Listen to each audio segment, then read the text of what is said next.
Well, hello and welcome to the Rocket League Championship Series presented by Verizon. This is the X Games Open. I'm Leaf, and alongside me, Gibbs, Dazzard, and Turtle. We're back for another split. We got started a bit yesterday, but now we get into the juicy stuff today. Gibbs, why did you let these two on the same show together? It's been like 2 months, man. I just miss everyone. Why you I say wanted that? Daz and Turtle here because I know we're going to get quality banter and a lot of wrong opinions. So I wanted Daz and Turtle for that. I haven't been on a show with Leafx in quite some time. This man, the first thing he does when he gets back, That's crazy. He really did that. What do you mean? Who said that's a roast? Bro, that is. What do you mean? How is that not a roast? Oh, I don't know. Maybe it was just I can't handle how awesome it's going to be. Right? Why are you making it? I'm done, bro. Yeah, I'm just saying. See, I'm just saying. That's different.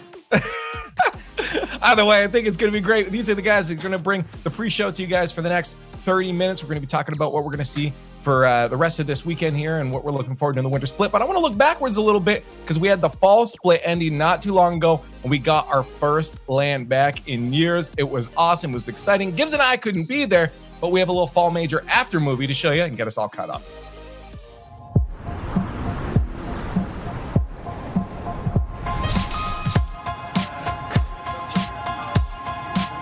There is so much excitement, personally, and all over the place. This is the most international event we have ever had. The top dogs from all over the world, the best in Rocket League. I think I need therapy. My feet is they don't want to go there. You've been running in circles inside my head. Wasn't looking for love, but baby, I found you instead. Not able to get it past the second. Now he goes and looks up to the help that he's got. Fever!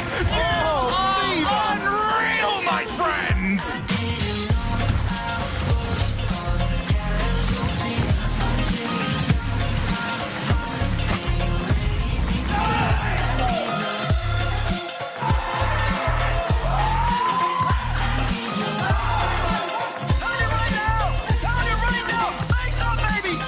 He's going to now. What can Seiko do? On the edge! I think I need to confess. Saw you. I gotta love my boys at NRG, but Right, yeah. going Sandrock on this one. Still been running in circles inside my head. Wasn't looking for love, but baby, I found you instead. Shot set with RG. Can he get to the far side? There's Cassie! What a play by Semper!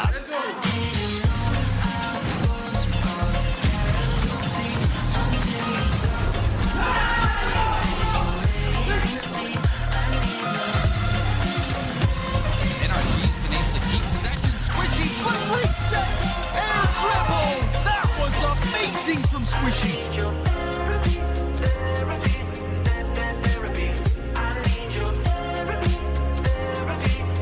It's time for the Grand Finals BDS versus NRG.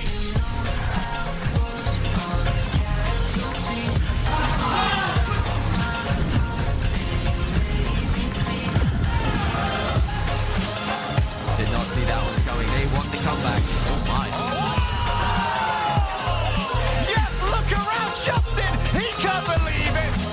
That play down expertly timed for extra. Drops down. Whoa! That should do it! BDS!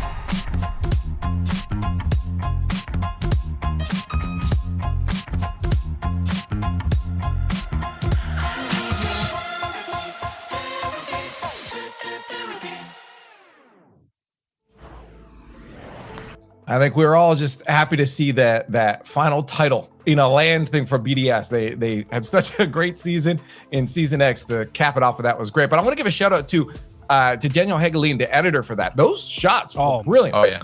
That was well put together. Every camera angle accentuated the play that was happening. Yeah, Good job. absolutely. Shout Yeah, out I mean, to it made it feel so much more hype. I mean, it's one thing to watch the games and watch these plays happen in the moment, but then looking back on it, getting the extra angles, seeing those little details like the flip resets, you got the wave dashes in there, man. That was crazy.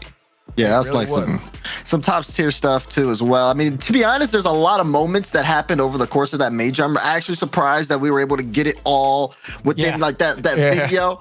But I mean, man, it was a spectacular moment for a lot of these teams, and I'm excited we had it. It was so nice to just have all these questions answered, right? Because we finally got that international play. But there's still one question looming.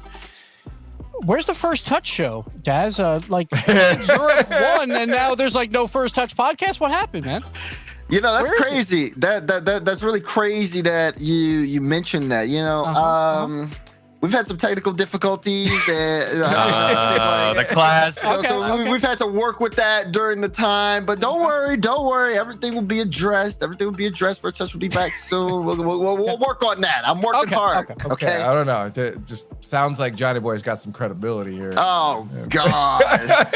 Oh God. He's probably smirking on his little watch party. I picked BDS to win the whole thing. That's all I'm saying. Okay, well, after that, we of course head into a little bit of an off season before the winter split happened, and a lot happened. We got to get to roster mania time.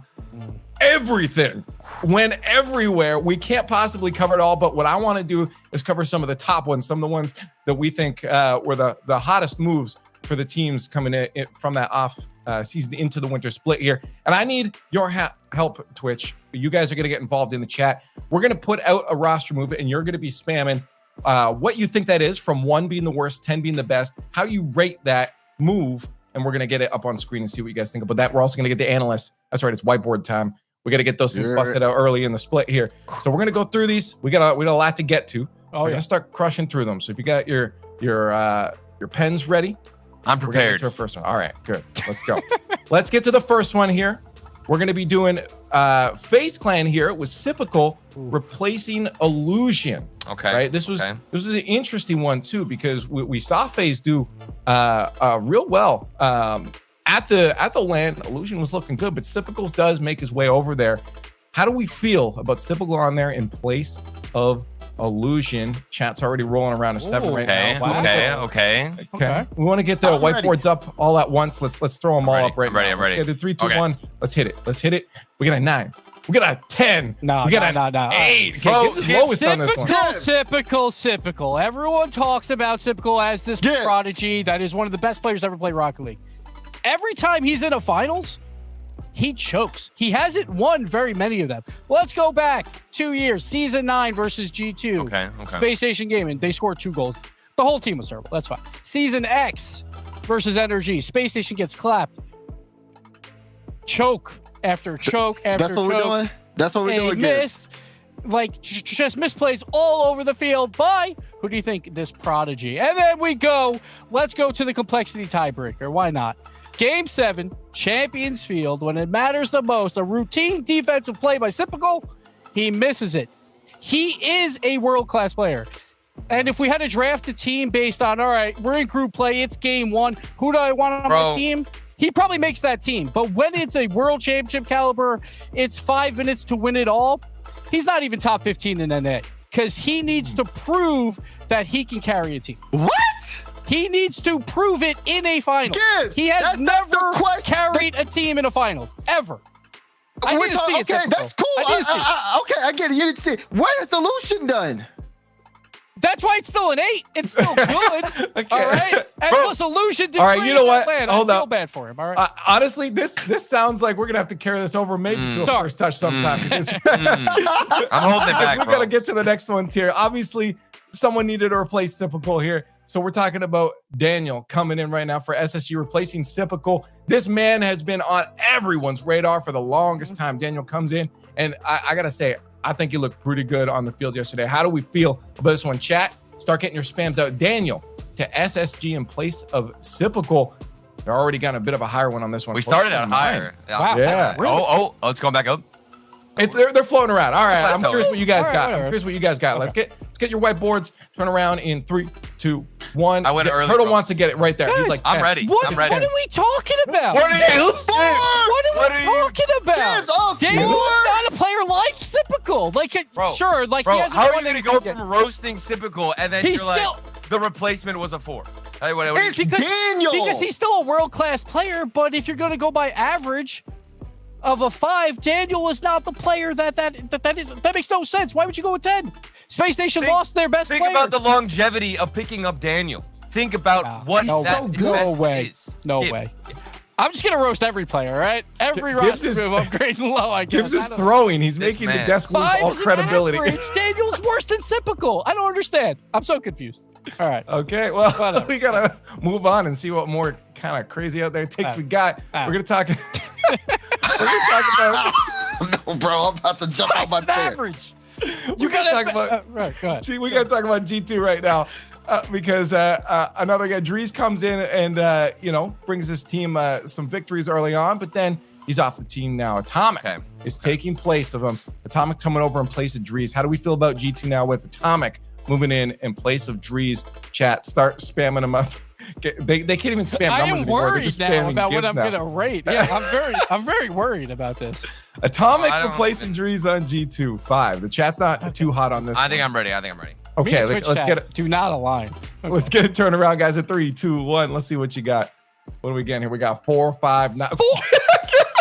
Yo, Gibbs, bro. You gotta go, bro. Gibbs, are you good, bro? You gotta go.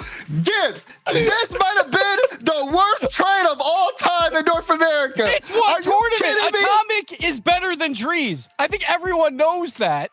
How do you not rate Atomic better than Dries? I do not understand. Atomic is going to be the reason that G2 roster is destroyed, okay? They had a play style. They had a system with Dries. That system is gone. They bring in Atomic because they think, oh, he's doing so good on Envy. Bring in talent. I say bring in as much talent as possible, and you'll figure it out eventually. So then you're mad at Daniel going on SSG. Get him! What are you talking about, bro? He's not typical. Daniel's good, but he's not typical, so it's You're lower just than a talking about 5. bringing in talent. This man, it was his first RLCS, and you're gonna give him, what did you give him, a 4?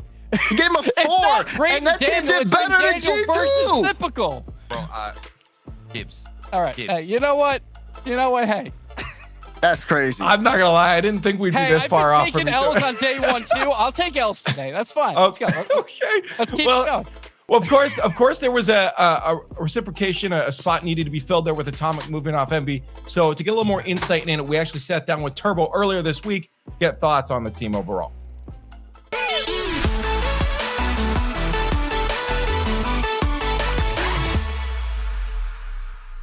Our performance at the major was pretty disappointing, honestly. Coming back from a very long time into a major LAN and not performing well, it's pretty disappointing. But we definitely know that we could have done better.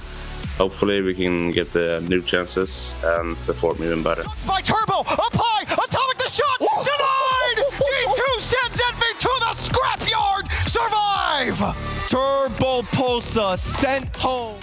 During this transfer window, we lost Atomic. It was his decision to leave. Obviously, I'm very sad about it. He didn't feel very comfortable on our team. Yeah, it was very hectic trying to find the team because we didn't know if we were going to stay, if we were going to leave, because people kept changing their minds and stuff like that. But in the end, we got Dries from G2, so it's essentially a trade. And I feel quite comfortable with him. Potentially get back on offense. And the follow-up from Turbo Pulsa. You can see Chicago getting a little bit frustrated, shaking his head as that one falls in. With the new team, we definitely vibe pretty good, despite not having so much time together. We definitely have fun playing. We just gotta convert that into match day and just have fun, and we win. Oh, the best, but Mist is just the best. And he finds that second goal. Mist is so... I think we just need to work harder together instead of individually. Going over replays, talking to each other about if we have something to say about the other teammate, we won't take any offense to it. It's just like constructive criticism. Try to make ourselves better, our team is better. And if we do that, I think we can go far.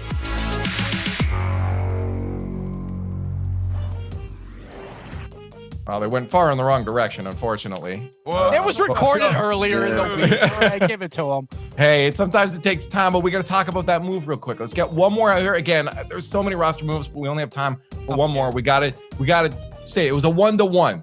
Dries took Atomic's place on Envy here. So I want to know what you guys feel about this chat. One more time to get involved. We'll get you involved later too, but right now for the roster mania, one more time to get involved. start spamming how you feel about this. Drees replacing Atomic on the side of Envy. And analysts, if you're ready, let's get yours flipped in 3, 2, 1. We got a 2. We got a 5. I'm sorry, my hand. We got a 3. This one's not feeling too hot. Okay. How is that an equal trade, Daz? Besides that, though, I want to talk really quick about the Org of Envy. Because one thing I don't understand about this trade window is so there's been a while where it's like Atomic wants to leave to G2, or G2 wants Atomic, right? They tried in the offseason, didn't work. They tried during this little transfer window, and it didn't work until 12 hours before. So if you're the Org of Envy, why don't you be like, hey, we don't want to wait till 12 hours before and now we can't make a roster move that we actually like, or maybe now we have to make a 1-to-1 trade. Why not be like, hey, G2, if you really want Atomic and we got to talk on the table, wait till 5 days before they can make moves at this point? Because to put a limit on, why don't we make this move 12 hours before, and now Turbo and Mr. are like, dude, we can't even try anyone out. We have to take Drees. That just feels like if I was Turbo and Mist, I would be pretty upset about that, because I would want that period of hey, we have 5 days. We can still try out players, maybe like a beast mode. Maybe that works better. But now with a 12-hour window, you don't have any opportunity at all. So now it has to be a 1-to-1 trade. So I don't understand why they did that. Yeah. So this is all, I'm speculating here, but this is all things I've heard in the rumor window. I heard that Envy almost actually got beast mode on their team. I think they was really close. They were almost were able to pick up beast mode.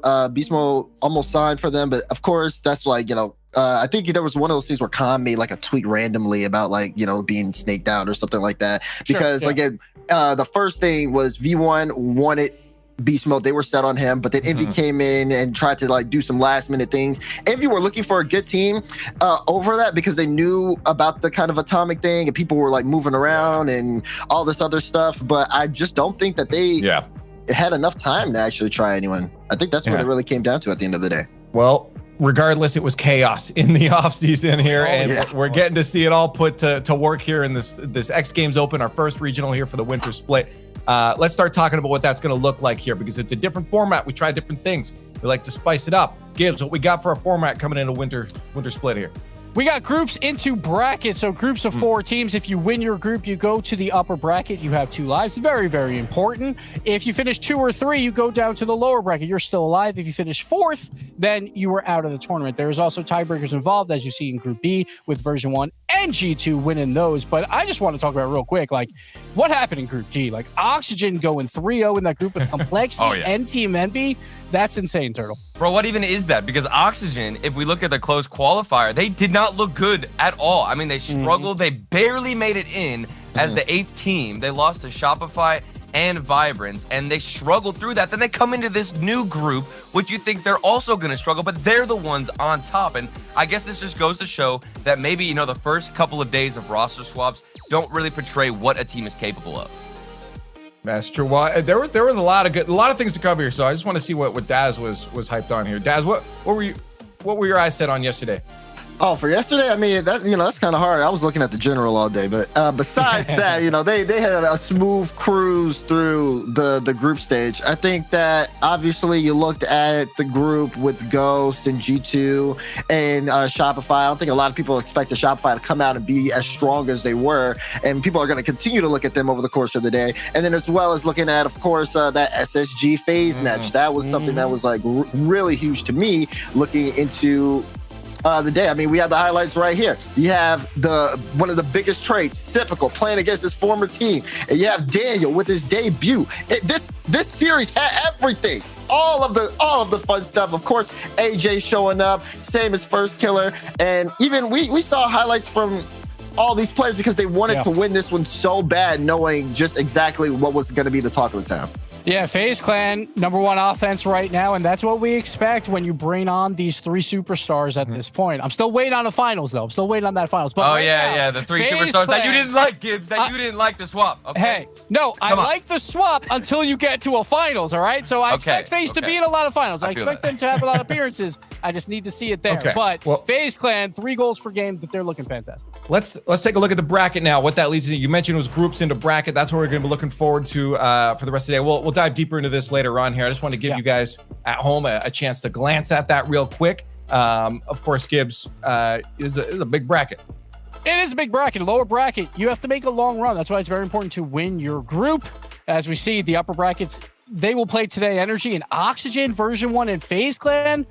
That is all 3 of the old Cloud9 members in the upper. So that's fantastic. That's so cool to see that now Cloud9, they're on 3 separate teams for the first time ever, and they're all in the upper bracket.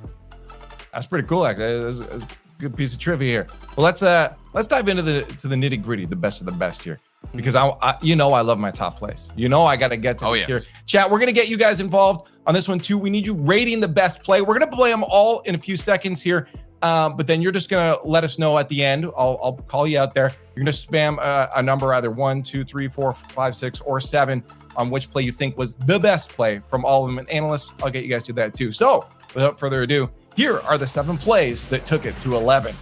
And of course, at number 1, we had Daniel with that game winner. He came out hot. As much as Gibbs isn't feeling this one, he was looking good.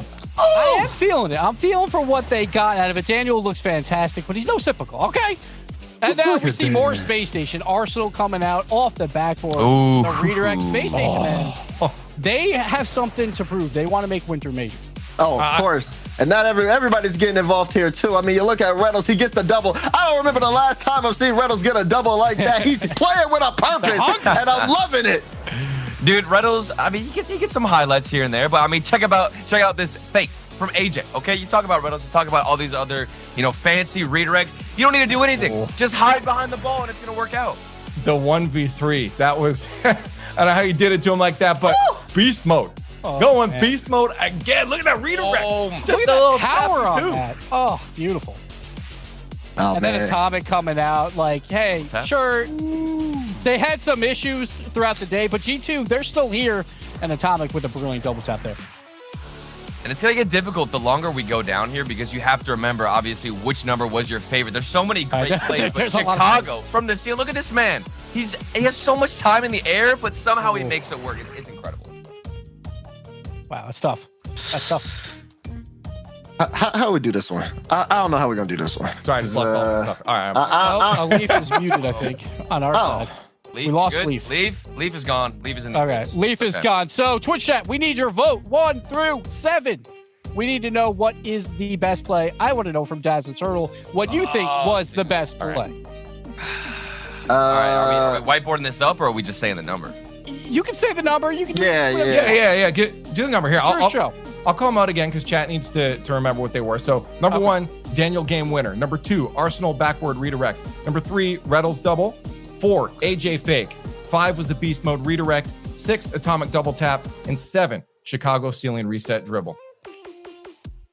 So I need you guys to start spamming chat. I already wrote it down. Can I just flip the thing? Bro, flip your thing, man. Okay, you wrote it down. What do you got? Look, everyone wrote. This is an unpopular opinion, That's but I like the AJ fake. Okay. That is my number 2, Turtle. That's my number 2. I like it. Thank you. I like it. I'm picking the Daniel game winner. When you score a game winner on your debut day, that's got to do it to me. Okay. I hear it's only a 4 roster move though, so hey, what can he do?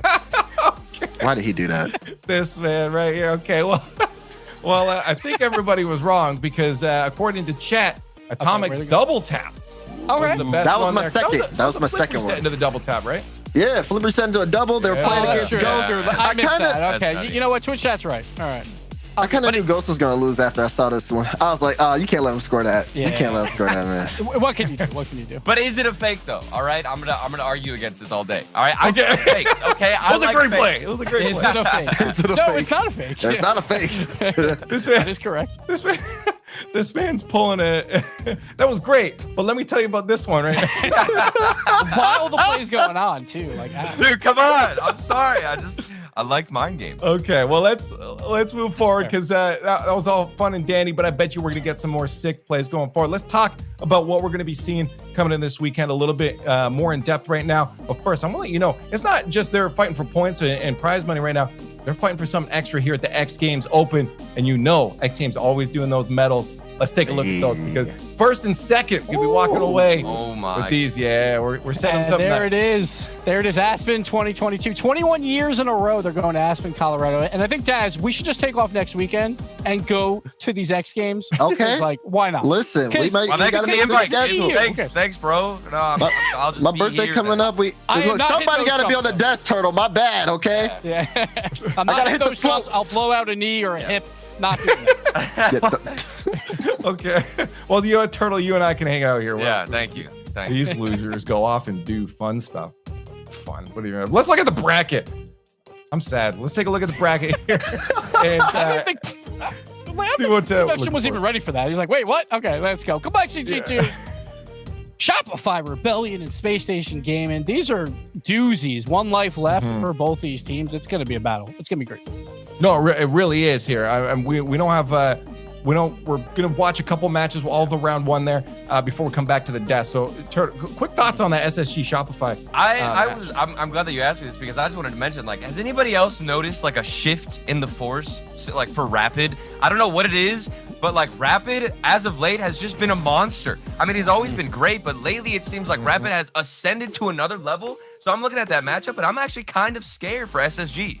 The whole team popped off. Parth is looking good in that spot here, but here's your schedule, what you're looking forward to right now. Of course, we got lots of matches over this weekend here, but this is in order to keep your eyes glued to the screen, twitch.tv/Rocket League. That's a place to be. Wherever you're watching us, make sure you're hitting that follow button. Make sure you're hitting the subscribe buttons. Make sure you're not missing any action going forward. But let's talk about that match that's coming our way right now. We got to break down some Complexity versus G2.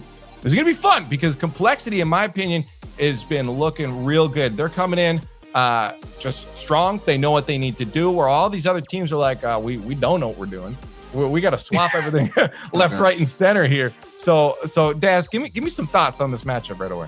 All right, so of course, Complexity, they're coming off the major. Obviously, that was huge for them, but they still have to keep the pedal to the metal if they want to make the next one and keep that Vamos going. The problem is that they go against this G2 team where you have Atomic here. Obviously, I'm not really too high on the roster change, and I don't think a lot of G2 fans are seeing how that day one went. So G2 playing with a purpose here. They got to make some adjustments to pick on some of those mistakes going into the series.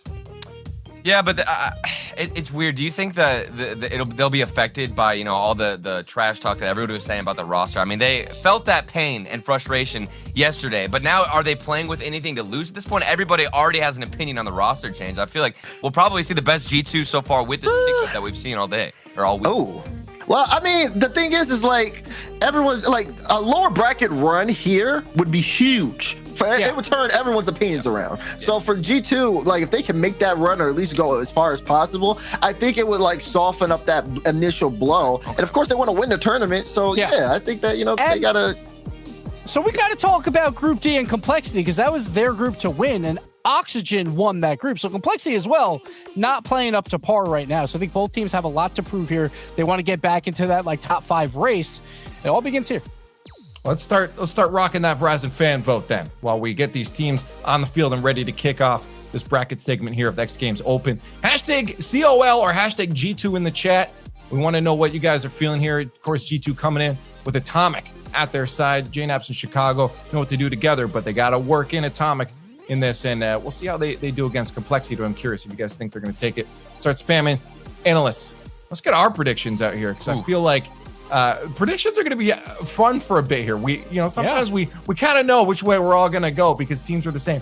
Teams are not the same anymore. I think that's kind of thrown out the window. So I am curious what we're going to get. Gibbs, you looks like you want to talk. You want to go first? We're going Complexity, and not because Vamos and all of that. They're not an underdog anymore. They're a top 8 team in the world. Mm-hmm. They made a bracket. They lost to BDS twice at a major.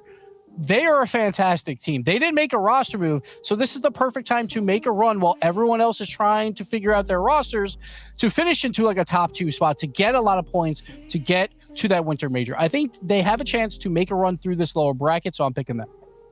That's fair. I think that's fair. Daz, you want to go next? Yeah, so, Gibbs explained it pretty well, but it's still Vamos till it's backwards, baby. I got to go complexity on this one, okay? We filming Vamos in the chat. We're going all the way. I think they'll make a decent lower bracket run. I think G2 are a little shaky right now. They got something to prove here. Yeah. I mean, we're some loyal analysts, okay? We don't like roster swaps. We like the same thing, all right? We stick with what we know.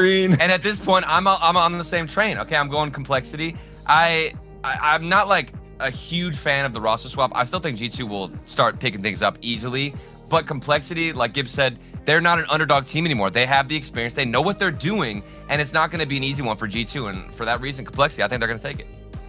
No, I don't. It's not that we don't like change. It's that we like the change that's happening. And that change is the South American team just absolutely putting to shame North America. They're coming up here and they're showing us what's why. I'm going with complexity too. I think Daz is right. You can have both. It's Vamos and the fact this team is a top 8. They're showing continually, time and time again, that they know how to stand with the best of the best, and they keep getting better, Gibbs. Yeah, but now I'm worried because we all pick complexity. Like, that's a problem. When I think this is a close match. I don't think it's necessarily all complexity, but that's just how it is sometimes when it's like a 55-45. We all pick 55, right? So now it's going to be a curse, and so we can all thank us. We're all talking about the Atomic fans, double tap and flip reset too. That's actually incredibly close. I think it's 2 fan favorites battling back and forth, so that's pretty fun. That we're almost 50-50. That's wow. No, there's the 50. Yeah, we got the 50. I just proves that nobody listens. Lock to it down, which is good. That's right down. Okay, you know what, chat? Well, here's the thing. It's hard when you get a new roster move like this. You got a lot of G2 fans out there. That G2 army is strong, but when you get a new roster move, maybe they take some time to get into it. And that I don't know, but I guess we're gonna find out here as they go up against complexity. It's time to head over to the Verizon Skybox because the bracket for the X Games Open is about to kick off with complexity and G2 starting the action. And here are James Bond and Corelli to bring you that energy for our first match.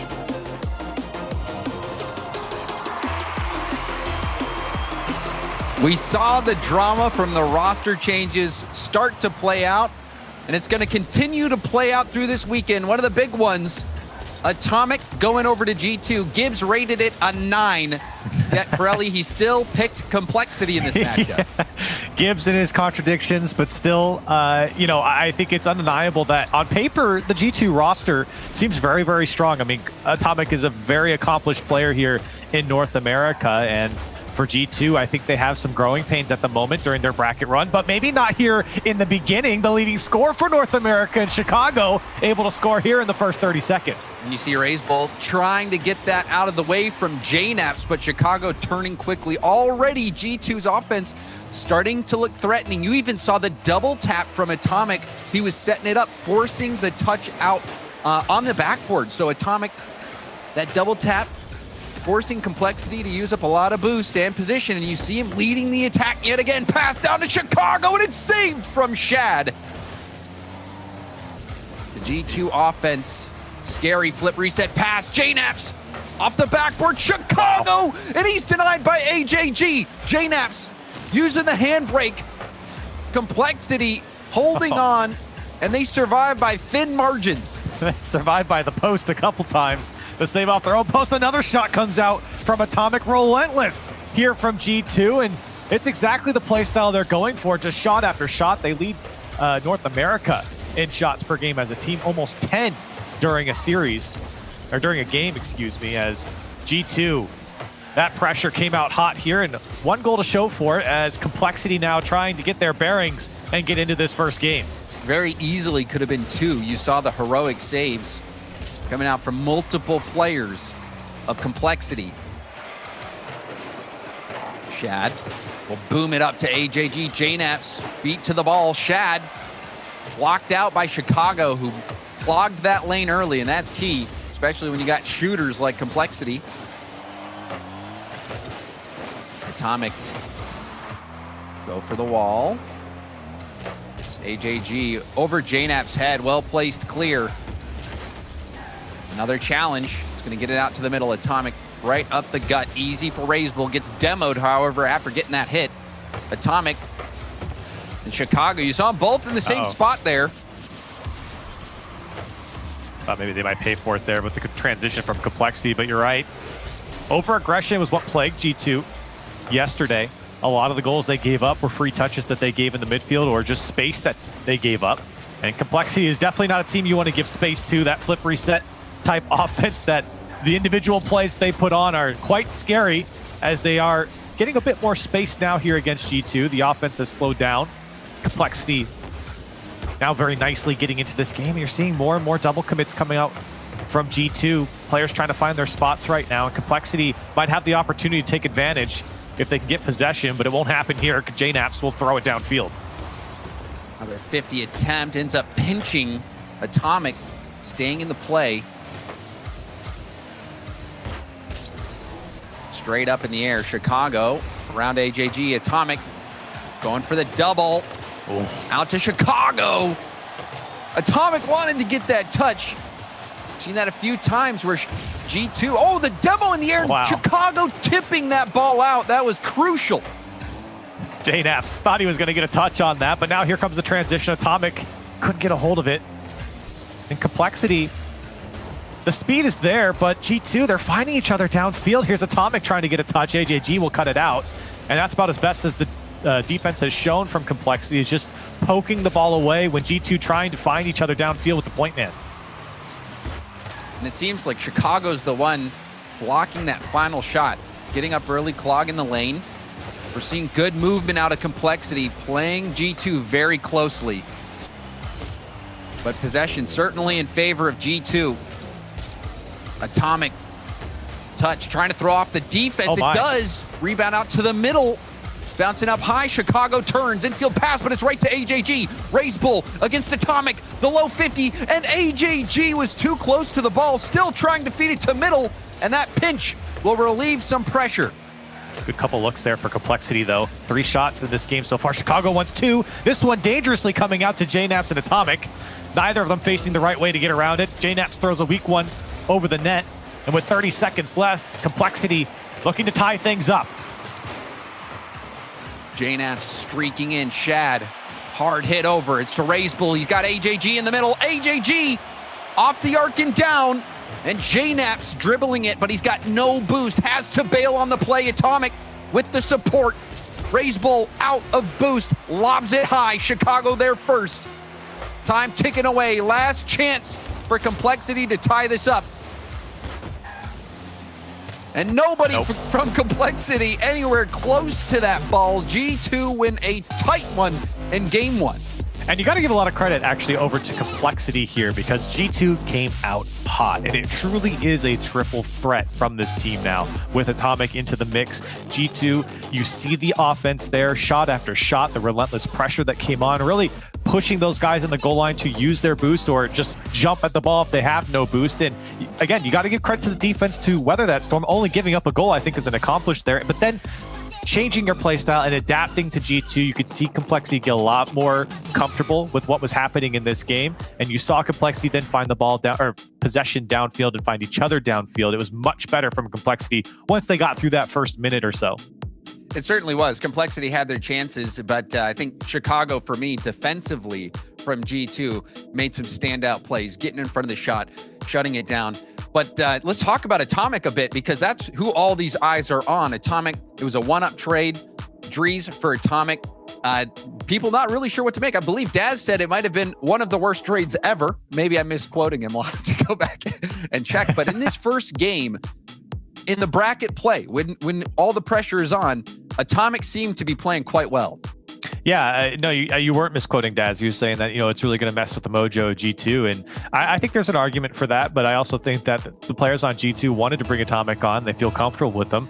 I think it's been obvious that they haven't had the results they've wanted so far, though it's only been, 4 or 5 series through the first event here. But, you could see glimpses of what this roster has to offer, especially, again, in that first minute and a half or so from G2. The triple threat with Atomic on this squad is undeniably good if they can keep that going. Yeah, Atomic, his offensive presence, you're already seeing it. A lot of times being that vanguard that's leading to some rebound chances. Still, they only managed to score one. Complexity's defense holds strong again. Rebound to Atomic, and he will score it. But it is tough to get it past this Complexity defense. I was about to say, AJG is not letting anything in today, and that's a quality save, but unfortunately, G2 is going to have multiple players crashing the net, and that's a high-quality shot from Chicago. And you can see Atomic dumping it off to Chicago. That's the man to score the goals for G2. That's the man to score goals in North America right now. You got to give it to your shooter, and Chicago puts a quality shot on target with Atomic to tap it in. Complexity still looking for that first goal. They've hung with G2. You just look at the points as well. These teams neck and neck. G2 sitting at number 3 total points in North America. Complexity number 4, and this is the lower bracket as well. So much on the line for these teams, Corelli, especially when you're looking at that big picture. The World Championship at the end, the Winter Major. Yeah. This is a critical matchup. And especially when you consider that both these teams were at the last major, and both these teams had relatively different ways of going about the last major. But look at JNaps with the double tap off the back wall. G2 up by 2. And there's that Chicago JNaps connection. And this G2 team, I don't know, Corelli, if you got JNaps hitting these shots, which we have seen him do throughout his entire career. But no matter how the game evolves, no matter how fast players get, JNaps still seems to bring that expert shooting and that playmaking ability, and that was one there. Yeah, and what's funny about that play is normally it's the other way around. It's JNaps setting up Chicago, and it's a reason why JNaps is the North American leader in assists coming into this event, and it's because of Chicago being able to put away so many of his shots. But that time, you know that JNaps can still put it away. And a great dish there from Chicago. Now 2-goal lead for G2, who have been phenomenal here in this series so far. You talked about possession, James. And that's exactly where G2 feel comfortable having the ball, getting those touches downfield. That's where G2 is the most scary. When they feel comfortable and they have possession, they're one of the best teams in the world. It's the consistency of that that's always plagued them. Consistency on land as well. Chicago, G2 struggling on land, but online they seem almost unbeatable. And right now online, that seems to be the case yet again. A demo, however, Complexity will... Oh, I thought they were going to get one back, but JNaps had the shot read. Valiant effort from RazeBull. Yeah, he picked a spot too, but JNaps read it. Now an opportunity again for Complexity. AJG trying to keep it difficult for G2. JNaps gets some space for himself. Has Chicago. Goes for a flip reset. Gets a second touch off the back wall, and AJG very patient there to read that one quite nicely for Complexity and get themselves out. Nice body from Chicago on RazeBull. That allowed Atomic to have a clean clear out. And you're seeing how many times G2 is one step ahead from Complexity on these 50s, even there, where Atomic hunting for the bump on the backboard. He was going for it all. Taking a page out of Complexity's book. Here's a shot from Chicago as Shad is able to turn it away. It's been top shelf for Chicago on most of these shots, and Complexity have had to rise to the occasion. Now another shot thrown towards target. That one popped over the net. Here comes Chicago again. RazeBull to clear it away. Complexity keeping the net over clean. Still, it's required 7 saves, and they're still down by 2. AJG he's keeping these games tight. We've seen multiple saves in game 1, game 2. Making plays, trying to keep Complexity close, but it's not enough. JNaps drops in another for G2. Complexity stretching for this one, and you can see the relentless pressure again from G2. That time, AJG just not able to get the touch, came across too quickly.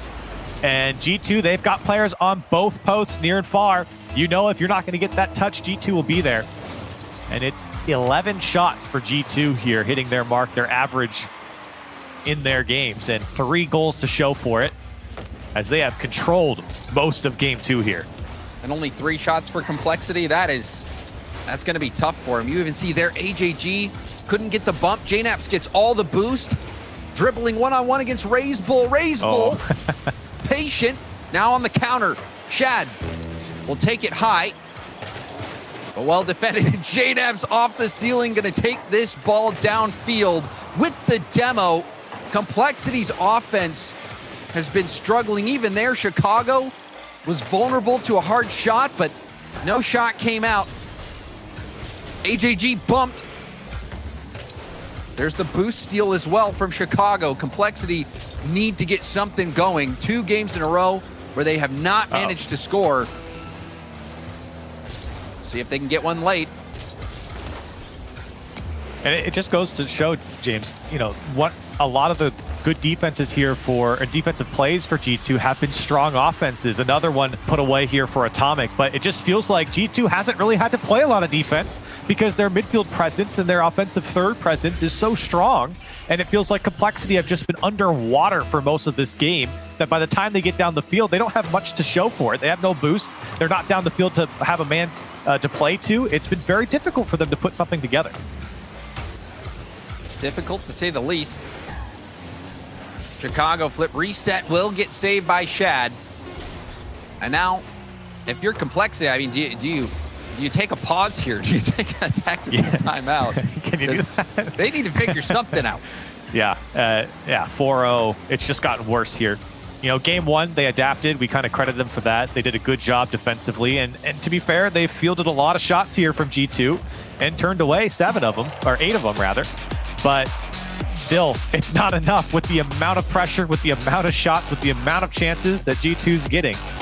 It's got to be better from Complexity to meet G2 before those chances show up, before they can put it on target, because right now they're playing defense simulator for most of the game. And on the flip side, it's offense simulator for G2. Yeah. And so far, they're passing the test with flying colors. You saw JNaps hitting double taps, and even though he is the lead assister, because Chicago scores so many goals, JNaps does hit these big-time double-tap plays so often. He is a clutch scorer, and that's something that he's done for his entire career. And this G2 team, they look different with Atomic, whereas Drees kind of brought this capable third man, a player who's going to go into the trenches, get demos, get bumps, try to allow JNaps in Chicago to be the offense. Atomic is so critical, and he's in a critical part of this offense. He is leading those attacks. He's leading those charges. Drees had that in him, but Atomic brings a certain level of lethality to the offense that is going to help unlock, I think, more offensive power from JNaps and Chicago. This G2 team is a triple threat, like you said. Yeah, and it feels like more of everyone's kind of sharing the workload, whether it's the last man back or the first man down the field. It feels like every player is contributing to that part of the game, or any part of the game, I should say, for G2. And I think that's what makes it a lot more scary. I actually am seeing JNaps be more of that third man a lot more of the times than Atomic is. And so it's interesting to see how G2 is sort of finding them falling into place, I should say, against some of these teams when we finally see them here in the competition. And that did not take long. JNaps picking up where he left off. Chicago off the wall, getting that touch. Shad completely bamboozled. Wow. Raise Bull beat to the ball. The speed from G2, they are outpacing Complexity, who is one of the speediest teams out there. And it's another early goal for G2. It seems like the start of every game, something goes wrong defensively for Complexity, and then they turn it around. Here comes another one. JNaps surely putting that one away. A quick 2-goal lead for G2. And James, I mentioned they looked a little shaky yesterday. Well, today, they are the beast here on the field. They have dominated Complexity so far. And this is wild to see. Complexity finishing second in their group. G2, they struggled. They only made it in after beating Ghost in a tiebreaker match. You heard the desk. They weren't thinking G2 was going to do much. And now they might get the perfect sweep. And Chicago on the goal line, a redirect, beating out Complexity yet again. And G2 taking full advantage of the space afforded to him, and you really got to have someone on Chicago downfield like that. And G2, Chicago has talked about this so much. He wants to play that, quote, G2 play style. Well, the passing plays is what the G2 play style is. The finding the man downfield is what the G2 style plays. And it's Chicago on the ball, putting redirects like that on target. That's the G2 play style. And boy, is it fun to watch. I heard Daz say that they had a system, and it was messed up, but I don't know. This seems like a pretty good system to me. As Atomic drops it down and in. System upgrade for G2. Upgrade, and everyone has been downloaded to Complexity, the first victim here for G2. 4-0, and we're not even through the first minute. As Complexity, the highest point total is Raisable at 12 points. They haven't even been able to touch the ball past kickoff so far. And now the question is, will this be a perfect sweep? Complexity trailing G2 on points. An elimination match. The pressure is on. This is, this is not Swiss, Corell. You don't get more lives. This is it. You're done if you lose here. And unbelievable. It'd be a painful way to lose too for Complexity. Now, plenty of time still left on the clock, and granted, James, despite the defense that they've had to play, they've had opportunities to catch G2 out. But right now, this game is looking very rough for them as G2 have just been playing with them downfield a minute and a half in. G2 4-0 in the scoreline, and Complexity leaving the net wide open. Atomic has the entire half of Complexity to look at, and he'll put it away. Now, you ask yourself, what do you make of this? What do you make of this G2 team? The group stage seemed like they needed to get their feet under them. But now, Corelli, it seems like they got their feet under them and maybe a pair of steel-toe boots that they're kicking Complexity in the shins with. Yeah. They sometimes say you need to crawl before you can walk, and G2 came out sprinting here today. And it has been a joy to watch when you talk about their offense and how strong they are. We talked about the triple threat. It's certainly true. And for Complexity and for any other team, I should say, in the tournament, they should be paying attention here, because if G2 plays like this, there are very few teams that I think could stop them right now. Atomic getting a pinch save with the crossbar. G2, they could have let that go in, but they're trying to get this perfect sweep. And this seems like a statement series for G2. A lot of chatter, a lot of questioning of the roster move, but you cannot deny results. Certainly true, especially against Complexity, and I'd love to see them carry this over into future games as well. Complexity, I very much feel like is just the first victim here for G2 if they continue this way. And, what can you do? What can you do to slow it down? We talked about earlier, James, how I felt like Complexity have to meet G2 a little bit earlier on the challenges to just stop the passing plays, but they haven't been able to, because G2's done a great job of holding on to the ball and finding space for the man off the ball. And that's been the beauty of the G2 offense right now, is on the ball and off the ball, both players have had space. And a lot of that's due to how quickly players like Atomic can get to the ball. You saw Chicago beating out many players in the midfield. There's a chance, but Atomic will clear it out on the goal line. G2. It has been a special series from them. JNaps will get blocked out by Razebull. But on the other side, looking at it from Complexity's point of view, a heartbreaking result. Especially when the full desk picked them. And I mean, look, I don't blame the desk for picking Complexity here, because I think, as a team here, we're pretty much done doubting Complexity. Everyone knows the skill. This is a top 8 team at the last international LAN, at the fall LAN. So, I mean, this is an incredible start for G2, despite what maybe the woes they had early on. This is an incredible start for G2 to take down a team like Complexity, who I think people think very highly of. This is not some weak team here. People think very highly of Complexity, especially after their international performance. And not only their international performance, but the consistency that they brought, even having to play against Space Station in the tiebreaker match to determine who even goes to the major. This is a Complexity team that, regardless of who they play against, seem to bring their A game and play a consistent game. They're always in it. But they were not in this series at all. No, not even close. And they are 25 seconds away from being perfectly swept out of it. Chicago wants one more for the road. He'll get it 6-0.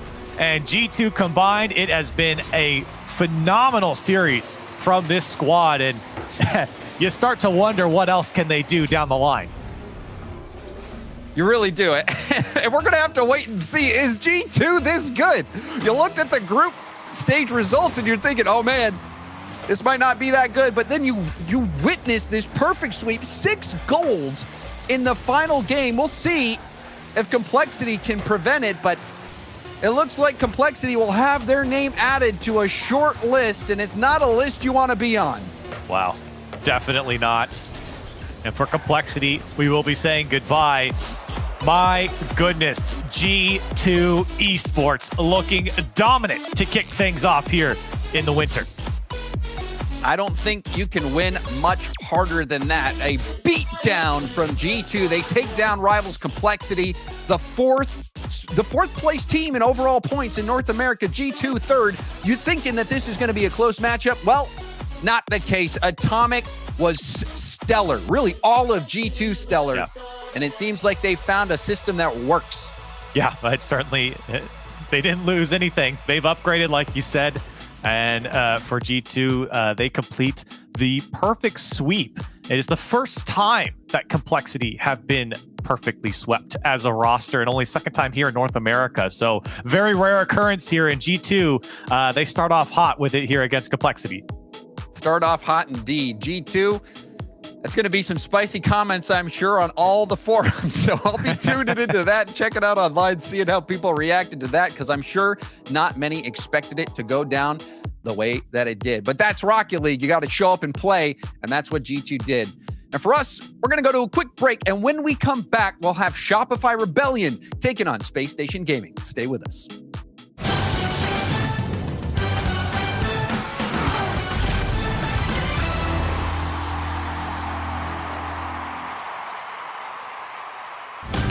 The best athletes, the biggest tricks. Oh, in Aspen, Colorado, for the 21st year in a row. Whoa. How you do that? We're back. You're back. Can't wait. X Games, Aspen, January 21st through the 23rd, 2022. Let's go. You know how some carriers give you so little for your older busted phone you just end up living with it? I don't think so. Verizon lets you trade in your broken phone for a shiny new one. You break it, we upgrade it. You dunk it, doggy bone it, slam it, wham it, strawberry jam it. We upgrade it. Get a 5G phone on us with select plans. Every customer, current, new, or business. Because everyone deserves better. And with plans starting at just $35, better costs less than you think.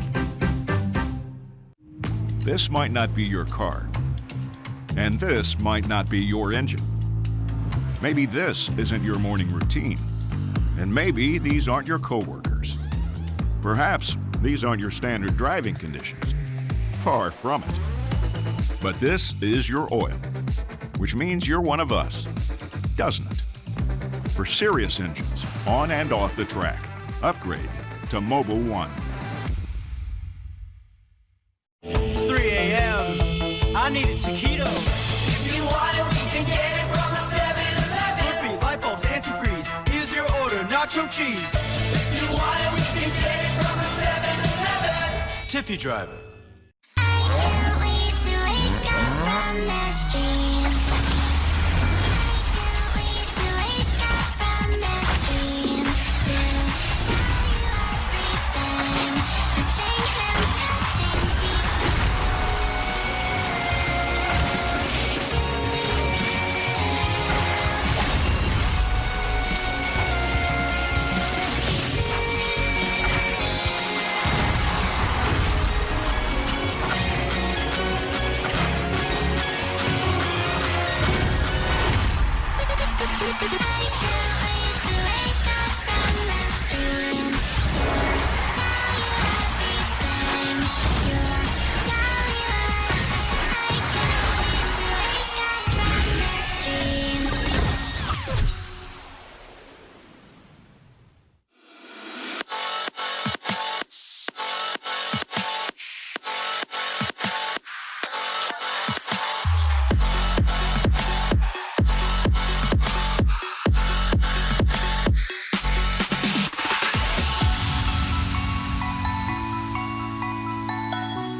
Ladies and gentlemen, welcome back to the RLCS. You just got done watching G2 versus Complexity, and things didn't go so well for Complexity in that match, Turtle. That was unbelievable. G2 were out for blood. My goodness, I haven't seen a slapping like this in quite some time. It was literally minutes into each individual game. A perfect sweep, dare I say, for G2. Complexity didn't even know how to counter this atomic offense. We saw JNAPs with double taps. We saw Chicago getting involved everywhere on the field. It was a devastation of the defense from Complexity. It didn't really seem like G2 could do any wrong in that match. They had full control, and I think G2 fans out there are very happy to see such a compelling result early on in day number 2. But moving on, Turtle, we have to, because Space Station versus Shopify Rebellion is next. And an interesting story for both of these teams as you look at the matchup graphic, Turtle. Shopify Rebellion, they've gone through their paces. They pick up Parth, though, and they've made it to the double elimination bracket here on day number 2. Yeah, and we've got new pickups, new rosters all over the place. Of course, this is another one where we're going to be looking at Parth and in specifics, Daniel coming from SSG. So there's a lot on the line for both teams, especially because where we are in this bracket, you lose and you are out of the regional. And that is what happens with this new format. Obviously, we are now in the playoffs, so teams are somewhat used to it, but this isn't like Swiss that we've been talking about this entire time. So the pressure is on for both teams with the new pickup, Sorby. Yeah, the talk of the town has been Daniel and how he's going to perform. And we'll see him more on this pitch as soon as we get started. But I definitely think their worst time times during the round robin phase where Daniel had some struggles, mainly against FaZe, but in other areas of the tournament, he really had some standout moments. And I think that's what Space Station need out of Daniel. Just a couple of standout moments. When you have a player like Reddles and Arsenal on your team, you don't have to do too much behind the ball, right? Dude, I just look at the Verizon fan vote in chat. We've got 87% in favor of SSG. They are loving this new pickup of Daniel, which, we saw him hit that game winner, the backboard double tap. And of course, that's going to convince a lot of fans and a lot of people watching at home to root for this SSG and root for the new roster. But Shopify, man, you can't count them out. I talked about it on the pre-show. I think Rapid, he's in a new era, and we're going to see some great gameplay all around. We're in the hype chamber. Space Station and Shopify Rebellions about to take their sides of the pitch on the takeoff. Lower bracket round number 2. Who's out of the regional? Who moves on? We're about to find out and get underway. Shopify Rebellion, a much stronger group stage turtle than I think a lot of people were expecting, at least myself included. I've been impressed by this team, and I know you in particular have been impressed by Rapid. Dude, Rapid, I'm telling you, he has the potential to be one of those players that, gets talked about in the conversation of Justin, of Chicago, of First Killer. I really do believe he has that potential, obviously, with a new pickup of Parth. And Arsenal right away off the backboard looked a bit similar to the Daniel double tap that we saw earlier on. That seems to be a routine play for Space Station Gaming. You don't want to give him that space if you are Rebellion. Don't let him have any options off that backboard. Same goes for Space Station. Looking back at Rebellion's game against G2 were giving them just swaths of open space on the pitch, and it allowed them to connect on those hard passes that Rebellion are so good at finding. And when you talk about Rapid, he's the guy that you're usually looking at down the field. You see him up in the corner for a shot, and he can really do some damage up there. So if Shopify Rebellion do get that little bit of space against Space Station or find ways to create it, that could be successful. Yeah, but the question is now, will they even have the opportunity to take that space? Because they might just be demoed on the field. We just saw Arsenal get the first demo, I believe, of this game so far. And that's something that Space Station Gaming have not changed at all. They're still aggressive. They're still trying to get bumps and be as physical as possible. And now with the new pickup of Daniel, they've got even more potential with those mechanics. So the question is, how do Shopify Rebellion respond? I think SSG, they know how they want to play, but for Shopify, they're going to have a little bit of work to do to figure that out. Oh, nice little pop there from Parth. He couldn't find the net. Ended up banging that one off the post. Parth has really came into this roster and has already created some value for Shopify Rebellion. He hasn't had to do too much. Not too much has been asked from him, but it's those types of shots that have been the value that he's added alongside with his rotations. Just feel like Parth has played solidly. He hasn't been a flashy player, mind you, but you need to be on this Rebellion team. Not necessarily. I mean, that's what I was talking about with Rapid. And of course, Memory. I feel like a lot of people don't want to talk about Memory just because, he's been a staple in this scene for so long. But with Memory, if he's taking a shot, Memory has that striker precision. He knows how he wants to hit the ball, where he wants to hit it. If he's given one opportunity, he might make it count. Here comes Daniel with the first goal for Space Station. Yeah, Daniel gets this goal, and Shopify Rebellion aggressive. You see Rapid went back for that midfield boost, and so he's just going to be a little wide getting back to that one. The midfield boost was not there. He had to come in from a very wide angle, and well, eventually Space Station found the back of the net turtle. And Jorbe, I remember you talking about Rebellion. They had a couple of issues with being over-aggressive. You were discussing that a little bit more. And was that an issue that you saw a lot from Rebellion, just pushing up too much with everybody? Well, I think it just comes down to communication plus a willingness to just get down the field and get down the field as fast as possible. But a couple of the times you saw him get scored on against RBG yesterday in their first lower bracket round, a lot of it was third man getting the ball blown past their head. But they want to be aggressive. Parth, especially in that RBG game, was headhunting, trying to get demos, create some space. But Rebellion definitely more prone to that aggressive posture. Oh, nice little touch there from Arsenal. Drop it down to the midfield, but this is an opportunity for Parth off the backboard. He gets bumped in the air and can't go for the double tap. I believe Arsenal got a piece of him, and that ruined a lot of the momentum going in for that follow-up. Yeah, he had a really solid opportunity lined up, but Space Station, you're going to have to get over the player. Sometimes not good enough just to get to the ball first. Here's Parth off the ceiling and just missed it off the post. That one's going to bounce out. Now Space Station down the other way. Reynolds just launches it. Rapid has it handled. Oh my goodness, that woke me up. I was sleeping a little bit because we've had some boomer ball, a lot of big clears, but then all of a sudden Parth off the ceiling. That could have been a rocket. Unfortunately, we didn't get to see it go in because I want to take another look at it. And then Reynolds forced to make a defensive stop. He does find the touch, and Space Station Gaming, they're still with their backs against the wall trying to clear this out. Yeah, Rebellion trying to squeeze that ball through. Rapid stops them for a second, but it does end up back in his corner. Still, Rapid keeps possession. Has a one-on-one, drops it low for the 50, and that's actually going to give Space Station the ball back. Pass denied by Parth. Swinging back in Rapid to keep the push going for Rebellion, but a good stop on the Space Station counterattack and maybe a shot coming in.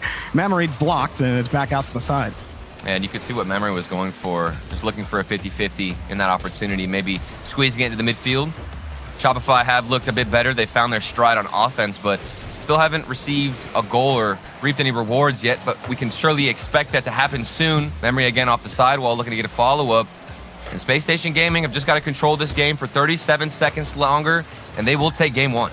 Yeah, maybe we won't see that goal from Rebellion. Trying to push down the field, but a couple of chances that they had, some quality shots. There it is. One more from Rapid, and they finally find the hole through the Space Station defense. And all it took was this demo from Memory. He's hunting. He takes out Arsenal, and Daniel's forced to get a touch where maybe he would have thought Arsenal could get up and find a 50-50, but with that player gone, it's a free shot for Rapid. 25 seconds left.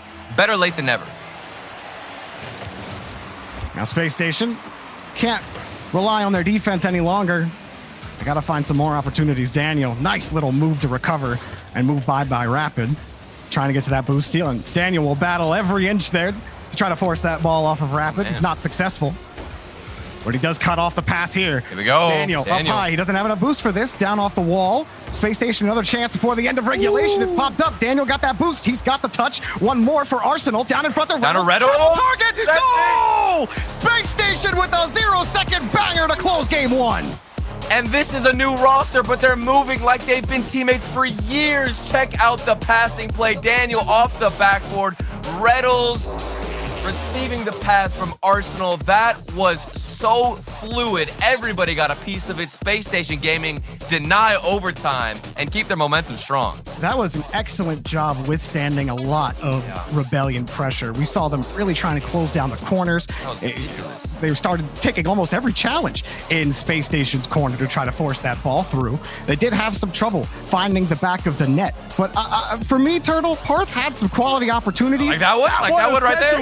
That one especially. That's the best look he had at the net. Man. Just couldn't deliver. I mean, if he could just keep up that positioning and stay aggressive, I would love to see it. But for me, Jorby, what made that buzzer beater so impressive was Arsenal's drop-down pass to Reynolds. Because in a situation, especially for these players, where you have to figure out what to do and whether or not you should go for the shot, the pressure is as high as it could possibly be. And for Arsenal to be selfless in that moment, drop it down to Reynolds, knowing it's the best opportunity, that was veteran decision making and something that we can expect from Arsenal. But just because we expect it doesn't mean it's not impressive. That was crazy from Space Station. Yeah, it's funny. A lot of players would say that Arsenal is an extremely annoying player to play against, and he's one player that I don't think a lot of other players do this too often, but he will just jump in front of your route.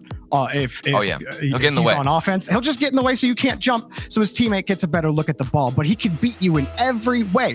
Any way that Arsenal could beat you, he can. He's just got that many tools. Yeah. And I love the story that has been set up so far from Shopify Rebellion just in game one. We've seen Space Station Gaming come out with fantastic plays using everybody, but we've also seen a couple of chances from Shopify Rebellion. We know what they're capable of, like that Parth shot off the ceiling. Now, will it connect in game two? Ball given up. Arsenal chasing this down. And Rebellion getting set up. Parth has to let that go without any boost. Rapid also on low boost, but can only get that touch so far, and Rebellion are back on defense. So Reynolds looking for a double tap. Some mechanics getting pulled out of that player in specific, Reynolds has been a force to reckon with and something you have to be cautious of. I think now more than ever, maybe in the past few games and series we saw with their old roster, Reynolds was a little bit more quiet, but now he's stepped up to the plate And there's Daniel with a shot. Space Station Gaming, they are waiting, ready to strike. Yeah, Reddle's tournament so far, it's good for second in goals per game, only behind First Killer. And I would say doing pretty solidly. Oh, yeah. With about 1.1 goals per 5 minutes, if you will. Ooh. But look at Rebellion here. Again, really tight. Memory's going to get that boost steal, but Reynolds is on top of him, so forces Rapid into a tough situation. He makes the first touch. Yeah. Rebellion got to wait for this one. Memory gives Rapid the space, and he gets that follow-up, but it's over to Reynolds, and Parth is out of position. Oh, he is able to get away with it. Bounces off the crossbar. Arsenal's there, though. Rapid couldn't get the save. Arsenal too strong. Everything about this play started with Reynolds right there. That shot, intercepting the pass, stopping the movement from Shopify Rebellion to go downfield, and that led into Rebellion panicking, looking to get back in position. But unfortunately for them, Space Station Gaming, they were swarming on offense, and they get the first goal yet again, Jorby. Here's Daniel off the kickoff, and have to let that one go off the ceiling. Oh, and another give up. Arsenal in front. Gets underneath it. It's awkward in front. Memory somehow got the touch. Memory can't get back to the ball, but Arsenal gave Rapid a free clear. Did you see that touch from Arsenal? That was ridiculous. I don't even know how he got a hit like that. He flipped a little bit early and then hit the ball with the bottom of his car. I don't think you can expect that. Somehow, some way, Shopify have held on, still trailing by a goal, but Arsenal's pulling out some wonky mechanics. Yeah, I'm not sure how you're supposed to read that last one. Memory gets over one attacker, but it still continues. Space Station bringing down the clamp on the Shopify Rebellion defense. One hard clear for Memory. He needs to hit Parth on this play and tried to keep himself stable with that flip reset, but the ball just kicked too far high above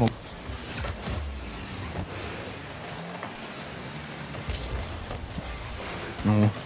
Rapid shaking that ball off of Arsenal did kind of cause his control to stumble a bit, but it didn't really do much for Rebellion because Space Station still in control. Here comes Daniel by himself, slows it down for Reynolds. Rapid in front of it. Oh, Reynolds fakes him out. Memory on front of the challenge, and Rebellion can breathe for about a second because here comes Arsenal. Yeah. Again, looking for Daniel, and look at Space Station just cover the edges. Yeah. It takes a quick challenge from Rapid to finally break out. Space Station Gaming are incredibly spaced out. They are giving each other enough room to work with as that one almost slipped in. There's just been chance after chance that doesn't go past that goal line for Shopify. It looks good, but that final shot isn't powerful enough. Meanwhile, it's the opposite story for Space Station Gaming, and they're spaced out. I'm on Arsenal's POV right now. This man is so far back in the midfield waiting to get a touch, and he's not too eager to put himself and force himself in that rotation.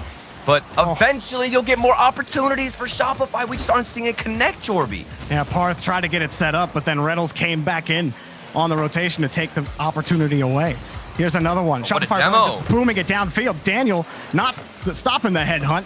He might even want a couple more, but that ball sails way above his head. Parth can get the touch, but he's got no boost, so it's going to be tough to chase that down turn. Well, and Daniel's so passive there. Parth expected him to go for a challenge, so he just boomed it into the corner, but Daniel was actually waiting in that corner for a boost. So maybe Shopify, are giving too much respect, it seems like, to Space Station Gaming, going for a big clear, expecting Space Station to be faster, when in reality, they're just being patient on this field. Well, and to Space Station's credit, they've also done a great job controlling the boost. That's made these situations really uncomfortable for Rebellion. They've been starved for about a minute straight, working on almost small pads alone for several of these touches. Memory helps them out on an unfortunate challenge. Yeah. And that's a good lead for Space Station. And at what point do you just, toss that one up and not think too much about it if you're Shopify? Because that bounced off so many different players, and Reddles was the only player waiting for it in the midfield, got the reaction, and was in the perfect spot, right place, right time for SSG. They got the security. 38 seconds left. Another demo from Rapid. This could lead to something, but his boost gets stolen, and now Rebellion. They're all in the same spot and can't seem to move out on offense. Oh, and Parth can't challenge. Daniel pulls off. Rapid. Good catch to get it around the corner. But still, the approach is blocked by Space Station. Parth looking for Memory. Uses a lot of boost to get that touch. This could be the start, but they need some time on the clock as well, and there's just no angle for Rebellion to work out of the corner. But to the corner, they keep being forced, and Space Station have won every bout in front of their box. There's another one from Daniel. Memory, that touch isn't going to matter. Space Station one away from sweeping Shopify Rebellion. And what a frustrating game for Shopify Rebellion. There have been chances, there have been moments that have taken our breath away, but nothing really slipping past the goal line and going into the net. Meanwhile, Space Station Gaming, they know how to take it to the defense of Shopify. And we're going to take a look now at the Mobile One high performance replays. You can see a lot of these situations. It's not lucky per se for Space Station Gaming, but like this pass right here, how did that even go into the midfield? They bounced off so many players. The only person ready is Reddle. Space Station Gaming know exactly how they want to play. It's coming right to them, and they just know how to execute here, Jorby. I mean, this is exactly what we know Space Station to be, right? They selectively aggressive, but at that passing game, and so many times able to collect each other's passes. But then when Shopify Rebellion, when they adapt to that, and now they are taking quicker challenges because they have a little bit more boost, well, Space Station slow it down. That ability to mix it up and keep Shopify Rebellion on their front wheels, if you will, for as long as possible, because they don't know when the next or when Space Station are going to slow it down again. We saw how much in the mind they were when Daniel just slowed down the ball in front of the box, and then Reddles slowed the ball down in front of the box. So Space Station are feeling very comfortable. Daniel has looked great so far against Shopify Rebellion. And the fact that Daniel is slowing it down as the new player on this roster shows that he's calm and he's composed, because players at this level will not look to go for mind games, will not look to go for a lot of dribbles if they're uncomfortable. Most of the time, the panic situation forces you just to go up for the ball and try to hit it as hard as you can. That is not the case for Daniel. He is relaxed. He's keeping his composure, and that's why this Space Station Gaming looks so rock solid on defense, because nobody is overextending. However, things could change. There are still moments. There's still possibilities for this Shopify Rebellion roster. I think it just starts. It's all about getting that first goal in, Jorby, starting their momentum here. Yeah, how do they crack through the Space Station defense? Parth getting over Memory, or Parth getting the ball to Memory. And now a little bit of space for Rebellion. Oh, good little back pass from Memory. Parth almost caught Reddle's backside, but he got the save. Reddle's getting deleted for his efforts.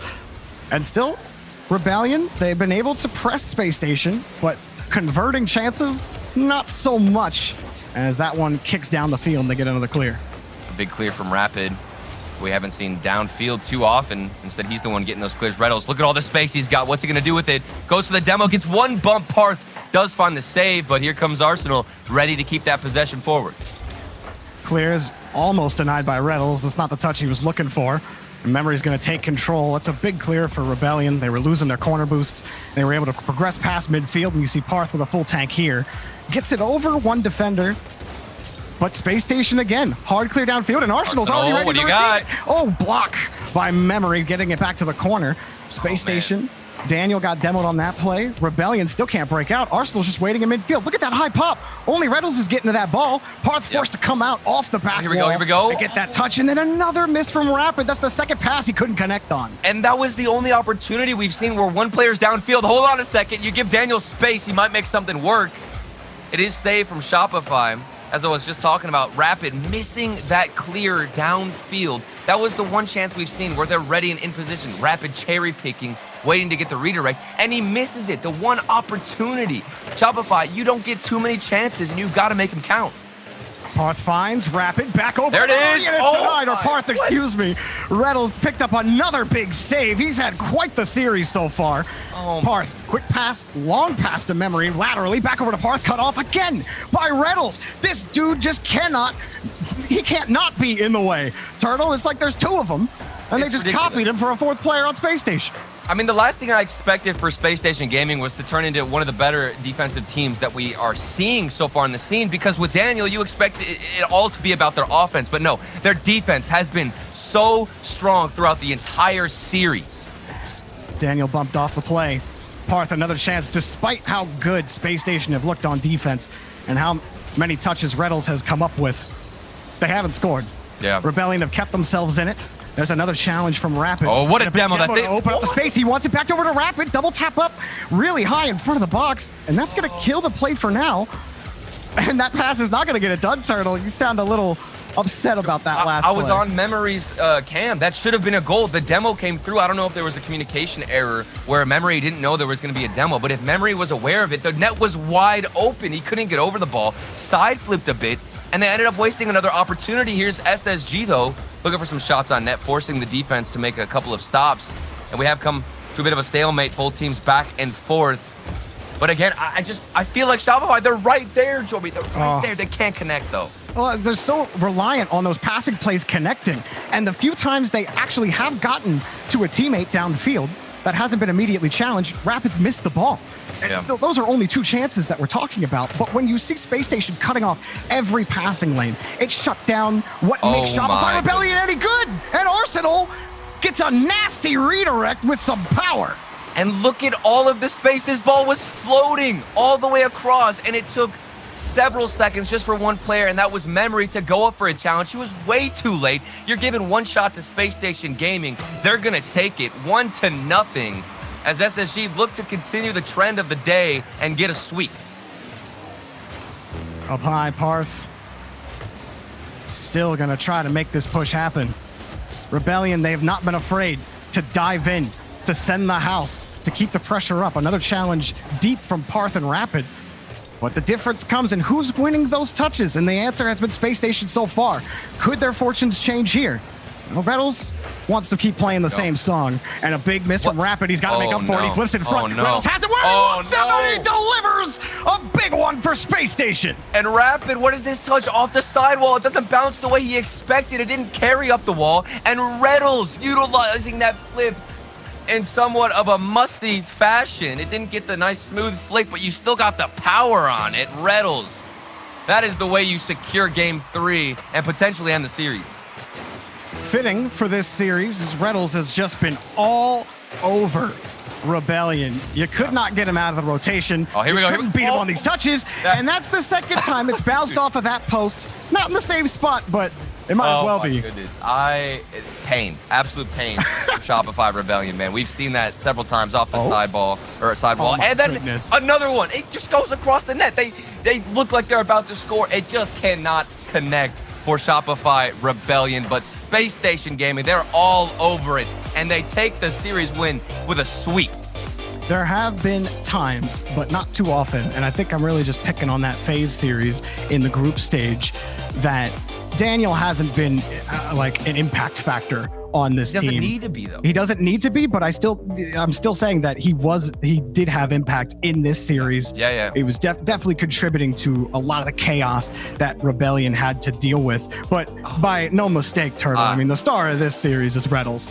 100%. And Reynolds is the type of player that he doesn't want to stay comfortable with this new roster swap, with picking up Daniel and a lot of eyes on him questioning whether or not he's going to be able to perform. Reynolds thrives in this type of environment, and you can see why, and you can see the results of all this pressure, and it's paying off for him. That mentality, that confidence, it's showing up on the field. He knows how to handle it, and he is by far the star player so far. We can give a lot of credit to Arsenal, the passes, and Daniel staying composed as the new pickup, but Reynolds, he was a monster this series. The rookie continues down the path through this double elimination bracket in the lower portion of it. How far can Daniel and Space Station go? We got more matches to figure out where we're all headed, so don't go anywhere. We'll be right back.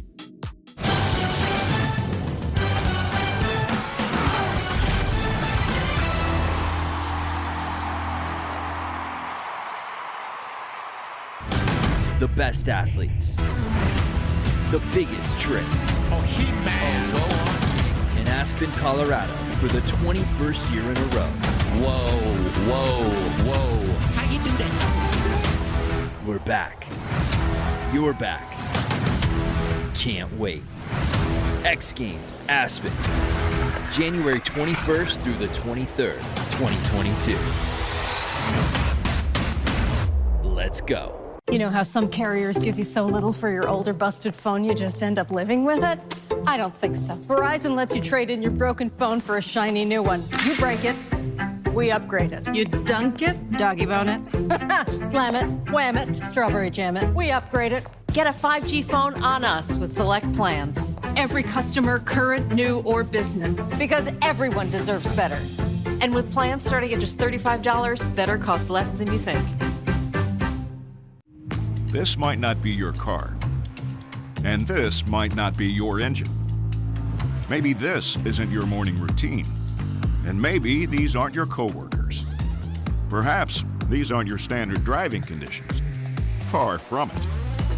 But this is your oil, which means you're one of us, doesn't it? For serious engines, on and off the track, upgrade to Mobile One. It's 3 a.m. I need a taquito. If you want it, we can get it from the 7-Eleven. Slurpee, light bulbs, antifreeze. Here's your order, nacho cheese. If you want it, we can get it from the 7-Eleven. Tippy driver.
Hello and welcome back to the Rocket League Championship Series presented by Verizon. This is the X Games Open. I am Alif, and alongside me we have Gibbs still here, and Waypoint and Chiefs are joining us on the desk to talk about what we just saw there. So the desk was away for a bit. We were sitting there watching intently, so we got to break some stuff down.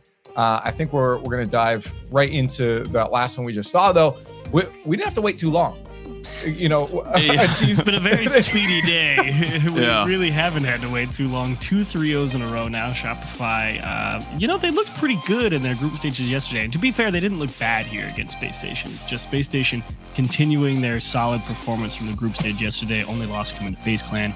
They kept that going in today. Again, I think Reynolds was playing a great game throughout the course of yesterday, continuing through today. So he's definitely having a good run of form here. And that pre-show I thought was violent, but these two matches were way more violent than that. And it wasn't really anything about Daniel in that series. It was all Arsenal and Reynolds putting in a lot of work. They're mad. They didn't make that first major. They want to get back there. The losing team has been beaten by the winning team 17 goals to 1 so far today. There's been 1 goal scored in a losing effort. So this is not a lot to break down here, Leaf. I'm going to be honest with you. Yeah, no, it's we didn't know what to expect coming into this weekend. We had no idea with all these different moves happening everywhere if they'd be good or bad. Teams would take time to get into it.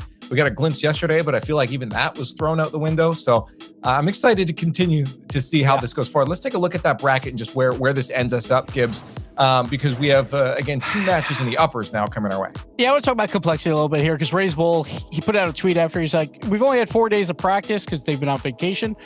Probably a bad time to go on vacation for that long, complexity. We've only put up 10 shots in 3 games and get perfectly swept by G2. That is not what you want to see. There's only 3 regionals to make this winter major, so not a good look for complexity. But now we move on to the teams that are looking good in the upper bracket. And again, we talked about this earlier, the old Cloud9 roster, all 3 members in this upper bracket. We got Energy versus Oxygen. Later on, we got V1 versus FaZe Clan.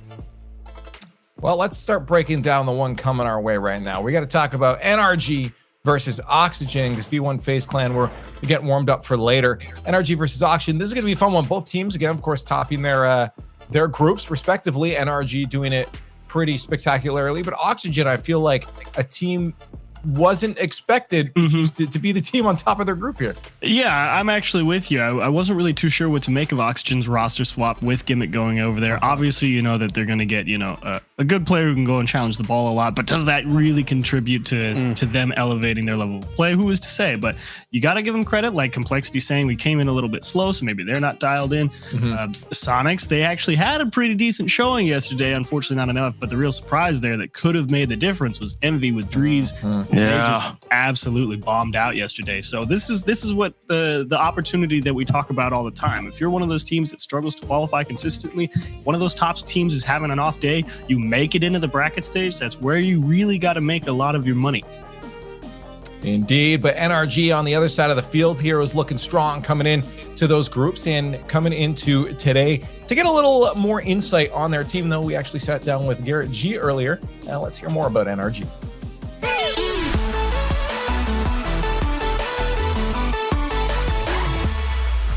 I think the biggest thing I learned was that the playstyles that we're working online are working just as well on LAN. We have to take these like new metas online more seriously and try to implement them ourselves, because I felt like we were playing good enough to get by online, and we were kind of relying that this playstyle we had in mind would work on LAN, and it really didn't. I think we were just relieved that we didn't embarrass ourselves as bad as we thought we were about to. Ended up getting second, which we were so happy. That was the happiest I've ever been, getting second. NRG, they can do a victory lap. The time off the clock. The ball in the net. NRG to the grand final. I mean, BDS was just too good. We felt like even being at that stage, like being in the final was a win in itself. We just felt like at that point there wasn't any last second changes we could make to all of a sudden beat BDS. We just needed to lay back and try to have fun with it. And we ended up almost winning the second series, having fun. So it's honestly a legitimate strategy. Sometimes it works, that time it didn't, but I mean, we made it to game 7, so it was close. Champions failed! Here we come! I think as a team moving forward, we need to be more prepared. We felt super unprepared going into that LAN, and that's just our own fault. Winning online events is awesome. Like it feels good, but I just want to make it to the major. Hopefully we can get some top 2 placements early on, and then we want to make it to the LAN. We don't want to miss any LAN. So.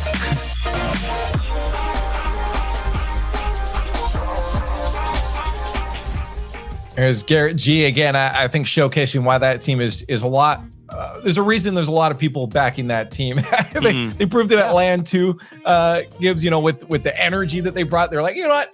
It's scuffed. Hey, they have a lot of fun, but it's easy when you're NRG because you always win. You're always in that conversation for top 3 in the world, right? So for NRG, well, do they always win though? Other teams, they always win online, but they have a decidedly tragic results on LAN. And I want to say I was really impressed. I was really impressed. I don't know. I'm really impressed by how polished they were, how comfortable they seemed at LAN compared to literally every other team. There was an atmosphere around Justin, Squishy, and Garrett that was unmatched by any other team in Sweden. Yeah, I love the energy they bring. Now they got to continue to bring that for this next split here. It's time to get that Verizon fan vote going. Chat, we need your help. You know what to do. Hashtag OXG in chat. Hashtag NRG. We could probably just crush this thing. We know how this NRG votes always go. Anyways, let's get our predictions on the board because we also know how this usually goes. I'll start us off and say I'm loving to see Oxygen do well here, but I think NRG has to be the favorites coming in this matchup, especially how we saw him play yesterday. So, as simple as that. Sure, that's fair. But we're going to talk about roster moves again because Gimmick going to Oxygen. Now that's a 10 roster move right there. You bring in a veteran with a world championship. The problem is they're playing NRG, who's 100 out of 100. Like NRG's going to win this. Oof. Yeah. Oh man, I'm excited to watch. I'm going to be rooting for Oxygen to some degree here, but I like statistically as an analyst, I am contractually obligated to predict NRG. So you're contractually obligated. Yeah, you got to pick NRG, of course, for me as well. I think what you really want to see if Oxygen wants to be successful, obviously Gimmick has to have a good game challenging the ball, stopping Justin, Garrett, Squishy on transition. You hope that LJ is there to pick it up in the midfield and really set things up for Toasty, I think is what you want to see. Is it going to happen? Probably not. That's the question. That's a different story. But that's what I would want to see. I'm getting flashbacks to that last time the desk all predicted one team, Complexity. Yep. Hello. Let's see what happens here. For Oxygen, they're hoping that happens again, but they only got 12% of the population in Twitch chat behind them here. So maybe get online, get on Twitter too, and start tweeting out your support for everyone. While we're at it, click all the follow buttons on all social media, on YouTube, on Twitch, subscribe, do all that stuff to make sure you never miss any more Rocket League coming your way. But we do have to now get over to the Verizon Skybox because we have Stumpy and Daz waiting to bring you this next matchup. NRG stood tall on day one, but Oxygen also held their own against some of NA's best. The question is, can they now hold their own against NA's Kings?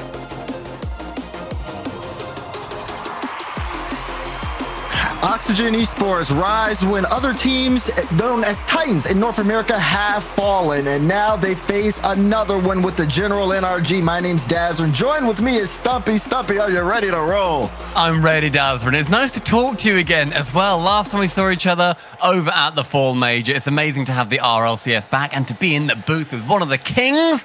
Oh, what a world we are settling in for. Daz, you know I love you, and it's completely fine. Listen. General NRG, mate, though, they're your team. They're your team, right? Oxygen, there's somebody that I would rate their roster move as one of the best that we've seen throughout this entire Roster Mania season. Gimmick is a huge pickup. And we need to see exactly how far that goes. Gimmick almost actually putting on the first goal right after the kickoff, forcing Squishy to make a save. And Squishy on the transition is going to score on one of his former teammates. Instant transition for NRG. I mean, Gimmick with a pretty weak shot as well, realistically. And Squishy doesn't even need to outpace anybody. LJ sort of in the vicinity to try and receive the ball. Isn't able to. 12 seconds for NRG to go ahead. But that wasn't quite their story yesterday, Daz. Started off a little bit slow. And the question about NRG is typically, even though they start slow, can they ramp it up? 9 times out of 10, they really can. They can bring it back to them winning an event over and over again. And in North America, that is where they are definitely the most comfortable. We want to see that comfortability here as well. LJ looking pretty comfortable with the flip reset, forcing Garrett G to go up a little bit early on that play. double commit there coming out on the defense from NRG, and you're seeing Oxygen, no strangers to getting in front of the ball, no strangers to pushing that one in front of NRG's third, but they got to worry about those transitions. You saw Garrett G with that air dribble just there. Already the first minute has been filled with teams bringing out a little bit of solo plays here and there, but also Oxygen doing their best to deny. Justin got bumped over to the side as he tried to pick that ball up. They're not trying to let NRG get comfortable here, Stumpy. No, not at all. I mean, Gimmick then had a really good chances to push up on the ball, even if he couldn't meet it, but instead lets the ball roll past, lets it fall into NRG's corner, and gets the boost instead. I'd rather him go ball there, let his teammate pick up, then he can rotate back around, because NRG, they're going to accept that free ball as often as you want, and they're going to do a lot of good with it, and it's led to this absolutely huge counterattack. Exactly. Of course, I watched NRG yesterday. Anytime they have freedom with the ball, anytime they have space in that midfield, they're going to take advantage of it all the way. And now they are seeming to be a little set up. Free backboard. Garrett G is going to go up, put the shot in. Everybody goes up, but no one's stopping that one. 2-0 NRG. Two players go up to try and battle against Garrett G, but neither of them read it. Gimmick, in fact, sending Toasty to the moon. Oh, my goodness. LJ bounced off the top of his car. Wrong place, wrong time. It was going in regardless, but having 2 goals come in from NRG pretty early on in this game as well, the first one after 12. We're going to need to see a return from Oxygen as soon as we can. Garrett trying to remove LJ from the pitch there. And a stat earlier the Waypoint brought up on the desk was there has been a single goal scored by the losing team so far today. And we've had 2 series already play. I want to see Oxygen, if they do lose this, I want them to buck that trend and give us a close one. Yeah, you can see some potential here for, a lot of fight on Oxygen. When they move upfield, they're getting bumps on NRG. They definitely have the mechanics here. But sometimes that leads to breakdowns. Every time they've been on defense, it just seems like they're either a little too slow or they play so fast that they get in each other's way, as you saw from that last goal that Garrett G had scored. So for them, it's just kind of about, everybody playing on the same pace, definitely getting some disruptions in the midfield, which we haven't seen yet. NRG have had full reign to carry the ball downfield. As we approach the bottom half of game 1, LJ tries for a carry. Squishy's there to meet it. Toasty plays that out, but Gimmick's kind of far. He has to reach for that, and that's going to kill the offense there for Oxygen. I mean, you make a great point about Oxygen as well, because there's going to be a couple of those teething errors. They're going to come in. It's still a new team. And hey, if you're still in that teething error part of your team's timeline and you're getting a top 8, it's a great place to be. You can have much more established teams do worse than that. So Oxygen looking to be in a great place, but LJ not in a good place whatsoever. Ball not hitting car. Instead, Justin can hit it in the net.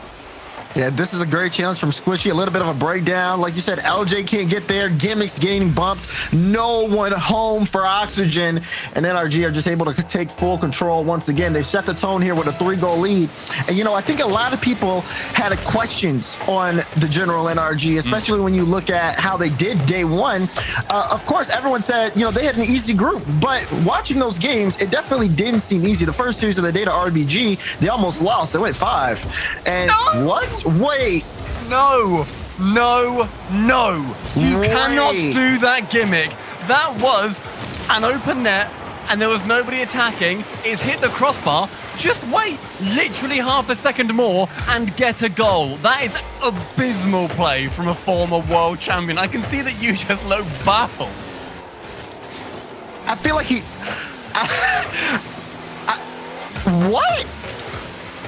I feel like he tried to miss it. Like, that's the thing. That's what it looks like. It was that free. I'm thinking, okay, it's a goal. I gotta, work on how I'm gonna transition this, and it just goes off the bar. A minute left, man, in game 1, and this one, I don't know. I just don't see Oxygen coming back from this at all after that miss. They have to shake that off. Like, looking at that, we can laugh about it all we want, and my God, do I want to laugh. But that is something that you need to look at and say, okay, no problem, go again. We'll get more chances. It's not a massive issue. In terms of shots, these guys are looking at 6 shots this game. Not that far away from NRG's 9. It's not actually being that different when it comes down to that final third. It's just with the conversion. Squishy there, missing an open net as well. What is literally happening right now? Yeah, we need this game to be over immediately. The way this was going. 20 seconds, less than 20 seconds left. A couple of open net misses here on both sides, but the difference here, NRG up by 3. Final 10, and Squishy will try to see if he can muster up one last play for the general. looks like it's going to get away from them. Keep in mind, this series of best of 7. And momentum, a key factor. Can Oxygen pick up one? They're going to try for it, and they can't get there in time. 3-0, game 1, NRG.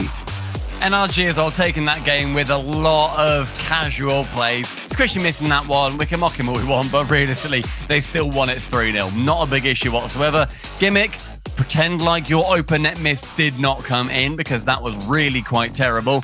3-0 for NRG, very comfortable, but comfortability, Daz, you said it right at the start of this game, is it can work well for NRG. You know, they're going to be working to a position where, okay, you know what, we can beat this team. We'll play as hard as we need to beat them, and play as hard as we need to win.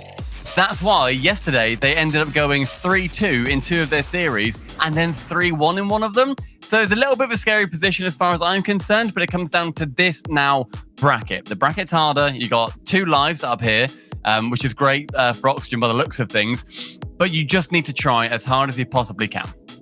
Yeah, that's right. And for me, I think that looking at Oxygen, right, they definitely, again, they can get the ball upfield. They can almost set up some types of shots. The shot total for them, they were sitting at 7 that game compared to the general sitting at 10. So they're able to put on a decent number of shots, but nothing really too threatening for NRG.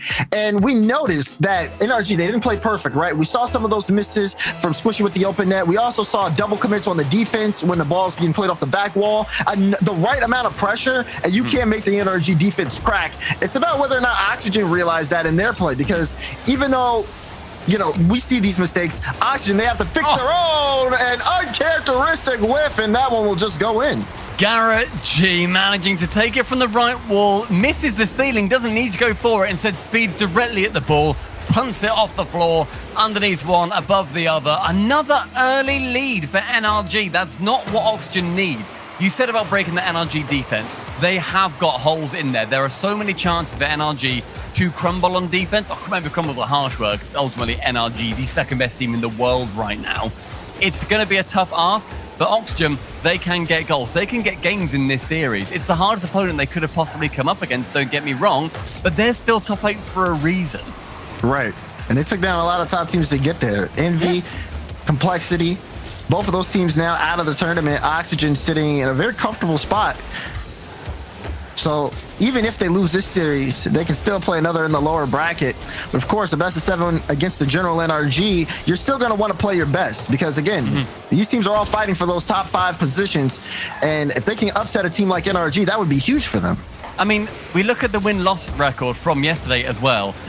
NRG, they got through obviously 3-0, as did Oxygen. But Oxygen, in a group that a lot of people would consider harder, as you said, it had Envy and Complexity in there, 2 major teams. They managed to get a better win-loss record than NRG by losing 1 less game. They did incredibly well in a stronger group. It's now on them to show that they can hang with the big dogs when they get their chance, and they've earned their chances to be up here. There's just a few small errors coming in. I hasten to say that it's down to nerves, but I do think it looks a little bit more like they haven't got just stuff like that. They haven't quite got the last 10% to make their hits count. They seem to be shocked when the ball finds them. Yeah, they're definitely looking off, so to speak. And NRG are taking full advantage of it. Saw Garrett G earlier. He dodged the demo, still beat out the second man going up for Oxygen, and force somebody else to half flip back so they can recover. Now there's a chance pass play. Gimme! Oh, it's off the bar. Toasty, come in and clean it all up. And we got a tied up game. Oh, that's a beautiful passing play. Starting from their own back third. 1-2-3 onto Gimmick, the double crossbar. Man loves his crossbars, but this time Toasty can tap it in. Brilliant goal. Game of the series so far. Much better than any of NRG's poultry 4 that they've scored. That one is a contender for a top play. I don't know if I've ever heard the poultry reference before. That one was different for me. I'll take it, though. Justin, playing this with slow. NRG definitely going to try to see if they can get one back here quickly. Justin, does he have a flip? He does. Used it. Squishy comes up. The speed is there, but Toasty able to be in the right place at the right time to get that save. Brilliant save as well. His positioning was just so nice on that inside post where I thought that was going in. Toasty, great positioning. Keep that up. But Squishy as well, receiving the passes like that from Justin. Keep reading it, and this series has got magic to come. Justin, though, with a goal for NRG, starting to clear up. And Garrett G is so fast to that ball. Then gets that second touch where LJ thinks he has control. Justin's just there all the way, full faith. That's what makes this NRG team so special. The way they're able to work with each other and have faith as they move up the field. So they take the lead now. 2 minutes, 18 seconds left. They bounce back against Oxygen. Yeah, I mean, the thing with NRG is they can keep going and keep getting nice little goals like that. Oxygen need to not let one goal go in and suddenly lose any of their faith. They've already got the monkey off their back by seeing that they're not going to be another perfect swept team today. That is a huge factor in the mentality, but Squish with 0 boost has to go up against Gimmick. Does so, just reads him like a book. That's what you get when you're against your former teammates sometimes. You know what they want to do. Yeah, a lot of history there between Squishy and Gimmick especially. Squishy with a beat there. Justin tried to get a piece of that ball. LJ has the Gimmick on the wing. The Gimmick will jump up for this. Won't be able to make contact. Toasty had to dodge a demo. And you can see where Oxygen struggle when they move into that offensive end. NRG just kind of make things so hard for them at times.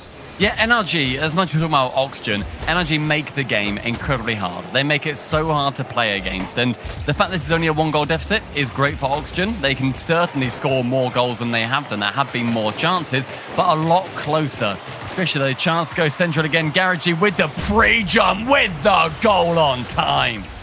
Oh my, here we go with Garrett. But look at this assist from Squishy.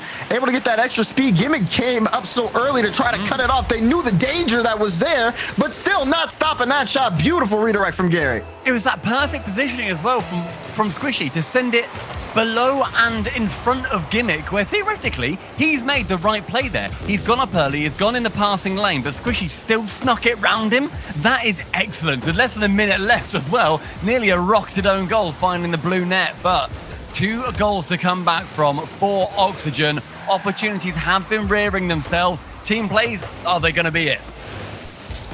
And the speed at which these players go and the level of talent in the air. Sometimes there's not enough boost on the field. That one to play out. Gimmick gets there, but the shot's off target. Could have been a sign of life for Oxygen. 30 seconds remaining. Gets cleared away. Justin with the speed will have to force Oxygen to start over from their own half. Final 20 and a double commit on that right wall leaves Toasty having to use so much boost just to get over the ball so it doesn't just fall to NRG for the counter-attack. And yet, look what's happened. Another NRG counter-attack. LJ with 50. Pinching off that side wall, beautifully shut down by Garrett. Midfield play, time waste supreme. NRG, game number 2 is theirs. And one more goal for good measure. Hat trick there for Garrett G to end it. Squishy. Cheese Gimmick says, we'll play it high. You don't have to block my shot. You have to block his. And Garrett G just showing the general stuff. General NRG up 2-0 in the series, and they look as dominant as ever. Daz, I know you're a massive NRG fanboy, and you won't say a bad thing against them, so I have a big question for you. Oh, gosh. No, it's a good question. Right. Okay, all right. Maybe I should ask this when this series is done, but I'm thinking it right now, and I'll definitely forget because I've got a terrible memory. We say that NRG, they play to their opponent. If they think they can beat them, they think they can beat them. They will do what they need to do. They'll get the dub. It might go to 5, but, they will still get the dub. Do you think they consider Oxygen to be that kind of team where they think, we don't need to play at 100%, we don't need to worry, we can play this at 80%, 70%, whatever it is, and we can still win? Because NRG are just that good. Well, considering yesterday's performance, I think that they are playing up to Oxygen. I feel like when NRG know that they're beating a team and they have the confidence, like we saw them play against like some of the qual teams yesterday, they kind of took their foot off the gas and they just started kind of playing around. And if for the real NRG fans, you can tell when they're playing around on the field.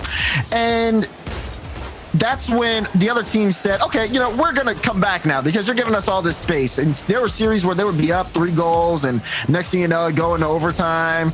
And on a team where they know they can score 5+ goals on. So I think that they recognize that they made those mistakes yesterday and they're not trying to make those mistakes now. Just get the series over with, move on to Championship Sunday. That was nearly a gorgeous goal from LJ there, getting a tap around behind. I would love to see that go in, but it doesn't this time. 30 seconds gone with no goal. NRG's flacking in this third game after getting a goal in 12 and 13 seconds respectively in games 1 and 2. I just think that with NRG, you're going to see them at this point now getting to a top 4 with, as far as I can tell, this isn't like NRG trying their hardest. And that's huge for them. That's amazing that NRG are able to do that. Oxygen, they need to put on that pressure. Make NRG respect them, because as far as I can tell, they're going for just a couple of silly plays just in there, slowing it down, bringing 2 defenders into him because he knows they're going to do that. Oxygen respect Justin so much here that Toasty and Gimmick both commit. Yeah, he throws the ball at them, has a complete plan to play the 50 in front of the goal line, and they play right into the palm of Justin's hands. That ability to slow down the ball where in a fast-paced game, right when you're in front of the goal line, is one of those types of plays that Justin is going to be able to make with pure confidence, especially when you talk about a team like Oxygen. They need to put on the pressure towards NRG, but they have pressure because they know they're playing NRG in the first place, and that pressure makes teams crumble. Yeah, for sure. I mean, it's the fear factor. Suddenly you're against the team that got to the grand finals of the major and you don't know what to do. But NRG are doing a spectacular job of showing Oxygen what they are capable of. It's just now down to Oxygen. Are they going to be able to return as hard punches as they possibly can? Or will the NRG defense just be too spectacular? Just under 2 minutes have gone in this game with 3 remaining. LJ with the air dribble, but Squishy shuts him down before that dream can apparate into an ambition. Now, Justin will drop that one down. LJ picking up this ball for Oxygen. Gets a demo. Toasty gets dusted by Garrett. A Gimmick will still try to keep this one in play. LJ beats 2, though. And Squishy last back. Toasty says toodaloo. Ball played out. Gimmick trying to get to the ball, down for Toasty, and they can't wrap around it. Oxygen working so hard to make this drive work, getting demos, bump plays, and still NRG are able to get it out of their own end. So many good chances, though, and I loved seeing how much Oxygen decided to swarm that goal. They have half a game left to just make it so the losers in this tournament so far aren't going to go down 0-9. Gimmick with 1 touch to LJ to receive that pass. Oxygen draw level. And finally, they make it work here. You see the demo to open up a lane for Gimmick, play out. Gimmick plays that perfectly where he sees Justin on that back wall, knows he can bounce it off the wall. Justin's not going to get a piece of that ball, sets up his teammate for a free shot, and now Oxygen on the board. The pressure is finally paying off for Oxygen. They got to build on it, game halfway over. Oxygen recording more shots, more pressure on that target, but off kickoff. NRG, they do not want to be down for too long. Justin on the right wall actually stays up just to confuse LJ, and Garrett G taking over. 1 man in defense is not enough to stop that formidable duo. Man, you score a goal on the general, you get confident, and the next thing you know, it's in your net. That's really how this series has gone so far for Oxygen. Every time that they've gotten at least a game tied up, and it looks like, okay, they're finding the blueprint, NRG strike back. That's such a good pre-jump from Gimmick. Staying up in the air just to block out any of those options and then giving this counter-attack chance to Oxygen is huge. Toasty going low with it as well. Actually got it round Squishy, but Garrett G with clutch defense. Now you'll see LJ pick it up. This is good possession for Oxygen. Justin plays it. Oh, Toasty didn't get a read on that. Garrett played it slow. Justin will pick up the mid boost. He'll have to play defense to block this one from Gimmick. It does get past him. LJ goes up. Squishy with the block. Is there a follow-up? No! Justin denies at the right time. What? Transition going all the way around, and Justin puts it in the top left. Justin, how do you still save this? Got bumped by Gimmick. Use that then to flip. Still land perfectly in the passing lane for Squishy and can then smash it top bins. That shouldn't be allowed.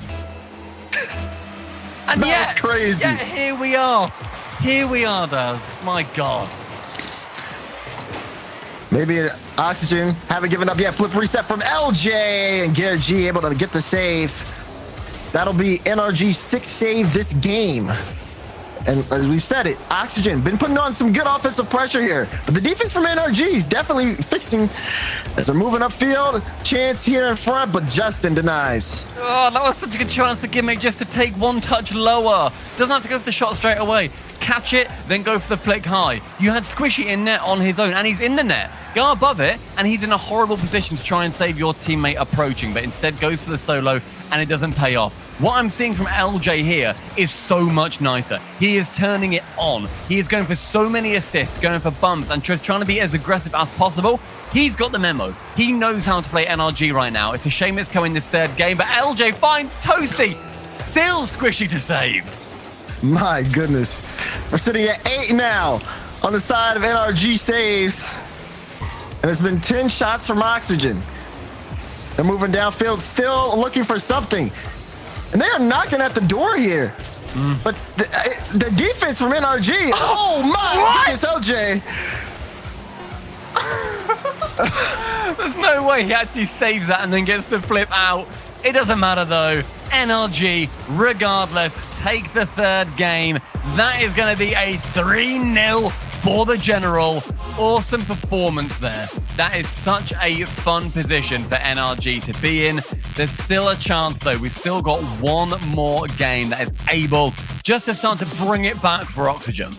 Yeah, and I think we're getting a word. I think we got a tactical timeout. We do. On the side of Oxygen, they definitely got to talk things over here as it's just, man, when you put on that much offensive pressure and you put on that many amounts of shots against NRG and they're saving everything. You're demoing them, you're passing, and nothing's working. What else do you do? That, I feel like they've really got to take this time to kind of figure out their approach. Honestly, LJ's found it.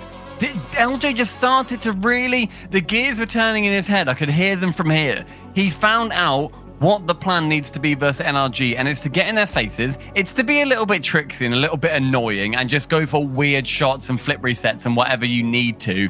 And it's to bump. It's just to get in the face of NRG and make it so then they don't have the extra second of decision making that other lesser teams than a group topper gave them yesterday. Their group was one of the easiest that they could have gone through, and Oxygen did not 3-0 theirs, including Complexity and Envy, just to get here and then get slapped to the curb by NRG. It's a chance for LJ to tell his team, guys, do what I'm doing. Get big, get in their faces, just ruin their day. We've got one more game really to prove it, unless NRG manage to lose this one. Let's just go out with a bang. Let's get this top 8. Let's then head over to the lower side of the bracket, if needs be, but let's just figure out what we need to do. I back Oxygen's offense so much more than they've shown us. Yeah, their offense has shown signs of life earlier on in this tournament, like you said, with big wins that they had over against Envy and Complexity, especially. This team has shown that, they can hang with the big dogs at some time. So now it's about, okay, when you go up against a team like the General NRG, you can tell that there's a bit of a difference. They seem to have them kind of figured out. And for Oxygen, they're going to have to come out with a completely different style of play. They know that. Now, looking at things for me, I would want to see you had mentioned it earlier. We talk about LJ, right? LJ with some of those solo plays that he had kind of came out big here for NRG or against NRG, kind of opened up the defense. I want to see a little bit more of that. That way they can at least make this one a little bit more closer. Yeah, NRG though, continue with the script. Turn it on maybe 5% more to try and shut down Oxygen, but they are certainly having to bring up much more of their A game than they were earlier on in this series. NRG, they can't be relaxed. You need to keep fighting to get into that top 4. Because if you can relax your way to a top 4, you may as well call yourself BDS at this point. Pain. I watched that series with you, and it was nice to be in the same room. Oh, yeah. You can't just say yeah to that. It still hurts. It still hurts, okay? Oh, man. But the General, of course, they're trying to get back to that point, right? And I think that's one of the other sides of this conversation is that, yes, they take second. Yes, Garrett's like, yeah, that was cool. But when you're trying to be one of the best team in the world, and you get destroyed like that, it makes you definitely think, okay, we got to change things. We got to come out even harder in the next split. And I think that's exactly what NRG are trying to prove here, not in just, the group stage, but in every matchup. They're going to have their own type of pressure, as every single team in North America are going to want to stop them because they all want to be in that place that NRG was in that grand final. Earlier on, we were impressed with Justin for bringing 2 players to save a shot. This time he's outdone himself, and they managed to get all 3 Oxygen defenders just trying to crowd around that ball. Squishy manages to squeeze it over the top, though. I got to look at this again. Toasty, As soon as the ball gets past him, he's at that corner boost, tries to turn around, and he's just a little too late to get the touch that he wants. Plus, he has that pressure of Squishy going in for the pre-jump. Very tough scenes here for Oxygen. But Gimmick trying to put things back on track. Flip reset off the top. LJ manages to play around a shot. Garrett G saves it. I thought that one was in. Great stop there for NRG. Even though Justin didn't save that, I adored seeing his movement. Because he had 12 boosts, he knew he couldn't go up too early because he was in awkward position. So instead, he wrapped around on the inside of the post and left slowly so that he could use his dodge then to clear the ball away. It didn't connect, but it shows his ingenuity. Brilliant demo by LJ, opening up that back line. Toasty to shoot. And a demo from Gimmick on his former world champion teammate to get a goal for Oxygen. Look at that. LJ with the demo to start it off. Gimmick plays off the backboard. And like you said, he also then goes for the demo, giving Toasty an open net. Can't miss those opportunities. Oxygen tie it up. And they're still trying to keep it up. Wait. Oh. God, nailing those fundamentals, Daz, is one of the biggest things that I think a team can do when you are down in ultimately the mechanics department and when you're down in the rotations department. If you could just knock out a couple of players from your position and you can get them a bit scared, that bump there, you shut down Justin without ever touching the ball. Brilliant ideas. Another demo coming in. It was Squishy on Gimmick this time, starting to return what they are being dealt. NRG stretching themselves thin, and Oxygen, maybe they can just about peek through that window. Lots of bumps going on here. NRG, this could be a potential problem if they don't know how to manage it. Garrett plays that one, but it's off into the corner. Justin whiffs that ball. It'll go off to the side here. Squishy, what time? Does he have the boost? He does to drop that one down. Still getting beat out. It's Oxygen taking their time. They don't want to give up the ball too easily. Here to NRG, making them work every step of the way. Good idea there from LJ to slow it down, to take it around one defender, but then tries to be clever against Squishy as well. Isn't quite able to make it pay off. Justin trying to fake out. I think it was Gimmick there. No, it was LJ. Now Toasty on that left wall, attempting to start a play of his own. Isn't able to, but a bump from Toasty shuts down the NRG counterattack. That was the main word of games 1 and 2 was NRG. Okay, they save it, and now they counterattack. Bump the man out of the way, and suddenly they won't be able to do it. Yeah, those counters definitely a part of NRG strategy, but what do you do when you just take the defender out? LJ will pick up the score for Oxygen. Brilliant pass from Gimmick, and then straight onto the bump, just scaring Squishy out of the way, makes him jump early, and then can knock him from the middle of the net. Oxygen, with as far as I know, the first lead that they have had in this series. Yes, first lead in the series for Oxygen. Now it's about if they can hold it. Bumps have been working really well, though. And for the first time, we see NRG on the back end. Justin, though, setting up for the double. Misses. Squishy tries to get there, but Gimmick will pick up his third save. Another save needed. Toasty gets there. Garrett G the ball off the post. And it will still be the lead for Oxygen. Oh, Daz, you told me earlier that Garrett was having trouble shooting, but that really should have been on target. At minimum, he was point blank range. Yeah, it's been tough for Garrett. I mean, day one definitely saw a lot of crossbar goals from him. This time, I'd say he's playing much better today, but still, you can see some of those signs there. Now NRG working. They have this ball in Oxygen's end and for a long amount of time. Looking for the pass to Justin. Oh, the speed and the accuracy. NRG tie. Spawns the Dueling Dragons out of the net with an assist from Garrett G. A rocketed pass aimed for his nose. The keeper knows exactly where that ball's going as well, and yet NRG can still play around the side of him. Final 30 seconds, the lead snatched away from NRG. It's now on Oxygen to bring it back because in an overtime, it's a terrifying place to be versus one of the greatest teams to ever play this game. We've had sweeps all day long. Will we have one here in the winner's bracket? Ball back to Squishy. Oh, he bangs the goal! Squishy gives NRG the lead. The final 10 seconds is heartbreak now for Oxygen. Squishy receiving from Gimmick as if it was 3 years ago. The chance for Oxygen to take it out may not be here, but the final 10 vital. A nice slow kickoff from Justin. Squishy to block it low as well. No chances taken. Gimmick left with the ball. The flick high, but to absolutely no one. 0 seconds. Sees the ball hit the floor, and it sees a 4-0 for the General. Another sweep here, this time in the winner side. The General NRG are going to move on to the winter final. And man, that was the best they've looked all tournament long. As Oxygen, they were a team that showed up in the group stage, won their group, and it just seemed like they hit a wall here against NRG almost in this game 4. I mean, they had the lead there. They did a good job demoing NRG, just trying to make them uncomfortable, but it wasn't enough. Yeah, I mean, holding NRG to just like the one goal in around halfway through, they were right at that draw, and then they couldn't quite take their chance. They couldn't quite hold on to that lead. The final 30 seconds, 2 goals from NRG, a horrible position to be in. But that is Oxygen dropped to the lower part of our bracket. That's what they get for finishing first in their group. Yesterday, they bought themselves another life. The General, they've confirmed themselves top 4 in our tournament today for our first North American Regional, our X Games Open.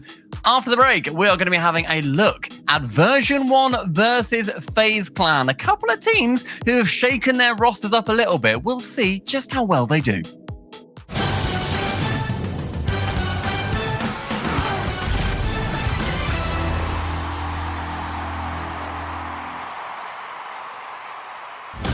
The best athletes.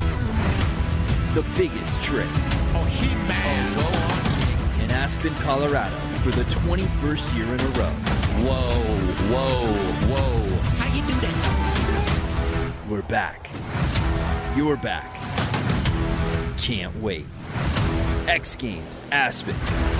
January 21st through the 23rd, 2022. Let's go. You know how some carriers give you so little for your older busted phone you just end up living with it?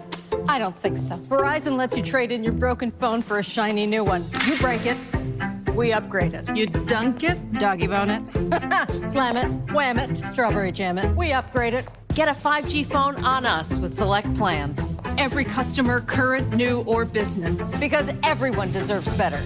And with plans starting at just $35, better costs less than you think. This might not be your car, and this might not be your engine. Maybe this isn't your morning routine, and maybe these aren't your coworkers.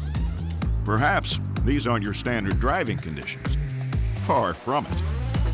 But this is your oil, which means you're one of us, doesn't it? For serious engines, on and off the track, upgrade to Mobil 1. It's 3 a.m. I need a taquito. If you want it, we can get it from the 7-Eleven. Slurpee, light bulbs, antifreeze. Here's your order, nacho cheese. If you want it, we can get it from the 7-Eleven. Tip your driver. I can't wait to wake up from the street.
from side to side. We gon' make you lose, oh, inside your mind. Oh, we gon' get you through this, just for one more high. So baby, let's orbit tonight. We gon' make you move, from side to side. We gon' make you lose, oh, inside your mind. Oh, we gon' get you through this, just for one more. So baby, let's orbit tonight. Let me give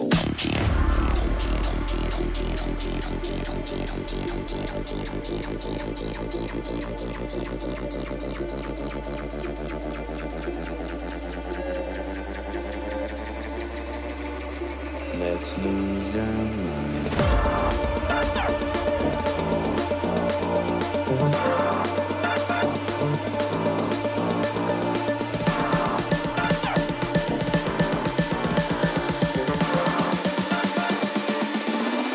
Let me give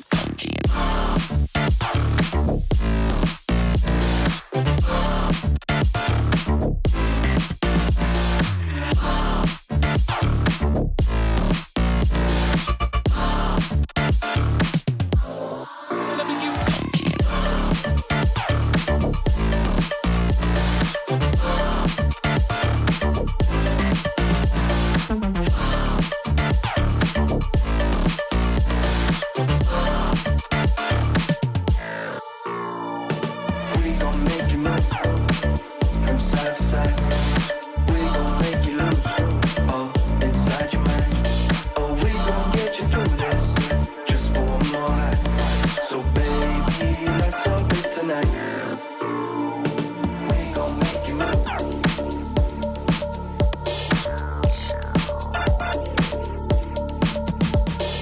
We gon' make you move.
Welcome back to the X Games Open. I'm James Bott, joined by Corelli. And Corelli, it has been a pretty quick day so far looking at all the results. We are speeding through the day. This time a 4-0 sweep for NRG over Oxygen. And surely we don't get another one coming up to the next series. But for NRG and Oxygen, what can we say? NRG came to play today. They took care of business against Oxygen. You can see a lot of the replays here starting off with NRG putting away a lot of great shots. And I just felt like Oxygen were very uncomfortable in this series, James. And that's what NRG does. So speedy. You can even see Justin on his game. Lovely shot there. And Oxygen, I think they're happy that they even kept some of the games close. You look at how one-sided some of these previous series were, even though they've all been a sweep. I think Oxygen was the most competitive team that we've seen on the losing end of things today, which is saying a lot considering that was a sweep and a best of 7. So Oxygen still getting first in their group, that's huge. They've skipped so much of the tournament. They're not out of it yet. They still have another life down in that lower bracket. So they'll still have a chance to pull things together. NRG, however, moving on to that upper bracket final. And this matchup here, Corelli, is going to determine who plays them in that upper final. And I have a good feeling a version 1 versus FaZe is not going to be a sweep. And a lot of people are excited to see this version 1 roster now with Beast Mode, Torment Comp Beast Mode, obviously replacing Gimmick, who you just saw on auction. That's where he went. And so for version 1, this is a huge test.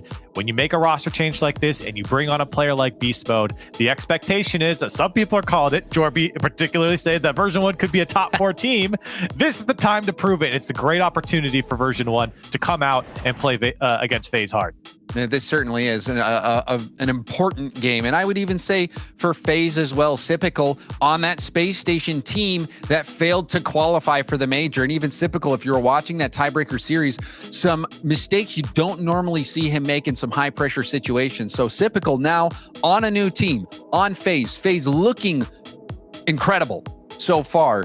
This is one of those series, though, to back it up and to really make that statement and prove that FaZe has improved. They have gotten better with Sypical as part of that roster. So Beast Mode going up against Sypical, 2 roster moves that are intended to make these teams top 4 competitors, solidify that spot. And it's all going to come down to this. Winner plays NRG. But really, those are the 2 players I'm looking at, Corelli. Beast Mode and Sypical. How will they play against each other?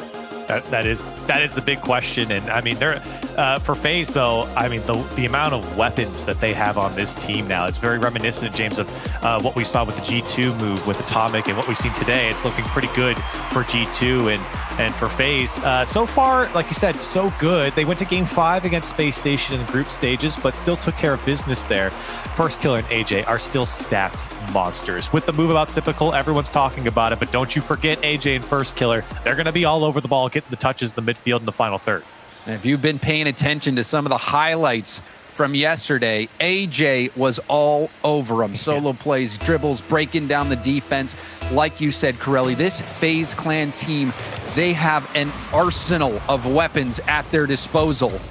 We'll see how V1's defense can hold up to it early on. Version 1 getting some chances off the backboard. Beast Mode beat to the ball there. And I think, we talked a lot about FaZe and obviously the weapons, like you said, but another interesting thing about version 1 is I feel like with Beast Mode coming onto the roster, it might give more freedom for Calm to show off what he's got. I feel like we haven't seen full potential of Calm, and everyone knows how good he is when he pops off, but that consistency of when he plays to that higher level, that's what you want to see out of him. And maybe Beast Mode can elevate this squad and elevate Calm to that level. And this is a great test, a stress test, really, for this new roster. First Killer, the double tap! He was running on fumes, Corelli, but it was perfectly executed. 49 boosts going into this one, and second touch had 9 boosts left until he finally got the last touch. Used everything in the tank to put it away, and the first 45 seconds go in favor of FaZe. And it bodes well for FaZe. Already First Killer getting that double tap. You saw Beast Mode trying to wrap around the back of the net to get the save. The First Killer so clean. One thing, James, that we saw yesterday from FaZe was the passes coming out from the offensive end back towards the midfield. That's where FaZe have really thrived, and I feel like that's the part of the game that's improved the most, is keeping the possession on offense. It's not a quick snake bite anymore. They grab hold of the defense, and they put the pressure on, and that's what's elevated, I think, this roster coming into this split. And when you have that possession play, when all players... Oh, that one's off the crossbar! Torment couldn't read the bounce out. Calm, flip reset, but could not get the follow-up touch. But when you're playing that possession game as FaZe, it also benefits you now that all 3 players are experts at solo plays. They can go for these air dribble, flip reset, crazy mechanical plays, and that's going to make FaZe extra dangerous. And we've already seen them get first blood here. But version 1 having some possession moments. certainly getting their bearings as well, but space afforded here to Typical. One at the back wall, had no boost to follow up, but anyways, and a good clear for version 1 will fall back into the hands of First Killer. No help here in the version 1 corner, so First Killer's got to get himself. He might go all the way. Here's the follow-up from Typical, tries to dunk it down. AJ will go as well. Typical still has boost. He's got 2 in front on the version 1 side, and he's got a dunk Torment this time, still forcing the ball towards the net, and finally Beast Mode able to push it away. First Killer's touch will go wide of the net, and still FaZe on the attack. AJ, how did AJ get through? How on earth did he find that ankle? You see Calm trying to dribble out, First Killer right behind him. AJ powers through, back-to-back 50s. That one pushing it off the ground. He knew that if he blocks off the escape route of that ball, it's going in. AJ, that was a smart play. It's not easy to make that one. No, what a flip from AJ there. He actually redirected that ball towards the net. I thought surely he couldn't get the angle on it, and now here comes FaZe again. Typical, dangerous shot. AJ waiting for the touch. 2-0 up here for FaZe, and that offense rolling here as it's just Beast Mode under AJ, as he will win the challenge and get out for version 1. And we've seen so many instances, even in this game, of version 1 stuck on their goal line, having to jump from their goal line to try to push it out to the corner. The lockdown offensive plays that we're seeing from FaZe is frightening. Yeah. And then they're still not letting up. Typical snipe in the lower corner. FaZe picking V1 apart. And this is, again, James, I mentioned it, this is where I feel like FaZe have improved the most. You see a lot of lateral balls coming across the box, and you're also just seeing opportunities converting for FaZe, and they stay on offense for so long. It's not really version 1's fault here. Any team would struggle with how much pressure they've felt so far against this FaZe roster. And Typical picking his point perfectly. He saw that Torment was on the wall, on the post, expecting a high shot. And you saw him whip his car around and go low. Typical, the accuracy, I mean, that's what he used to be known for, is the shooter. The third man hanging back, waiting for opportunities, and then picking his angle. And he did that there. Oh, man, look at the space for FaZe in the midfield. That pass to First Killer, he just put it high. It's now 12 shots to 1. FaZe in front on that mark and in front with goals. As version 1 have to put something together. Here's a little gap on the FaZe side. Calm can't get around to it. And a minute left. Version 1, they've got some work to do. Beast Mode, flinging it towards net. Calm out of boost. That's going to be the best he can do. First Killer bumping Torment, who pinches it back out to the middle. That will be a chance, and it will be a goal for Calm. That was genius from Torment to follow this ball up. Had 60 boost, got a touch, and then pinched it off the ceiling back towards the net. That's crazy plays coming out from Torment and Calm to follow and crash the net there. Much needed goal here for version 1, a break, and they're on the board. Improvisation from Torment. Recognizing that chance. Version 1 do get on the board, but really, aside from that play, FaZe has been utterly dominant. Yeah. And maybe it's just, you know, version 1 having to learn to play to the pace of FaZe. Space Station had, I think, a similar problem yesterday. Here's another shot from Beast Mode. That one's saved by First Killer on the goal line. So much so that he ran into the post. Now Calm comes. Here's Beast Mode to redirect. Typical jumps in front of that with 10 seconds left. FaZe racing to the other side. Version 1, a couple of close calls here at the end of game 1, but just not enough. Down by 2. This one's going to pinch downfield, and FaZe surely going to take game 1. They are, but in those final moments, we saw V1's offense start to come alive. Even so, I think it was Torment going back the entire FaZe team and thinking that he's going to hit it over to the right side of the field. Or no, I believe it was Torment that took the shot, but regardless, V1 started to get a little bit of space. We're finding each other on the shooting opportunities, and you see even there, you mentioned they had one shot. They managed to close the game out with 6. So V1, despite getting broken down in the first part of the game, they had something to look to later on. However, FaZe Clan, you see them spreading out the love. First Killer, Typical, AJ all scoring, and there were some quality goals there. Oh, absolutely. AJ's goal was phenomenal coming out from him, and the ball movement from FaZe was also great. For version 1, I just want to say, I feel like maybe just a sleepy start here. We'll see in game 2, but it felt like they really got going at the end of game 1 here, where you saw Beast Mode get involved. I mean, I didn't really call his name aside from some saves on the defensive side for version 1. The offense was non-existent. I think that goal from Torment with that pinch off the ceiling really ignited the offense there for version 1. Got some confidence going here. So I'm willing to chalk up that game to a sleepy start here for version 1 if they can come out the way they did at the end of game 1 for the entirety of game 2. But it's been one of those days, Corelli. We've seen three true. sweeps in a row. And honestly, with that game 1, FaZe looks to be in form where a sweep doesn't seem out of the question. But we'll find out game 2 if version 1 can shake off that sleepiness and wake up and bring the offense that we saw later on in the game. And again, you mentioned Beast Mode. He's that player that you're looking to at version 1, coming in, filling in gimmick shoes. Beast Mode, a player that's been hyped up. And now we'll see if he can live up to that hype once more. Certainly been a good start for version 1 when you talk about groups and where they've been in their previous group.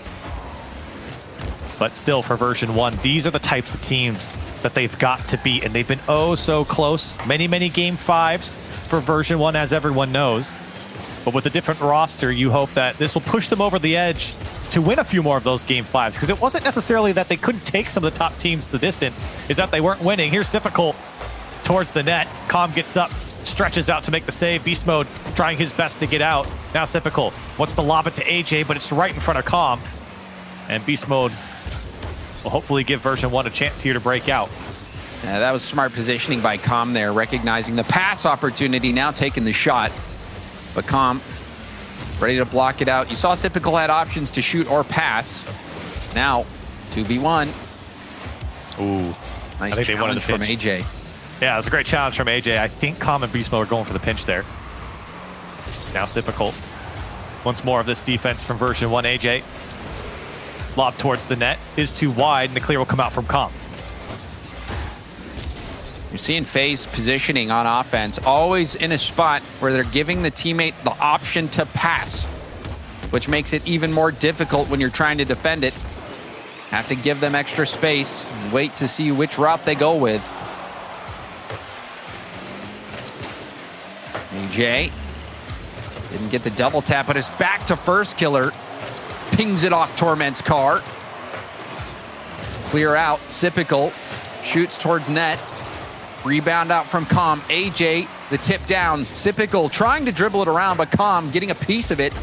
Torment, bit of a panic clear, but Typical didn't have enough boost to do much. AJ, so calm under pressure. Will get the flick by another. Buying some time for FaZe to get back into position, but a miss from First Killer. Typical will tip it out. Version 1 putting on some pressure here, and FaZe a little disorganized on defense. Now the flip set from First Killer almost goes through. And version 1 definitely playing this game a lot closer. While maybe they aren't winning in possession, they are a little bit more dangerous downfield, and the defense has been a lot more organized, have not let FaZe have extended shots on target, or multiple shots on target, I should say. First Killer, though, trying to work the corner. Calm goes up the side, does make the save. Typical on the shot. It will go through, and FaZe will finally break through the defense. And again, options. You see First Killer slowing the ball down, threatening the pass to the middle, also threatening the bump.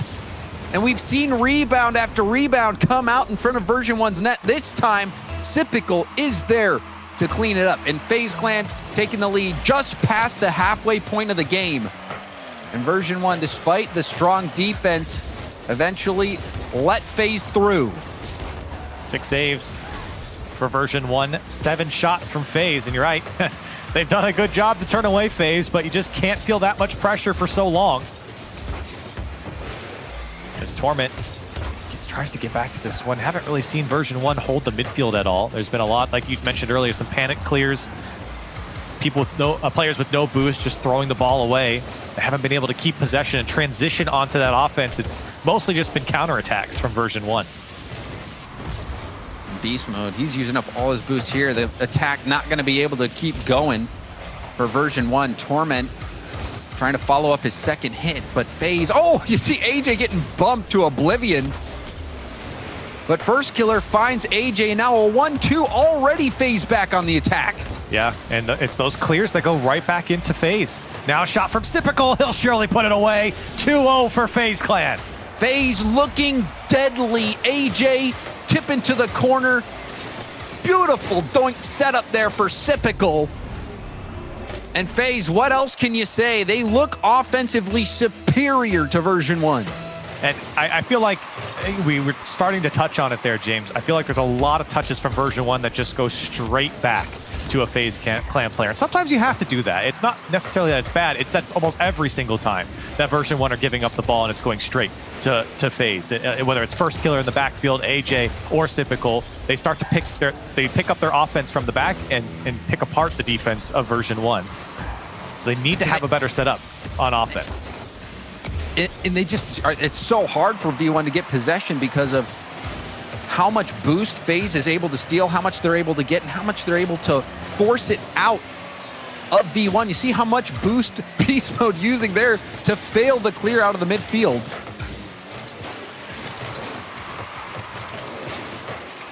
Torment back to the corner. First killer with plenty, but he was backwards and awkward.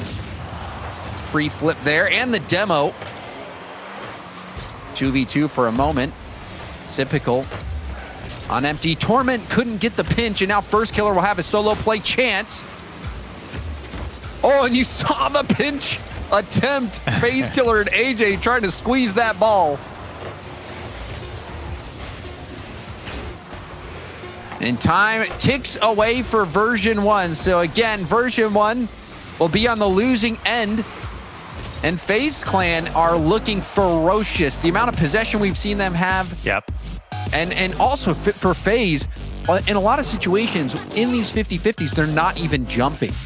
And you're seeing version 1 commit heavily on these challenges. And when you jump into a challenge, if the opponent doesn't and they can maintain the ball, then they're quickly punishing you for losing that position by going airborne. And AJ is so good at that, knowing when he can get away without jumping, getting right into a dribble, and trying to get the ball out to a teammate or even just make a solo play. And now we've got version 1 calling a timeout to try to figure out how to respond to what FaZe Clan is bringing. Yeah, and I think this is a perfect time to call a timeout for version 1. You don't want to, I don't necessarily love the philosophy of calling it on your last life, if you're going down 3 games. So I like it that they're here down 2 games, an opportunity to make some quick adjustments here. And if they drop the next game, they can adjust even further. And for version 1, I think there were adjustments made. We talked about higher quality defense for version 1, but I'm going to harp on it again, James. I feel like version 1 gave up the ball too easily to FaZe, and free touches for FaZe is just, it'll kill you throughout a series. I don't care who you are. You cannot give first killer and Typical open space in the midfield. You can't let AJ up into the air like he has so much here in this series. And for version 1, it's either closing down that space if it's going to happen, or just keeping possession as they move out. And I know it's tough because FaZe, they soak up all the boost. They move the ball out quite a bit. You got to play up to the FaZe pace. But these are the things that version 1 are going to have to change if they want a chance. You're certainly right. And it's tough to not want to dump the ball when you're low on boost, because you're thinking I just need to get some breathing room so we can get some boost. But it just doesn't work when you have so many FaZe Clan players able to make the solo plays. And you even see them going for the rebound plays, as you see in the highlights. Even if they're taking these shots that aren't going in, and version 1 has been so boost starved that even those weak shots are going to be doing wonders for that rebound, because version 1's not going to be able to get the follow-up very quickly. And FaZe has been driving circles around V1. So we'll see what kind of adjustments come out. We'll keep our eyes peeled on version 1 to see if anything changes. But what we have seen is them stuck on the goal line quite a bit, forced to make save after save. We'll see if version 1 can make some adjustments here and find some footing on offense. There's been a couple great chances here for version 1, but a lot of it has come from mistakes coming out from FaZe.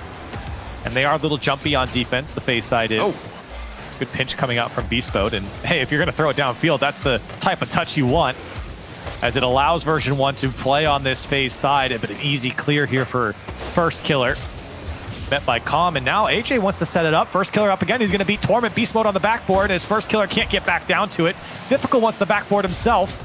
As they let it go for AJ, fakes it down, the shot comes through, a triple commit comes out from version 1. Now first killer to the back wall, flip reset, puts it away! First killer, highlight play to start things off. First Killer built different. You saw the defense was defending the double tap. They did not expect the flip, reset, triple tap. And that's great play from FaZe because they recognize how panicked version 1 was on offense. And look how many times FaZe put it off the backboard, how quick they were to meet it. First Killer was there twice. Typical put it off the backboard as well. AJ went there as well. And so finally First Killer with the solo play to put it home. That's how you whittle down a defense. I mean, I don't know if I'd call that whittling down. I think he blew that up. Fair. There's nothing left. He demolished it. So a statement goal from First Killer, a highlight machine. That was a beauty. FaZe Clan. Oh, man. Look at the space here in the midfield. Players got to it at the same time. Everyone retreated back. Still, it just goes to show, I mean, from both sides, the space there is to work with the ball. Here's AJ now. Over to First Killer. Another touch to the backboard, maybe two. First Killer, another one. Can't put it away. The defense was nowhere to be found as this one thrown downfield, and FaZe will start back from their own line. AJ, backward pass, typical. The pinch. Calm, desperately trying to get this ball out to Torment. The flick will go wide. Beast mode with the boost steal. Promising exchange there for V1. Calm to Torment. Torment over to Beast mode. Beast mode drops down, but Typical will deny the upper 90 shot. Still a good setup. Good passing plays from the side wall here from version 1.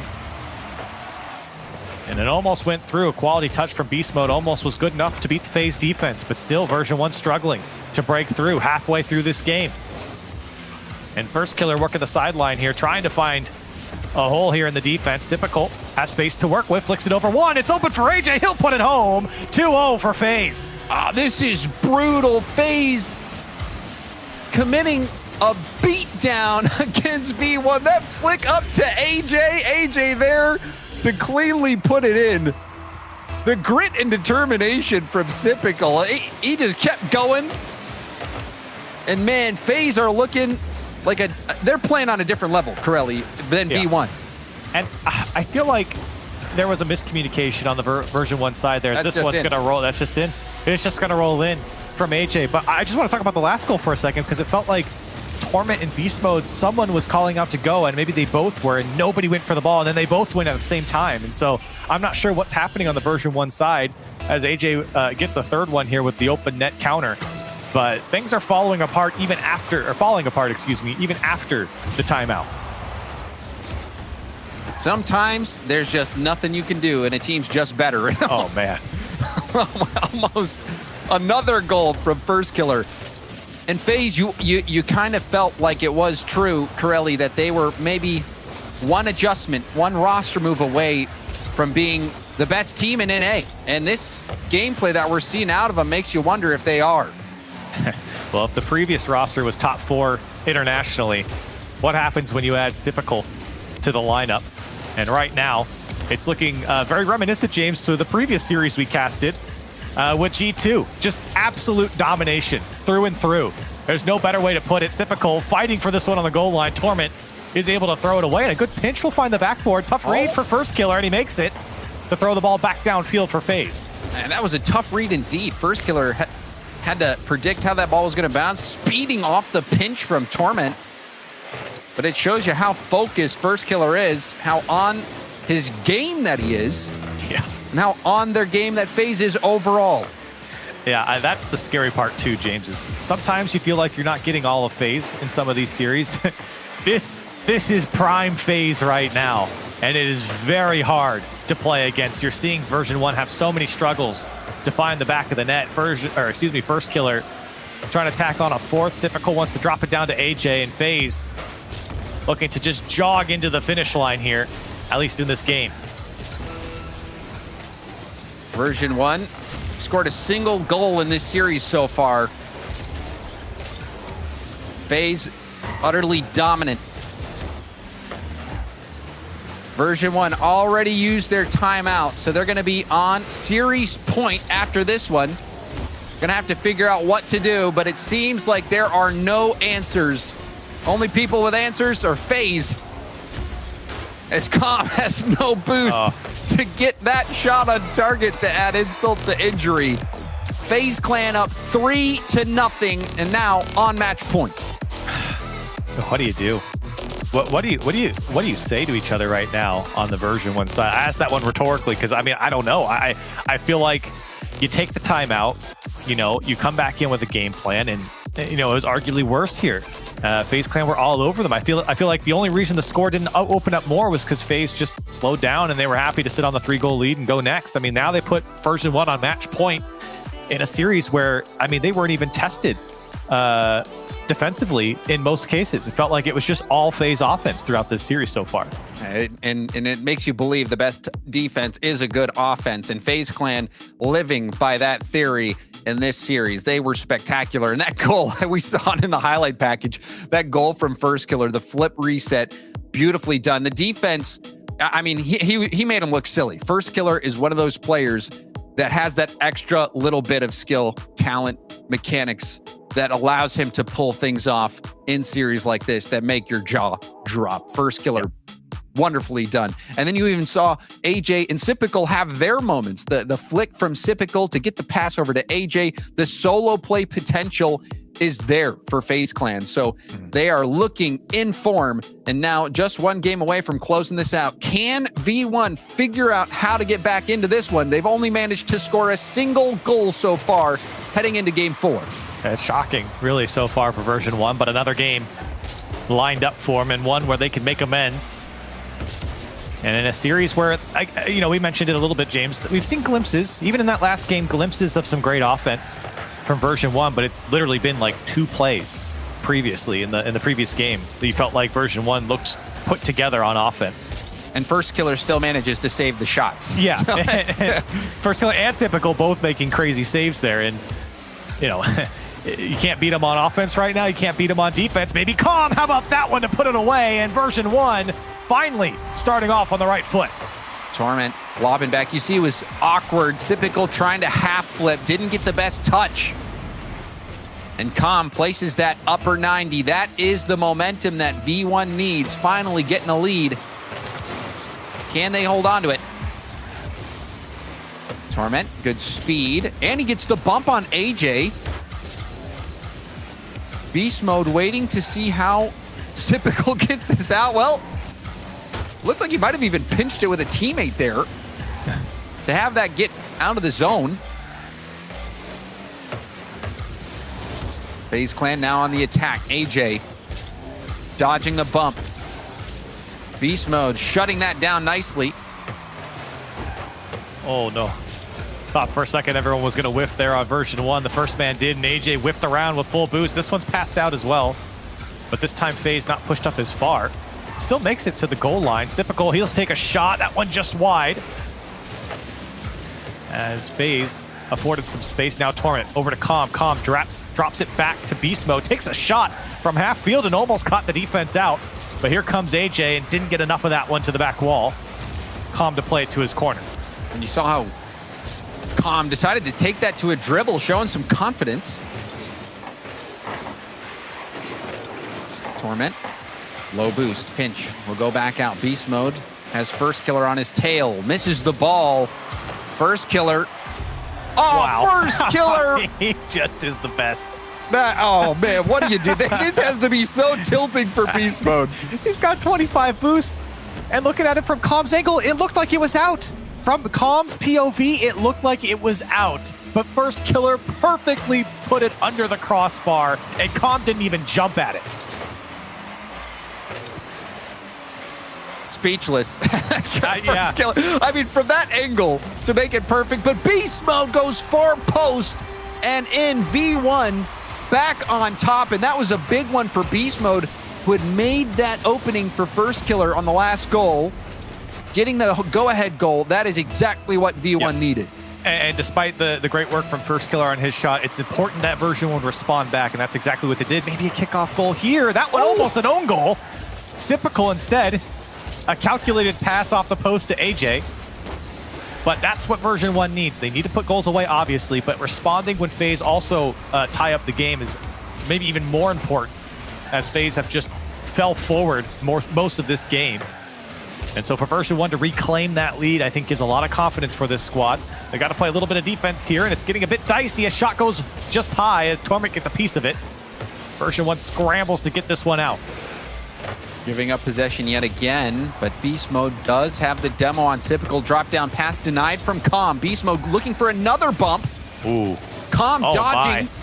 Oh my. Low 50, but Sypical plays it well. It was a shame he didn't have boost there. He got everyone on a string, making him jump. Now Beast Mode tries to get over AJ. Calm has Beast Mode downfield, wants to find him at a weak touch, maybe cuts it back, can't do it. As Sypical will shut down the space. Now the pass over to First Killer, first man up. As he tries to play it off the back wall, and Torment there to shut him down. Sypical has done well reading the plays from V1. They're trying to get it around him, but he's challenging wonderfully. Torment. Back out to the middle. Sypical perhaps looking for the pass to AJ, but AJ had to bail. Beast Mode, the double tap, kicks it backwards. And a boom downfield. Calm. Off the ceiling. AJ with an open net. The demo paving the way. First Killer is brutal. And I thought maybe version 1 would be set up here nicely, but that demo from First Killer shuts down Beast Mode, and AJ had an open net, and that was deliberate as AJ didn't look for the backboard or anything. He just put it on target. He knew that demo was coming through, the trust on First Killer to at least get the touch on the player. And now we're tied up, and First Killer in pursuit of that go-ahead goal. Sypical wants to play it across. Here comes First Killer. It's Calm. Is he able to pick it away for version 1?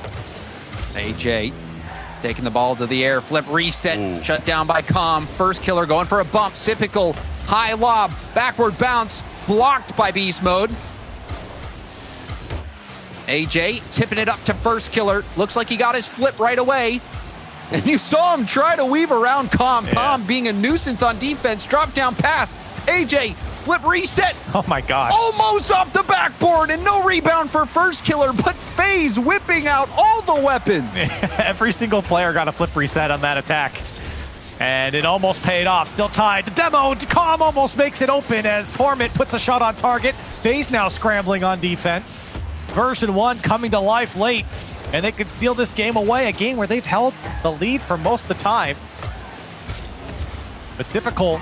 Might put him away here. 10 seconds left. Version 1 have to get out. Calm. Over to Torment. Torment with the shot is low. And First Killer to clear it away. I don't know if he can get back to that one. Calm surely going to put this one down. Doesn't kill it. He tried. And dangerous. Here comes AJ. The shot is turned away from Calm. First Killer still keeping it alive, and it finally drops. Into overtime we go. Match life for version 1. Otherwise, they're heading down to the lower bracket. They held the lead in this game, but FaZe has looked ferocious. Beast Mode trying to get around Sypical. Sypical boxing Beast Mode out, but Beast Mode still coming out on top. 50 to the backboard. Torment, put that in front of his own net, but Calm there to bail him out. A lot of time here spent on this version 1 side. FaZe just fishing for a mistake or an opportunity to set themselves up. AJ using all of his boost. Got a flip reset. Looking for follow-up. Sypical's there. Can't dunk Torment. As he'll push it downfield, and maybe version 1 can get on the counter. It's denied. Now Sypical that's 2 demos on version 1. Wide open for Sypical. Another sweep for North America. And FaZe take them down 4-0. FaZe came to play, and First Killer having highlights. Sypical, he fit in like a puzzle piece, and it looks like the puzzle's completed. FaZe have figured it out. They are looking unstoppable and moving on to play NRG in the upper final. And Corelli, we've seen a lot of sweeps today, but I think this makes for an interesting day tomorrow, looking at how well teams are playing. And eventually, these teams are going to clash. The ones that are getting these sweeps, looking unbeatable, we'll have some crazy matchups. That's the fun part about this, because I think, especially for FaZe and for G2, you and I both have just talked them up so much, and well warranted because of how well they've played. FaZe here today, G2 here today have really stuck out at just being absolute monsters. So it is going to be a crazy day 3 here for this winter regional. This has been wild, and this FaZe Clan team, Corelli, with Sypical, it does look like it is a potential upgrade, seeing how well they're playing together. Some highlight clips that I'm sure we're all going to go back and check out. And while we check out those clips, we're going to go to a break, and when we come back, more X Games Open.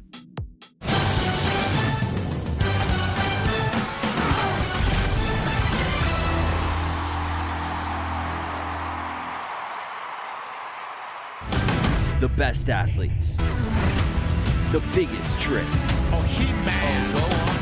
In Aspen, Colorado for the 21st year in a row. Whoa. How you do that? We're back. You're back. Can't wait.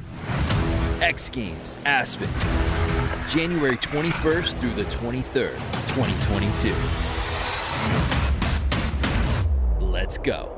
You know how some carriers give you so little for your older busted phone you just end up living with it?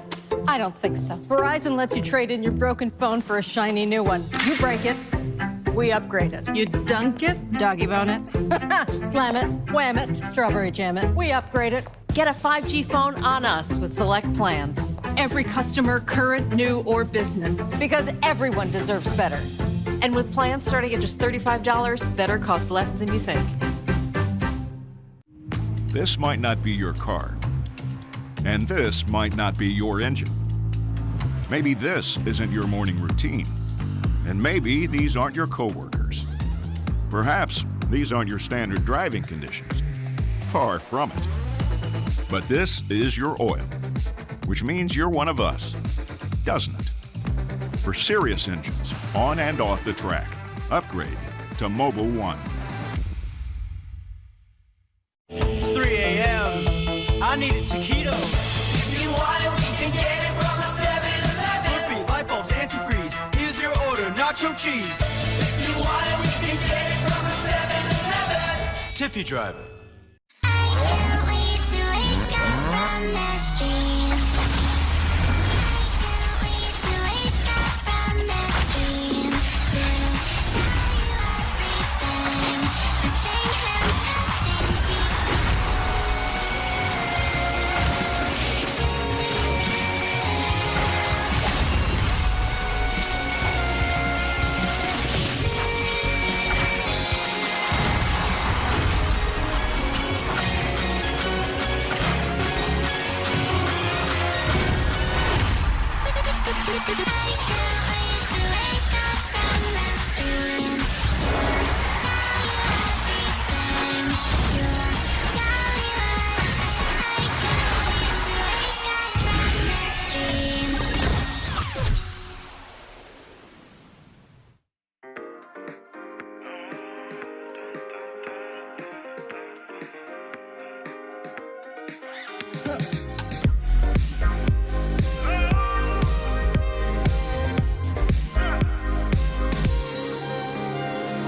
She found a way into my heart.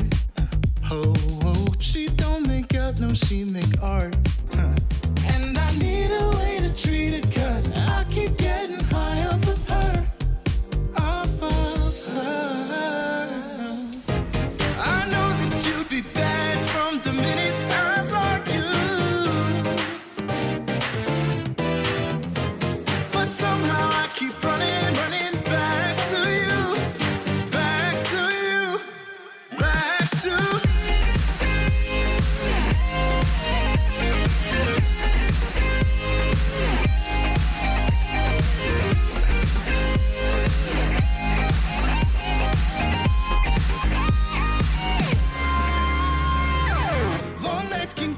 Feeling lonely, hey. And hearing music that can make me smile. But the way I feel with her cannot be explained. But one thing still remains on my mind. I know that you'd be bad from the minute I saw you. But somehow I keep running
and welcome to the Rocket League Championship Series presented by Verizon. This is the X Games Open. I'm Leaf, and alongside me, you got Gibbs still here, and Jorby and Stumpy are going to join along us here. And you know, it's thematic because I was on Awesome Games Done Quick the other day, showcasing some speed running, and it feels like the pros were left out. They felt left out here, Jorby, and they wanted to go credit to Gibbs. I stole that joke. Yeah, man, I don't know what's going on today, but everybody is getting smacked. It was, I expected a little more competition today. Apparently, we're not going to get that until tomorrow, but FaZe. I mean, honestly, guys, what was version 1 supposed to do? First Killer, AJ, and Typical were a three-headed behemoth out there. They could do no wrong. So much pressure in front of the box. The change-ups from First Killer, the challenges from AJ. And what are you supposed to do when you have three mechanical maniacs on your team that you just pop the ball up from any bounce, do whatever with it, get a flip reset? Oh no, how about a demo? FaZe were so good at mixing it up against version 1, always kept them guessing, and their mastery over the mechanics of the game have made them a top threat in North America this weekend. I mean, we saw NRG play just before this series, and I thought, wow, can a individual team really, get better than that in taking apart their opponent? Yeah, absolutely. FaZe looked like the best team in North America from that performance, and it's the first event that we're seeing them in. Jorby, you put it perfectly. They're a three-headed behemoth. You cut one off and two spawn from where they were. It's unreal that you cannot shut them down in any area of their game. FaZe will just come back. They will punish you for any small mistake, and they're going to add some flair to it on top.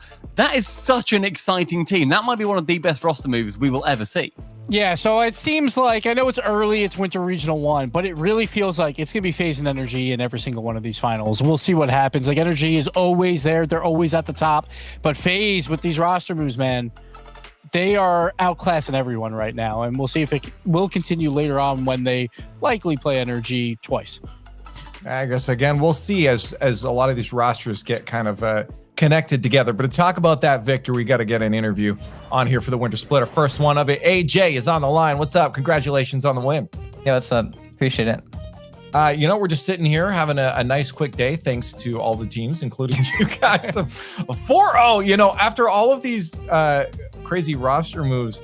First question here is, did you expect, just a couple teams to start just dominating, or did you think it would be a little more wild here in North America after all these roster moves? I mean, NA usually isn't wild. It's like you can usually predict the top teams, but with G2 starting off slow and NB being eliminated, it's like very surprising. So AJ, my question about all these roster moves in NA now, is this a byproduct because EU basically clapped you guys at LAN, or was this going to happen either way? I mean, I wouldn't say you guys since we didn't lose any EU teams. That's fair. You were the best at any team, I would say, out of that, but sure, go ahead. Continue. Yeah, it's just unfortunate we ran into NRG. They took us out. But who knows how the finals will went. Well, AJ, talk to me a little bit about adding Typical to this roster. A lot of fans out there got excited when they heard the news that Typical was joining the roster. What do you think is the biggest impact that he has on you and First Killer as a team? Typical is super consistent. He's more consistent in Illusion, which is why we picked him up. And he probably has a higher skill ceiling as well. So just him being like a third man and being consistent is really what pushes us to the next level. Look, talking about consistency, AJ, we chatted a bit on Twitter last night because you missed a doink versus Space Station Gaming, and I'm firstly not going to forgive you for You won't let this go. I'm not going to let it go, obviously. Have you been practicing them since then? Were there any doinks in this most recent series? Yeah, I didn't practice, but it happens. I did mess up. It's kind of sad to think about, but happens to everyone sometimes. Okay, so gods can bleed and doinks can be practiced. Is that what we can end as? Yeah, I'll be hitting that training pack later for sure. Okay, good stuff. All right, thank you. I appreciate it. AJ, I'm looking forward to see how much a game gets up. Don't listen to Stumpy. Just ignore it. Thank you so much, AJ, for joining us here. Congratulations on making it into, again, that finals there in the upper bracket. And good luck going forward in your matches. Yeah, I appreciate it. Man, AJ, Leaf, I am worried because this is scary because FaZe is looking this good and they didn't practice doinks yet. I am incredibly concerned. No, he hit a doink pass. Gibbs, he hit a doink pass in the game we just watched. He's getting, it's not a shot. It's not a shot, but progress. Hitting a doink pass is the second hardest move after scoring a no-jump doink. Because that's the pinnacle of Rocket League, and I back him to do it. I think FaZe are mechanical enough that they might just be able to do what me and Cole have done for 4 years. What has Rocket League analysis turned into? what was it to begin with, Lee? Somebody needs AJ to go to his school of Rocket League physics to figure it out. Let's take a look at the bracket and see where that puts us here as we crush through our day here. It's just been absolutely speed run here. 3-0, 3-0, 4-0, 4-0. It's just been wild good. There's been one overtime as well. And that was with FaZe looking as good as they were in that final game. Out of 4 series, I don't think that's really ever happened before. There's a lot of roster moves too that are in this tournament still. Like Energy, obviously, they're still here. They didn't make a roster move. FaZe Clan though did. V1, G2, Oxygen, and Space Station, all with roster moves, all paying off right now. All right, so I guess we start placing bets, Jorby. Placing bets on these next 2 matches here because we got V1 versus G2 coming up later. Yeah. And then SSG Oxygen first. Are these sweeps as well? I mean, I could make an argument for sweeps for both series, I think. G2 V1, I could see it going both ways, actually. But G2 look a lot better today, so maybe that one goes in their favor. Oxygen, I'm worried for how they looked against NRG, and Space Station look really good after that series against Rebellion. So I definitely think we could be in store for 2 more sweeps. Well, let's start talking about this next one coming up here. Of course, it's Space Station Gaming versus Oxygen Esports.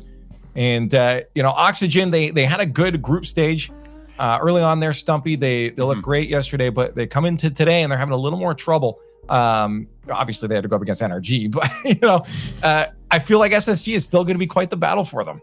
I mean, Oxygen, they were the best performing team from yesterday, just behind FaZe Clan. They went 3-0 in their group, taking out Envy and Complexity, and yet they got absolutely clapped by NRG. It wasn't even close. There are a couple of, glints of hope that you could just about see through the mud that they were really putting forward, but otherwise, it was just seeing how much the NRG could trample over them.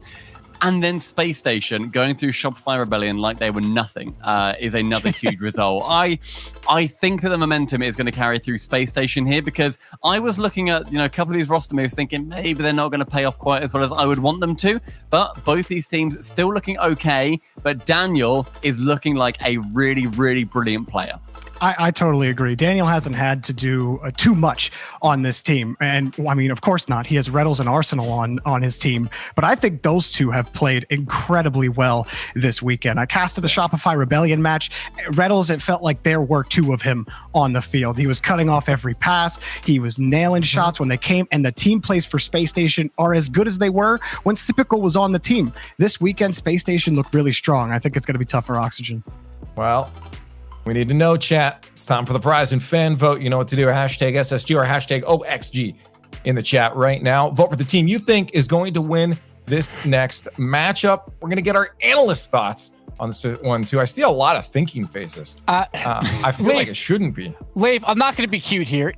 This is Space Station all the way. Space Station. Okay, good. Yeah, that's what I was thinking.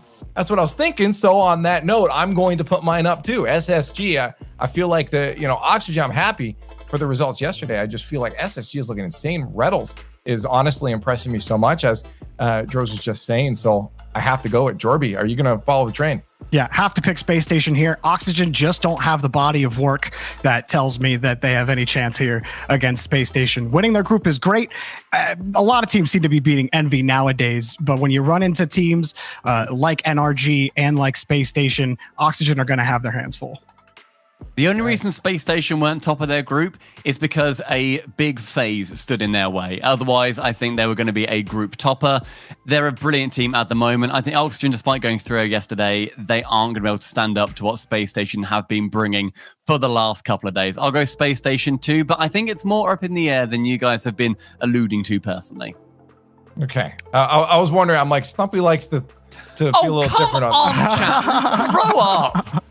Grow up. That's Grow up. Ridiculous. Stumpy, did you see Oxygen against NRG? They were Yeah, I playing don't so know. scared. How could you vote Oxygen in chat when they put up a performance like that against NRG? Space I will say Station, that I which by the didn't way, the see only reason Oxygen. Space Station didn't win their group is because FaZe was in Exactly.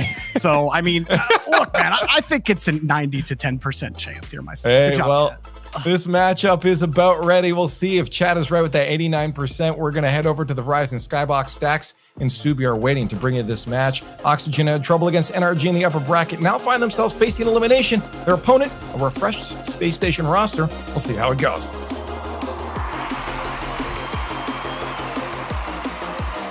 The games have not all been awesome, but by God, they have been done quick, Subi. And now we'll see if Oxygen can reverse course as quickly as they need to. And they do, Subi, because they're coming off a crushing defeat at the hands of NRG. Space Station's looked really good all weekend.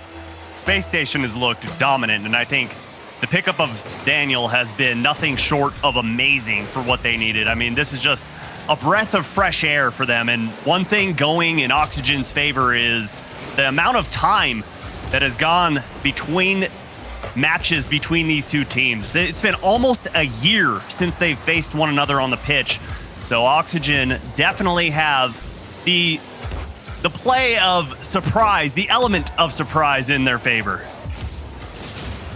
All eyes, of course, on Daniel as he's taken off the field by Toasty. They had a demolition from Gimmick as well, but they still left one defender. That was good enough for Space Station Gaming, and Daniel has been brilliant. They talked a little bit about him on the desk. It's impossible not to. He scored 13 goals so far in this event. Looking for more. Of course, it's been hard to come by goals for either Daniel or Arsenal. Reddles leads the whole tournament, tied with Chicago at 20, averaging over 1 a game as Arsenal banks one in out of the corner here as the defense of Oxygen breaks down. Yeah, and it's due to that aggressive game style that Space Station always brings. You see Reddles going into the corner, pushes LJ off that boost pad, forces him to jump to avoid the demo, and completely removed him from the field. So early start here for Space Station Gaming, up 1-0. At the 11th goal for Arsenal this weekend. Could be many, many more to come. He's going to have this ball cleanly right at Toasty. Good block, and Gimmick will send that out to the corner. A team in Oxygen that had a great group stage and then have just run into a buzzsaw. And when you think about how good Oxygen looked in Group D on Friday, and you think they could be out of this tournament having played NRG and Space Station Gaming back-to-back, you just go, man, that's just bad luck. I mean, it is, but you got to be able to bring it every single day, regardless of who's sitting across the pitch from you. And I get NRG, the monsters of North America, but right now, Space Station Gaming, it's a new roster. This is your opportunity to take them down, but with the offensive firepower that we've seen from Space Station and the mechanical prowess, it's just beautiful as Gimmick gets a backside demo, but nothing comes of it as that pass from LJ way too high, way too far for anything to come to fruition. LJ will try to drop that off with Toasty coming around as well, but LJ takes over. Of course, LJ and Toasty, kind of a long-standing duo, at least one that's budding there, as this is their second season together. Now Toasty with LJ trailing in behind him. Daniel's going to collect. Gimmick is up the ladder for this. This will fall right to LJ. Got around Arsenal. Over Reddles as well, but then final boss, Daniel, leading the team in saves so far this weekend, made another there and stopped another Oxygen attack. Dead in its tracks. Now here comes Space Station again, and that's an important touch out of Toasty.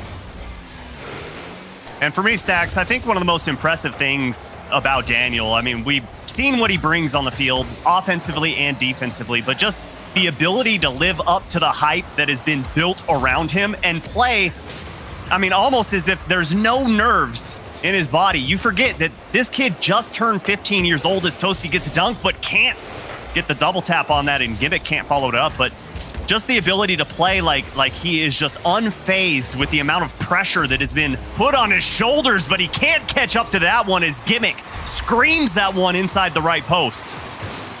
Well, Gimmick is a player that it's easy to overlook because when you think of, the marquee teams in North America, you don't think of Oxygen Esports just yet. But Gimmick has been a world-class striker for a while. Ever since he broke into the scene with that Iris squad that eventually became Cloud9 and their legendary run to the World Championship in Season 6. Gimmick was no small part of that. And now a change of scenery for Gimmick, looking to prove that his best days are indeed not behind him. Toasty stuffed by Daniel here. Reddles and Daniel going after the same ball at the same time. That creates a little problem, but then Arsenal will throw one on target and Toasty made the save. Yeah, expect to see double commits from time to time, especially with a new player on the pitch. And, we know Reddles, Arsenal, definitely players that communicate amongst the best of them as Daniel gets over the entire defense to take the late game lead. I mean, we see this time and time again, at least attempted, and I'm just watching this going, anybody gonna jump for this? Nobody could. And Daniel with another late goal. That's where his value has been for Space Station so far. You go back to Friday and their very first game against Rogue. Offense was kind of stymied, and then 25 seconds left, Daniel scores a loud double from the wing. He's got another potential game winner here. Got to hold on for 30 seconds as that pops out to Toasty. Drop nice. Down to Gimmick, and a great pass followed up by a better shot, and we're tied. Oh, I love the shot placement on this one. You see LJ going through, makes Reddles jump, and Gimmick's going down low far post. Reddles can't half flip to get there. And just like that, Oxygen, not to be outdone, tie this game up. Gimmick's got both so far. This will drop right down to Reddles. Out of the corner, Gimmick couldn't set up LJ. Here comes Space Station again. We saw Oxygen so close to at least getting to an overtime with NRG at the tail end of that series in the upper bracket. Their hearts were broken right at the end. Arsenal about to do it again, and he whiffed on it. And we're going to go to overtime. Oh my goodness, you could see him winding up, putting the power behind it, but forgot to make contact with the ball. You hate to see it, but you love when overtimes come, as Oxygen and Space Station a lot closer than it seems like chat thought it was going to be. I'm just excited to see an overtime. I'm excited to see goals scored. Daniel will score here. A little interference above the crossbar, and Space Station walks away with a dub. Oh, and Gimmick, I don't know if he got touched there by Reddles or thought that the bump was going to come through, but tries to avoid it, and Daniel, ice water in his veins, unfazed by the pressure, takes game one for Space Station. That's incredible. Daniel with another clutch goal for SSG. And if there has been any doubt as to what team kind of won the free agency period in the transfer window, I don't think there's going to be much question at the end of all of this. So far, Daniel looking awesome. Game one goes to SSG. Our Mobile One high performance replay showing the game winner there from Daniel. We thought he won it near the end of regulation. Gimmick with another clutch goal of his own. Daniel comes back and does him one better, of course, with the help of Reddles there, as you mentioned, Subi. Now we go into game two, and for Oxygen now, all that momentum, all that negative energy from that sweep at the hands of NRG got to be starting to creep into their minds again, right? Like, I don't know. My goodness, how do we get a win here today? I don't know. I feel like they are playing miles above what they played when they were playing against NRG. They look very good right now, and sure, they did just get beat, but they did send it into overtime. And don't forget, after Daniel scored that goal with only 45 seconds to go, it took them 20 seconds to get the game-tying goal. So offense is coming easier than it did against NRG. Well, a pair of goals out of Daniel. Can Oxygen shut him down? And then if they do, can they stop Reddles, who just made a save with the ball halfway across the line? Gimmick trying to get in Reddles' way there. He can't, but Toasty will at least slow down Space Station a little bit. But not enough. Arsenal from way downtown. There had to have been a bump along the goal line. We'll see it again. Look at Reynolds. You see him of course. downfield. Oh, he clipped LJ. Yep, just got a little piece of him, enough to slow him up. And Arsenal hit the perfect spot on that bar to roll it inside the net, and Space Station with the early advantage. Well, the goals have all come from Arsenal and Daniel officially, but Reynolds has had his grubby little fingerprints all over every single one of them, and he's done it again. An absolute nuisance. Nothing but annoying to play against in the best ways possible. Reynolds might not be getting goals, but he is opening up the goal mouth for his teammates, and Space Station looking like they're having fun right now. Reynolds has been one of the most physical players all weekend, averaging over 2 demos a game, only trailing behind, guess who? Calm, who only just dipped under 2.5. Arsenal almost got that through Toasty, and Oxygen now gets a chance to breathe here and reset and kind of assess what they need to do. They need to slow down Daniel. They do that time with LJ making the save, but they cannot get out of the zone. Again. Look how everybody is jumbled up right in front of the net. Reynolds got Toasty again, and now Toasty can play this over top of Daniel, and LJ can clear. But for how long will this stay on the orange half of the field? Oh my goodness, Rattles is living rent-free in Oxygen's head right now. Just where is he? Constantly surveying the field to see when that bump's gonna come, when that demo's gonna come. And it is so exciting to watch. I love watching this new revitalized Space Station Gaming. You can tell that Rattles, there's no handcuffs on him right now. He is just fully unleashed. Gimmick has to come from all the way across the field to try and play that ball out. He only played it laterally, and Space Station looking to punish them for it yet again. Reynolds, full control, up to the heavens, going for the bump on Toasty. He was trying to dive down on top of him. Did not quite get there. Here's Arsenal getting in LJ's way as he tries to clear, and yet again, Space Station Gaming just cranked the pressure up. Almost trying to force Oxygen to tap out here. Reynolds got another one. Oh my gosh. I think he's going after Cobb's total. I mean, he's got a lot to go to catch up. He's got another on Toasty. That leaves LJ in an impossible spot. Gimmick taking his time getting back, and now Toasty finally clears. Gimmick waiting on the goal line, and Reynolds started to go after him as well. Now he can actually look for a shot, and this drops down harmlessly for Daniel to score. Space Station Gaming are playing with their food right now. Oh, it was an absolute circus act right there, and all due to those early demos from Reynolds, just constantly forcing Oxygen to move. And Stacks, the next time that we see Space Station on offense, I want you to watch from a pulled back view so you can see everyone on Oxygen.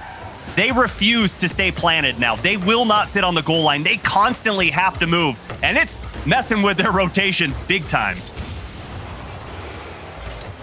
It's something that when Reynolds kind of burst onto the scene in the rival series and into the RLCS with that Peep squad, it's something they prided themselves on. Make the defense uncomfortable. And they have definitely done that here with Space Station Gaming, just abusing Oxygen. Daniel right down the middle.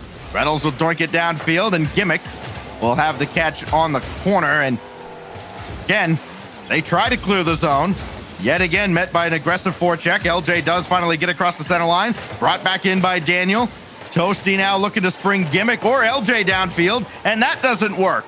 Here's the counterattack again from Daniel. That banks right in front, and Gimmick will hit Toasty. It's a great point-to-point passing play, but it does not get him across midfield for very long. Space Station Gaming continues to apply all this pressure. I have not seen SSG look this good in a long time. No, it's been a while. Pretty much since we saw them, change the meta essentially back, what was that, 2 seasons ago, 3 seasons ago, with all the demo-heavy offense, and goal might be coming, but great defense there from Reynolds to jump in front of that one. But I agree, Stack, Space Station Gaming looking strong, and everyone getting involved in those bumps, and I mean, it's just showing on the scoreboard, 3-0, but not only that, 10 shots on the board. They just constantly make Oxygen guess what's coming next. I can tell you what's coming next. As this ball does go through, Toasty will score with 14 seconds left. I would be shocked if there's not a timeout coming where they take just an extra minute or so and try and figure out how they're going to attack this SSG team the way they're playing right now. Because what's happened over the first 9.5 minutes has not helped. 14 seconds to go here. Important kickoff to try and make it interesting here down the stretch. Gimmick needs to get out of the zone quickly. 5 seconds left. They're going to run out of time here, you have to imagine. Barring a miracle, as that does not find its way into the net. And Space Station Gaming takes game 2. It is a best of 7, but they're running out of time, or Oxygen. Running out of oxygen, are they, Stacks? As Space Station definitely coming out stronger in game 2 than game 1. And it seems like they figured out Oxygen's play style. And when you're Oxygen, it's very difficult to figure out how to play defense against Space Station, as, like you said, Stacks, Oxygen is going to take that timeout in between games 2 and 3 to try and figure something out, because they need to get a game win right here, right now, so they don't go down 3-0 and forced into reverse sweep territory. But when you're watching the gameplay, Stacks, you see Oxygen. What do? You can't catch the ball on defense because you've constantly got Reddles, Arsenal, Daniel breathing down your throat, playing so aggressive. And you can't go with the booming clears because it doesn't set up any offense for you. So they're stuck between a rock and a hard place right now. Yeah, at this point, they're just hoping, I don't know, for a power outage. Maybe make the sub Jasper get in somehow. Who knows? The way Oxygen's going right now, again, this could not have worked out any worse for them. Start the day with NRG, and maybe you think, okay, they run into a buzzsaw. At least they're going to be battle tested going into the next series with Space Station. And then how that series, or how the first game ends with Oxygen battling back, Daniel scoring a clutch goal, Oxygen battling back, Daniel scoring another clutch goal in overtime. You just go, all right, I don't know how to win here. They do still have time, though. Of course, you can see the look on Reddles and Arsenal's face. A lot of confidence there, knowing they are halfway to day 3. But they still have some work to do here. They can't let their guard down against Oxygen, which is actually a pretty experienced squad. We've talked about Gimmick. We know they've got a solid coach as well. So, you cannot take any games off in the RLCS. Space Station haven't yet. And we'll see if that continues here as the rest of this series will play itself out as soon as the players get back on the field. Yeah, they've got 5 seconds left in this timeout, and then we'll be getting back to gameplay. But what I was really watching that whole entire timeout was what's going on with these teams. What are they talking about? And it looked like Oxygen wasn't talking at all. So I don't know if they're doing a lot of listening, but it didn't seem like a lot of communication was going on. And on the absolute inverse, when you look at Space Station Gaming, you saw Arsenal talking, you saw Reddles talking. I'm assuming Daniel was. He doesn't have a face cam just yet, but they were all talking about what's going on, and they're up 2-0. So looks a little worrisome for me, at least, when you look over at Oxygen. Well, it's a brand new start here in game 3. Yes, they have an uphill battle to climb here, but start out 0-0. And at least they haven't given up the early goal as they had previously. They were down 2-0 very, very early on in that previous game. Reddles with a good win there, but nobody else is up.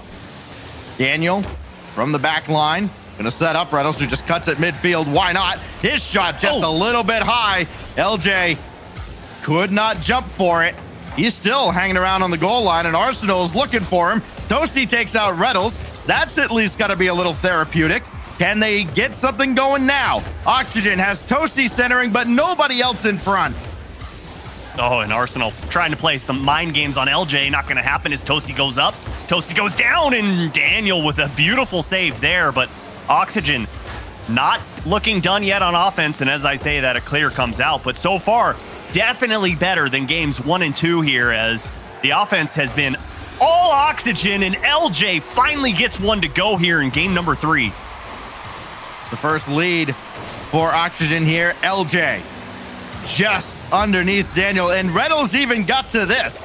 His defense has been spectacular, but that time the ball bounces off him and in A break for Oxygen. Can they capitalize? LJ with a good follow on the kickoff, but then, of course, he gets demolished by Arsenal, who also has been incredibly physical.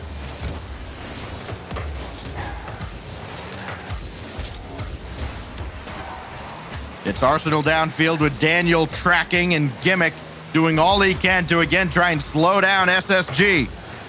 Reddles hanging with this play. Gimmick finally takes it away. And Oxygen playing with a lead. Can they extend it? They've got to play a lot of defense here as Gimmick has to rush back. This is not where Gimmick wants to be. He wants to be downfield, making a difference on the offensive end. Still can't spring his team there as Daniel jumps in front. Now Arsenal gonna try his luck against LJ. And then Reddles thought about it, but now he's got to retreat and let Daniel take over.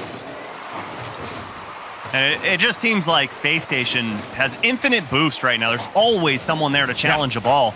And doing a great job of controlling midfield as Toasty somehow gets a finger on that one to slow up the offense from SSG as Toasty and Arsenal trade blows. And both back on the field now, but Daniel trying to slow things down, trying to mind game LJ as Reddles gets the individual play, gets the pass off the backboard, and Arsenal can't capitalize. Oh my goodness, No they're still gonna score this. Daniel got that in position for Arsenal. You thought, okay, after Arsenal couldn't dunk that through, maybe they could clear the zone, but Gimmick and LJ started going downfield, and Daniel just comes right back in, drops it for Arsenal, and we're all tied up again. And did you notice what was going on there, Stacks? Yeah. Did you notice what Reddles was doing? Yep. Being annoying yet again in the best way possible. Reddles being annoying? No, you got to be thinking of somebody else. It can't possibly be him. Oh, you love to see it. And somehow they've yet to be punished on the super aggressive gameplay that they're coming out with. Right there, all three members in the blue box, essentially, and still scoring goals. Space Station playing like this is going to make a lot of teams look bad. Here goes Reddles. Not a lot in the tank. And now a chance for Gimmick. As LJ running downfield, he's looking for boost to steal. There isn't much. He did get one from underneath Reddles, but then Reddles grabs the midfield boost. And it's going to be Arsenal with Daniel trailing in behind him. And he won't challenge the play as LJ has a quick clear and another counterattack for Oxygen. And another attack that yields nothing, at least so far. Coming up on the final minute. Another close game for Oxygen here today. You know, we've had 8 shutouts in just today's action alone. None so far in this series, and Oxygen have only been shut out one of those games. But again, it's how they've lost all these close games. It just has to be taxing on a team, and you start wondering, when is something going to go wrong? Would it be here with 40 seconds left? It may be after Gimmick let that go. Reddles has it waterfall down and LJ clears. You know, Sax, you just start playing mind games with yourself when you start losing by one goal consistently. And it's just, you're right, mentally draining. And you start thinking, what else do we have to do? And that's when you start seeing teams force themselves into positions they shouldn't be in. As we're under 20 seconds, Daniel trying to get to 50 there, trying to get Gimmick as well, but looks like Oxygen gonna have a last-ditch effort here as they get that ball stolen in midfield. Gimmick for LJ for the win. No, Toasty follow-up floating in, and Reddles makes the clear, and we'll go to another overtime. First one only went 18 seconds. Daniel ended it. What happens here is Daniel's quick onto this following the kickoff. Daniel down in front and could not force that by LJ. And already, Space Station Gaming with control, and they got away with a big mistake on the back end there as Reddles couldn't quite get the power behind that shot and then got bumped off the ball. So huge break there for Oxygen. Daniel threatened the flip reset, didn't take it, and LJ did an incredible job hanging with him. Now Reddles, indirect for himself, trying to force this through Toasty, and Gimmick right there to squash the play. Daniel with the stop here, and now teams can maybe settle into some kind of normalcy as we near the end of the first minute of overtime. That's only the first minute of OT. Yeah, but this one is feeling like all Space Station. I don't think Oxygen has had a single shot so far here in overtime. They have just been trying to keep the Wolves at bay as here comes LJ. Gets it around Arsenal, but a little too far inside as Daniel going to have a nice boom downfield as all of Oxygen pushed on that play. Good ball by Gimmick to find LJ, who's got full boost from midfield, but beaten out by Reddles. It's a little wide, and Gimmick will play that out to a waiting Daniel. It just seems like everywhere Oxygen tries to play this ball within their own half of the field, there is an orange car waiting. Daniel on target, maybe a little high. Gimmick clears away, and this is right over to Daniel again, and Toasty had to cut the play out, had to be very alert, and was. And LJ can bank this out and let his teammates get boosted up and reset and maybe prepare for yet another onslaught from Space Station. So far, Oxygen has been doing a great job on defense, especially with their clears, placing the ball exactly where Space Station is, and as Toasty has enough time to get that boost, Reddles tries to bump him off, but Toasty in the perfect spot after that, stays with the play as Reddles just kind of touches that one. Not the greatest position, and Daniel gets a much needed touch, but still Space Station unable to get the clear here as Oxygen starting to push downfield, and as I say that, Daniel gets the bump on, I believe it was Gimmick. Reddles playing stopper there. Everybody waiting for that corner boost to spawn. Daniel finally picked it up and then ate a demo for his efforts. Here comes Oxygen, needing this one just for their own psyche, but Gimmick's got to come back and play hero, and he can't. Arsenal's long bomb floats through, and Space Station are one win away. Well, you start talking about headspace, stacks, and mentality, and I believe that's what led to this Oxygen loss. As we were speaking earlier in the game of we keep losing by one, what do we have to do? And they try to get a little too aggressive. All three push up, and all it takes is one little poke downfield, and Arsenal wins it in OT. And Space Station Gaming sitting pretty right now as Oxygen going to be forced into reverse sweep territory if they're going to want to keep their tournament hopes alive. And there are no timeouts left. Of course, you only get the one per best of 7. So Oxygen's got to figure it out now in between games as we look at the Mobile One high performance replay showing yet another overtime winner for SSG. Their second in this series. That one, a tough one to swallow for Oxygen. Gimmick racing back, got a demolition, and that slowed him down just enough. It probably didn't really matter. Arsenal looked like he had that on lock anyways. And now Oxygen needs a full best of 7 reverse sweep to stay alive and reach Championship Sunday. Nothing you can say other than best of luck. Warm wishes. We hope you can do it because history definitely not on your side as best of 7 reverse sweeps. Hard to come by in the RLCS is already Oxygen coming out aggressive, and I expect to see that all game long, but I definitely also expect to see the third man playing a little further back than we've seen all series long as they just got punished and they don't want to allow it again. A day like this has just been unheard of. Between best of 5s and best of 7s, everything so far has been a sweep. And we're not talking about... Hey, no. You have superstition, I call it stupid-stition. Something's gotta give, right?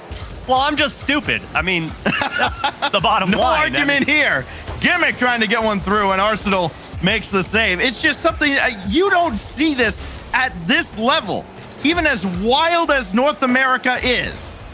Eventually, somebody accidentally wins a game on their way to taking an L, right? I mean, yeah, we've seen you win in Rocket League, so it's got to happen. Not very often.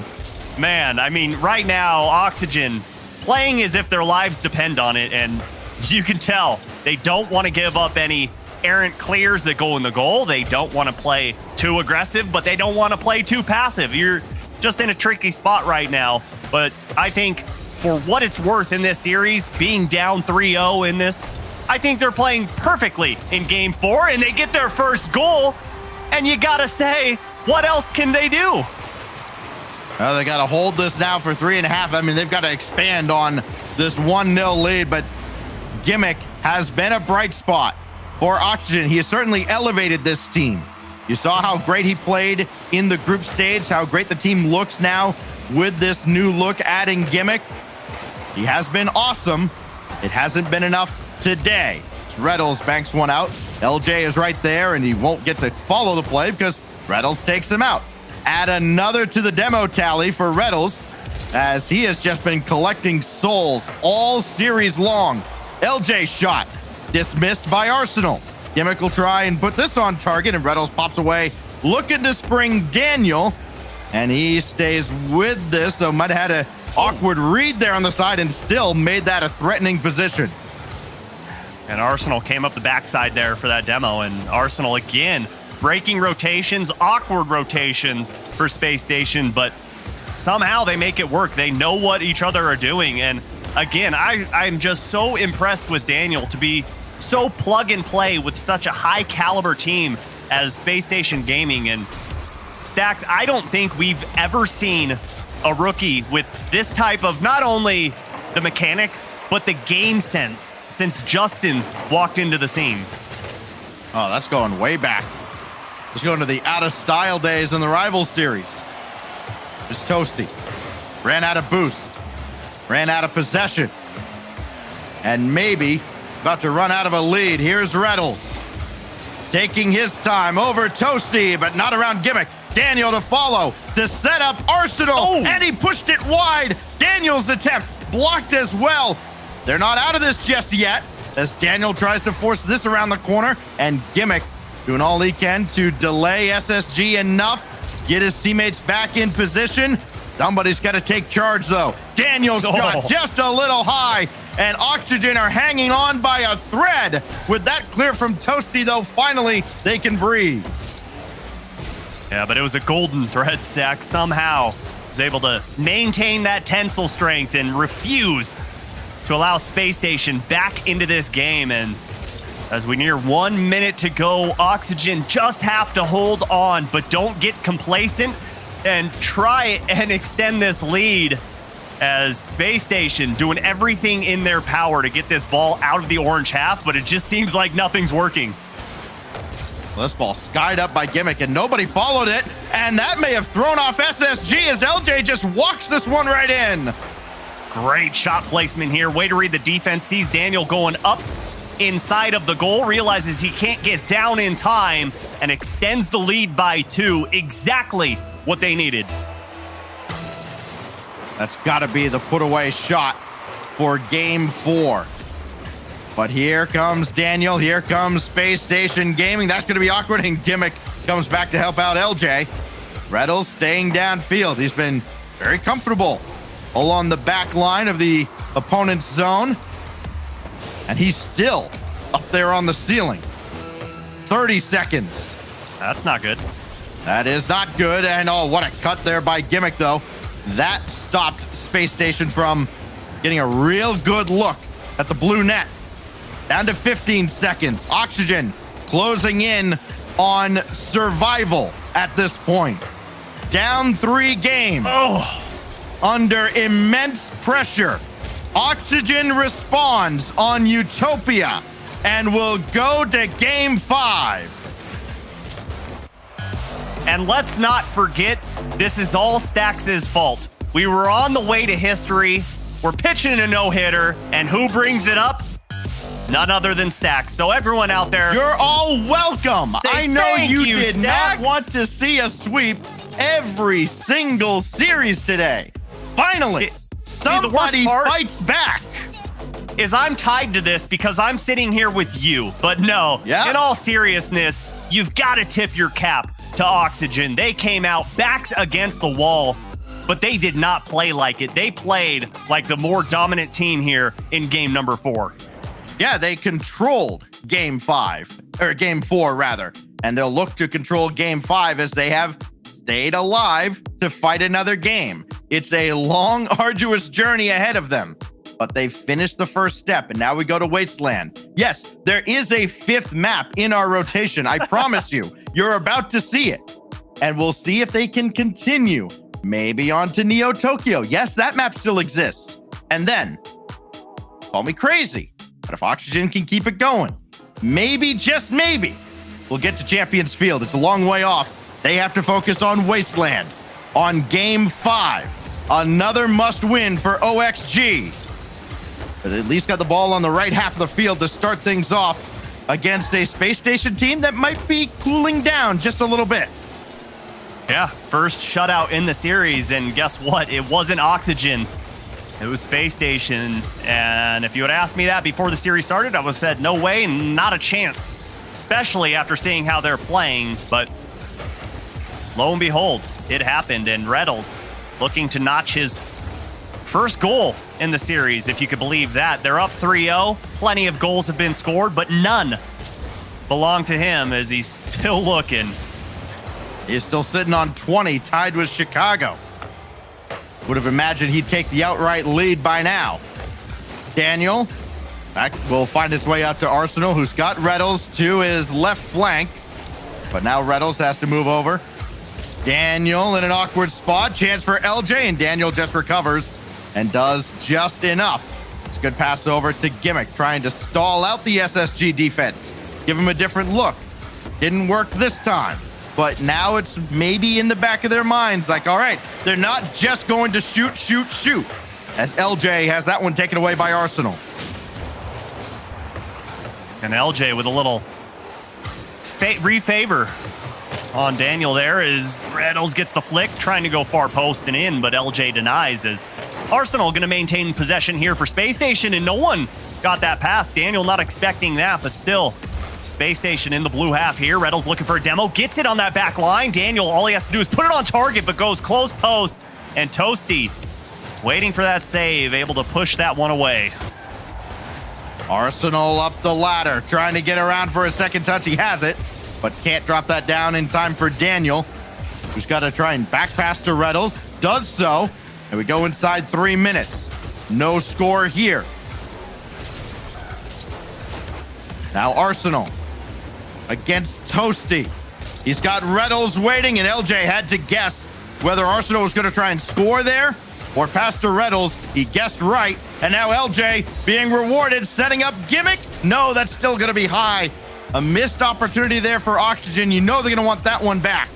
Absolutely, and that's been one of the biggest criticisms, I think, of Gimmick lately is the shooting accuracy, but this one looking a little more open and can't get it as Arsenal slowed down and read that shot extremely well, but still, Space Station sitting on the back line, very low boost for all three members, and as I say that, Daniel just got a full pad, but can't use it and used up half of it, and still, Space Station unable to get this ball out of the orange half. Oxygen knocking at the door, but so far, no entrance allowed. By the way, that win for Oxygen just a moment ago, the 9th shutout of the day. We'd had so many early on today. 5 out of the first 6, in fact. Good to at least see a little bit of offense in this series between these two teams. Been a nice change of pace. It's good to see a 5th game and maybe a 6th if Oxygen can break through here. It is winning time now, down to the final 90 seconds. LJ, blocked by Arsenal. Now Toasty. Oh, Arsenal at least stopped him, slowed him down enough. And we'll see if Arsenal can get anything going for SSG. There's been a lot of disjointed offense so far between both these squads where SSG looked like a well-oiled machine early on. Reddles has not imposed his will physically as he did in the first 2.5 games, and it's making a huge difference. Oxygen looking a lot more comfortable, even though they've still been under a lot of duress. That's awkward though from LJ. Almost own goal getting the demo on Arsenal, and Oxygen survives that scare to move downfield in the final minute.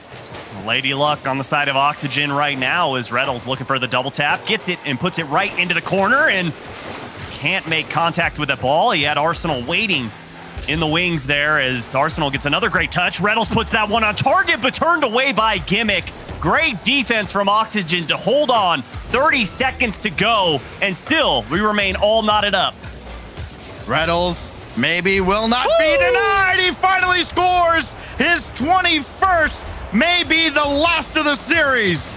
Oh, and this is just a picture-perfect flick gets it on top of his hood, dashes to the side with the little roll, and under the crossbar. Defense made to look silly there, but Oxygen still have time left in the kickoff, going in their favor. LJ can't get to this ball. He left it, so Reddles double burns a lot more time. A good 5 or 6 seconds extra coming off the clock. And now Oxygen has to go the length of the field, down to 5 seconds. LJ indirect for Toasty. This drops down. Still time for Gimmick. Daniel will just make sure that touches down. And Space Station Gaming nips it at the bud there. No comeback from Oxygen, who get a tough luck exit out of the lower bracket. And it took 5 games, but Reddles finally said game, set, match, and gets that unassisted one to go in. And they were almost on a 10-minute scoring drought, but you can't stop, you can't give them any space. And Reddles, that's all he needed, a little bit of space as we look at the Mobile One high performance replay, gets the flick and the game winner. Beautiful play here in this series from Space Station Gaming. I mean, Oxygen fought, but unfortunately couldn't fight back hard enough. Well, I'm sure Wave and Achieves will have a lot to say about that game as we bid you adieu. There's one more best of 7 to come. Version 1, G2. One more team to put into Championship Sunday. You don't want to miss it. We'll be right back.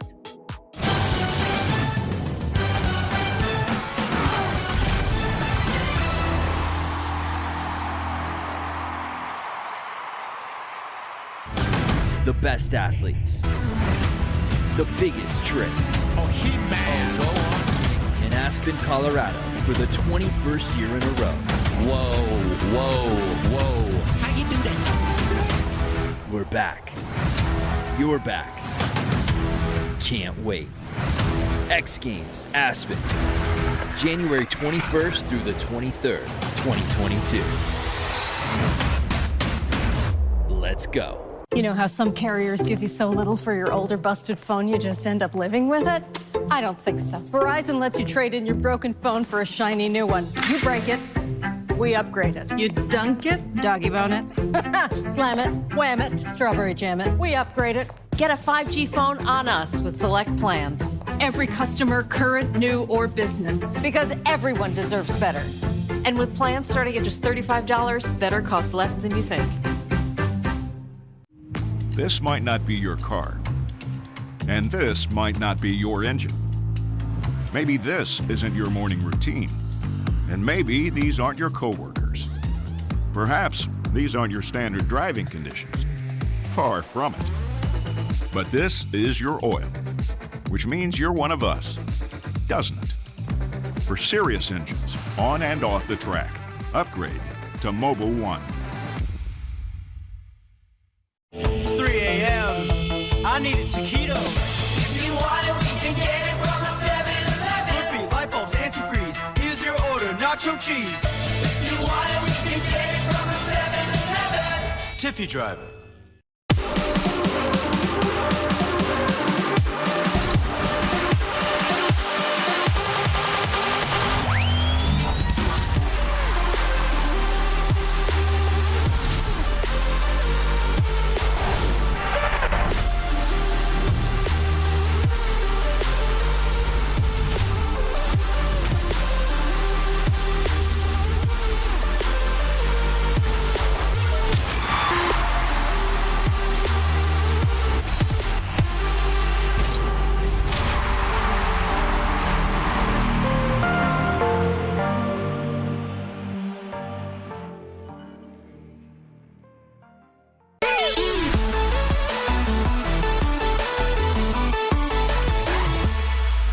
It was honestly a shell shock when we had to go against other regions. Like, it was kind of like mind blowing because we were so used to NA for 2 years that it was such a shock at the first week. I believe when we were boot camping, we're like, okay, this is going to be a lot tougher than we thought. G2 will quite happily take it. Sandrock, they don't want to go there. Ahmad! Middle Eastern Rocket League has arrived. The the other teams were just able to catch us when we weren't at our best. And the team obviously didn't perform how we wanted to. We had much bigger goals. And I think it just all hurt knowing how much better we could have played. I mean, it's kind of been a roller coaster because we did talk about and talk through a roster change, which we did end up doing. And we knew Atomic was just individually a standout player in North America and the world alone. So just off of that, he kind of jumped off the page, but we really like his idea of how he wants to play the game. And we thought it would, take us to that next level where we want to be. And we think we could perform at the absolute best. So that's why we decided to pick up Atomic. Defending it here to move down to the blue half. Misses the ball. Big demo and JNF scores! I can't reveal anything too saucy about the new G2 this split, but I definitely think our potential is absolutely insane. But, all these teams are really good out here, and we're just going to have to perform with them. And hopefully our practice and our determination will push us over them.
Welcome back to the RLCS X Games Open. I'm Wavepunk, joined here by Chiefs. How you doing, bud?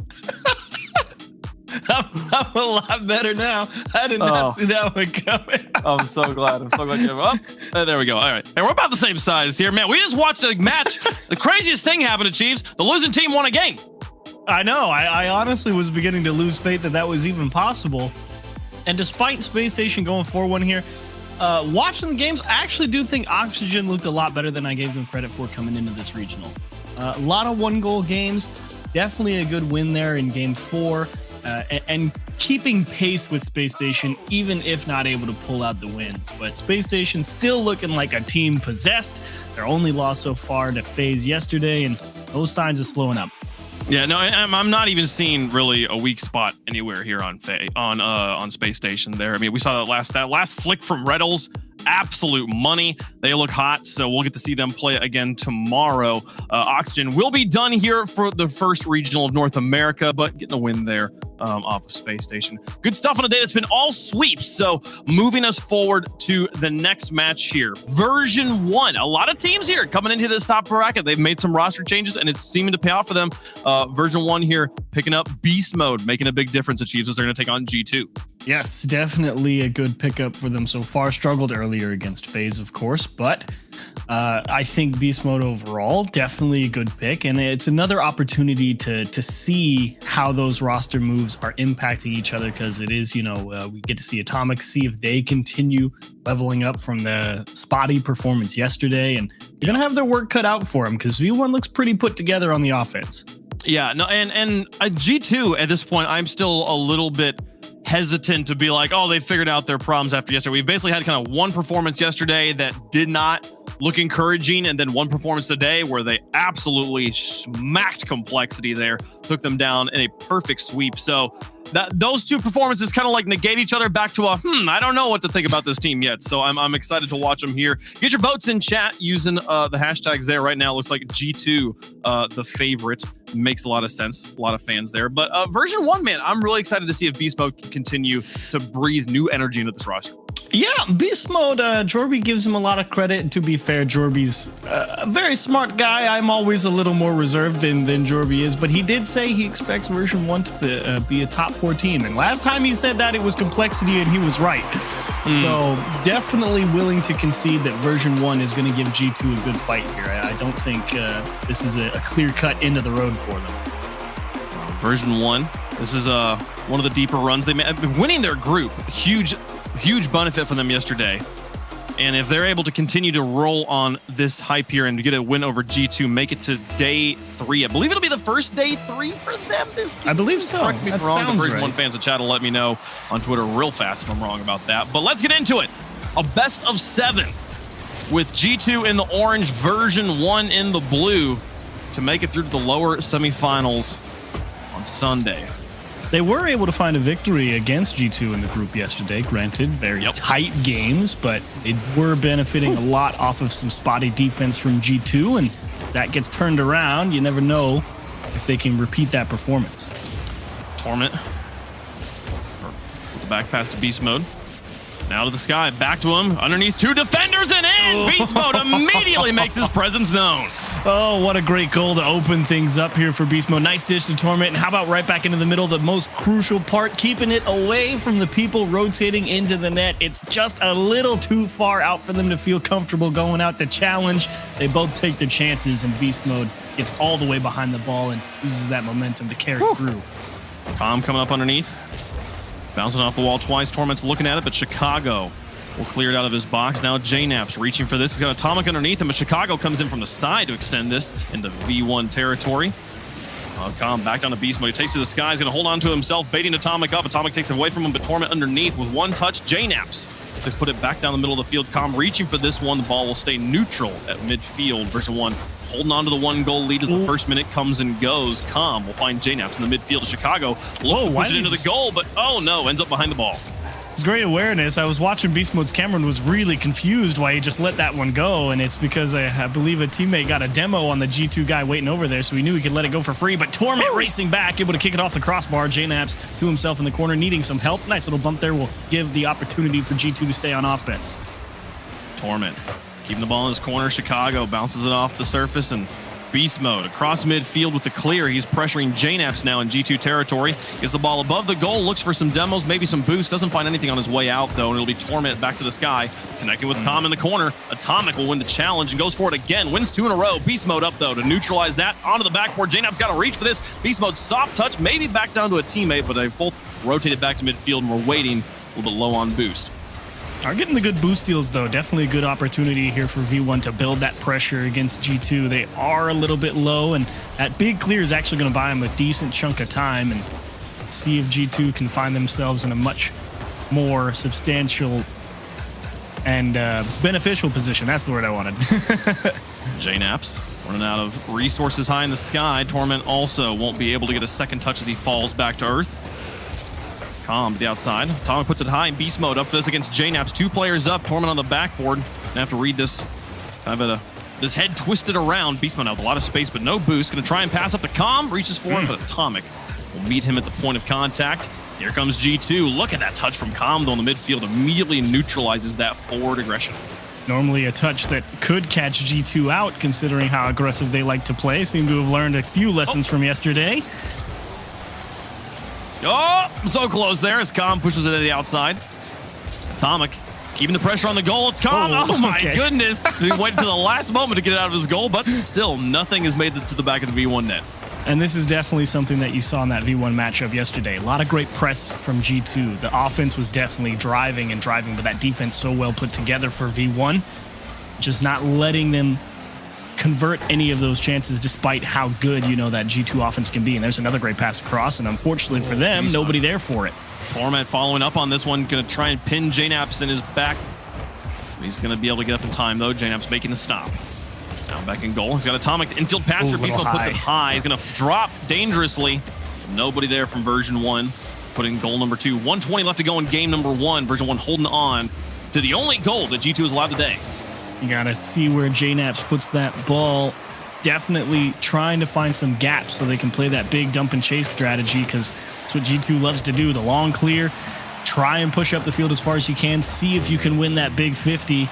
And Atomic's going for it. Gets a little chip, but so dependent on how that next one plays out. And again, V1, and just don't let a challenge go catastrophically wrong. Beast mode up for this. Takes it off of Atomic's hood. Chicago in, but his touch will just go straight to Torment. Torment, Calm, strangely commit in the midfield, but they've got the ball into the back third of G2. Now the long clears. G2 looking for a counterattack in the final 30. Back to midfield. Atomic up for this. Calm as well.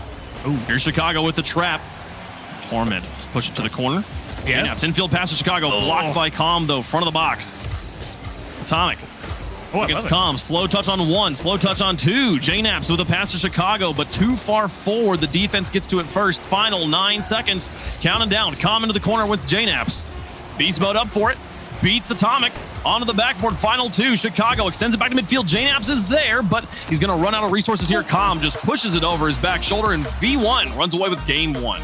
Yeah, great show from version 1 defensively. Solid approach to all of that pressure G2 is willing to try and bring.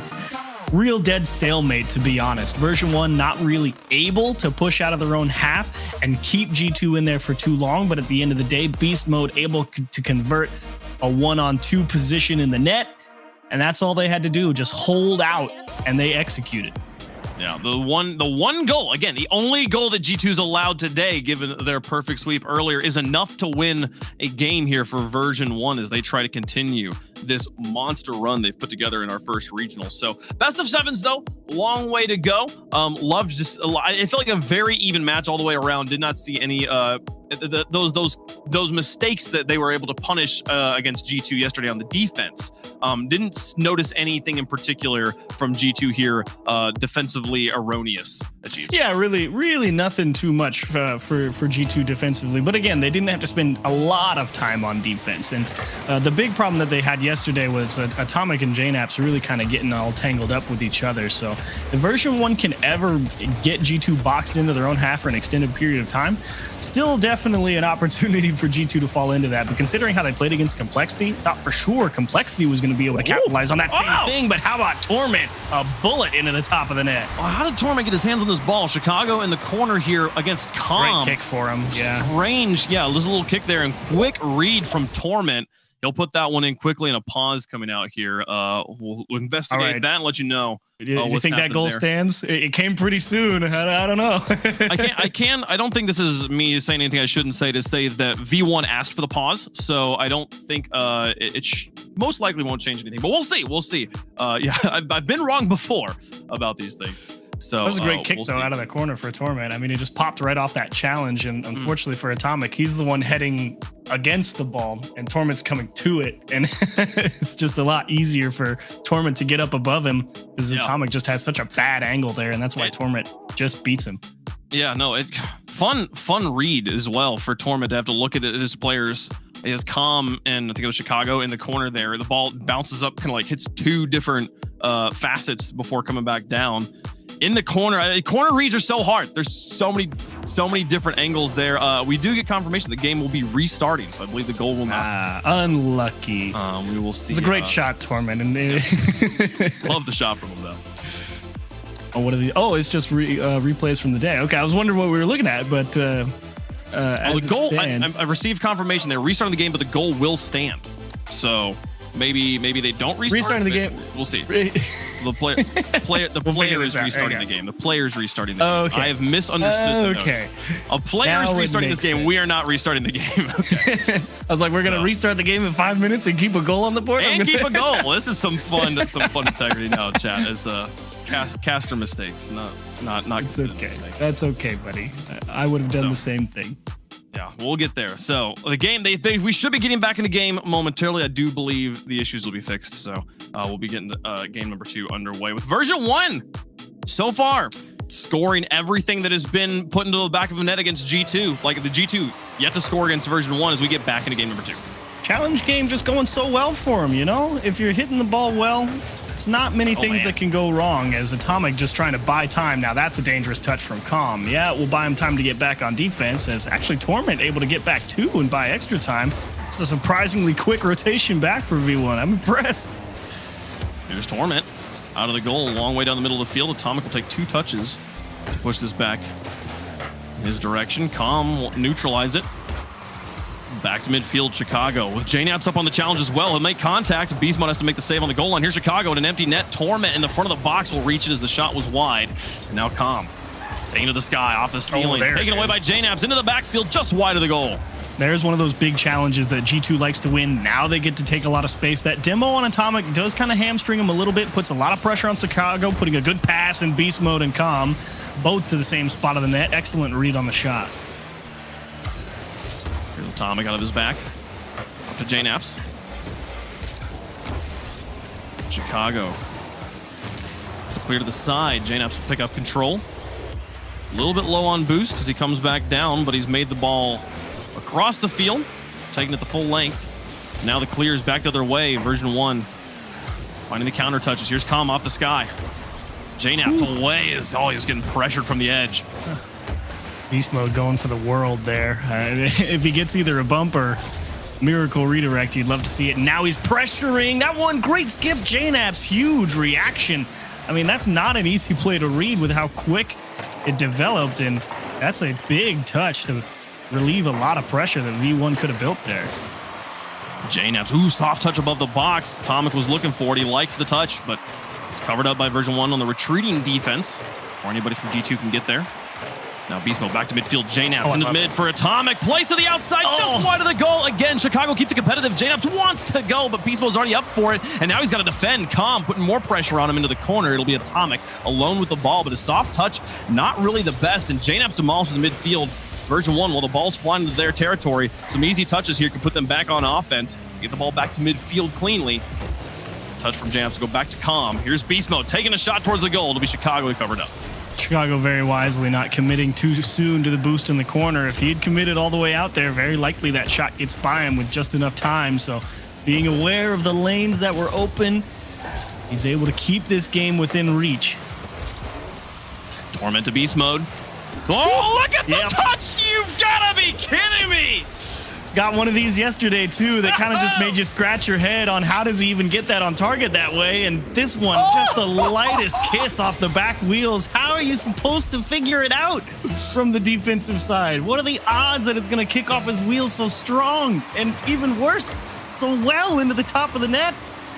It's impossible to read, and you know that because Atomic basically holding gas, just pressing jump would block it. He put it directly in front of Atomic, but there's no way Atomic knows the shot's coming there. It doesn't even know a shot's going to happen. That was, what a shot from Beast Mode.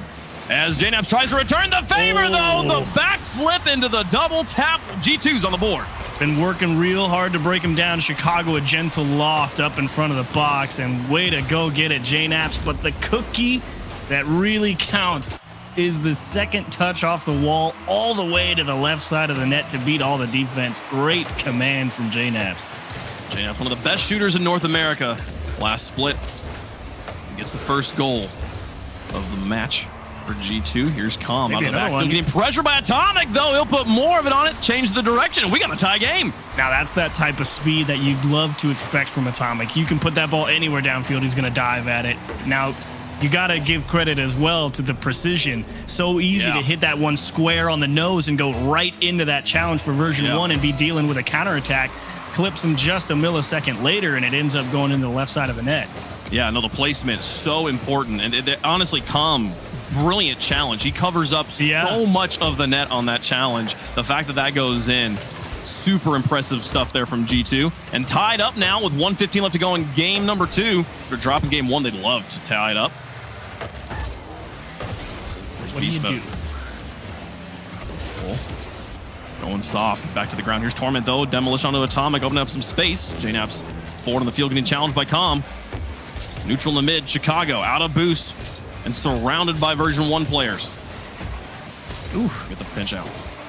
Some nasty pinches again. Just continuing from game 1 where version 1 left off. They really haven't let G2 get a strong showing on the defense. There's a demo in Beast Mode. Oh, that's so unlucky. You got to wonder if the smoke screen played into it at all. I mean, that's a good shot. Yeah. No, he had to have known Torment was coming. You could see the name tag, but only for a split second. Oh, that's tough. Yeah, even though, like, technically all the information's there, the demolition maybe. Does it there's register? a chance he thinks Torment's the player that got demoed or something. Like, it's such, you have to make that decision in such a split second.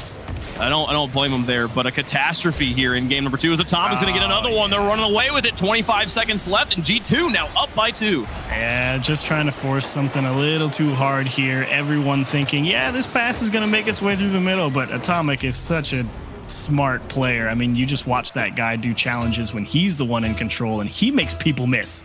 He's tough to beat. Atomic having a great game. It's like a attempted fake kickoff here from version 1. JNaps sends it on target. After the fake kickoff does not work out. Beast Mode with an opportunity here.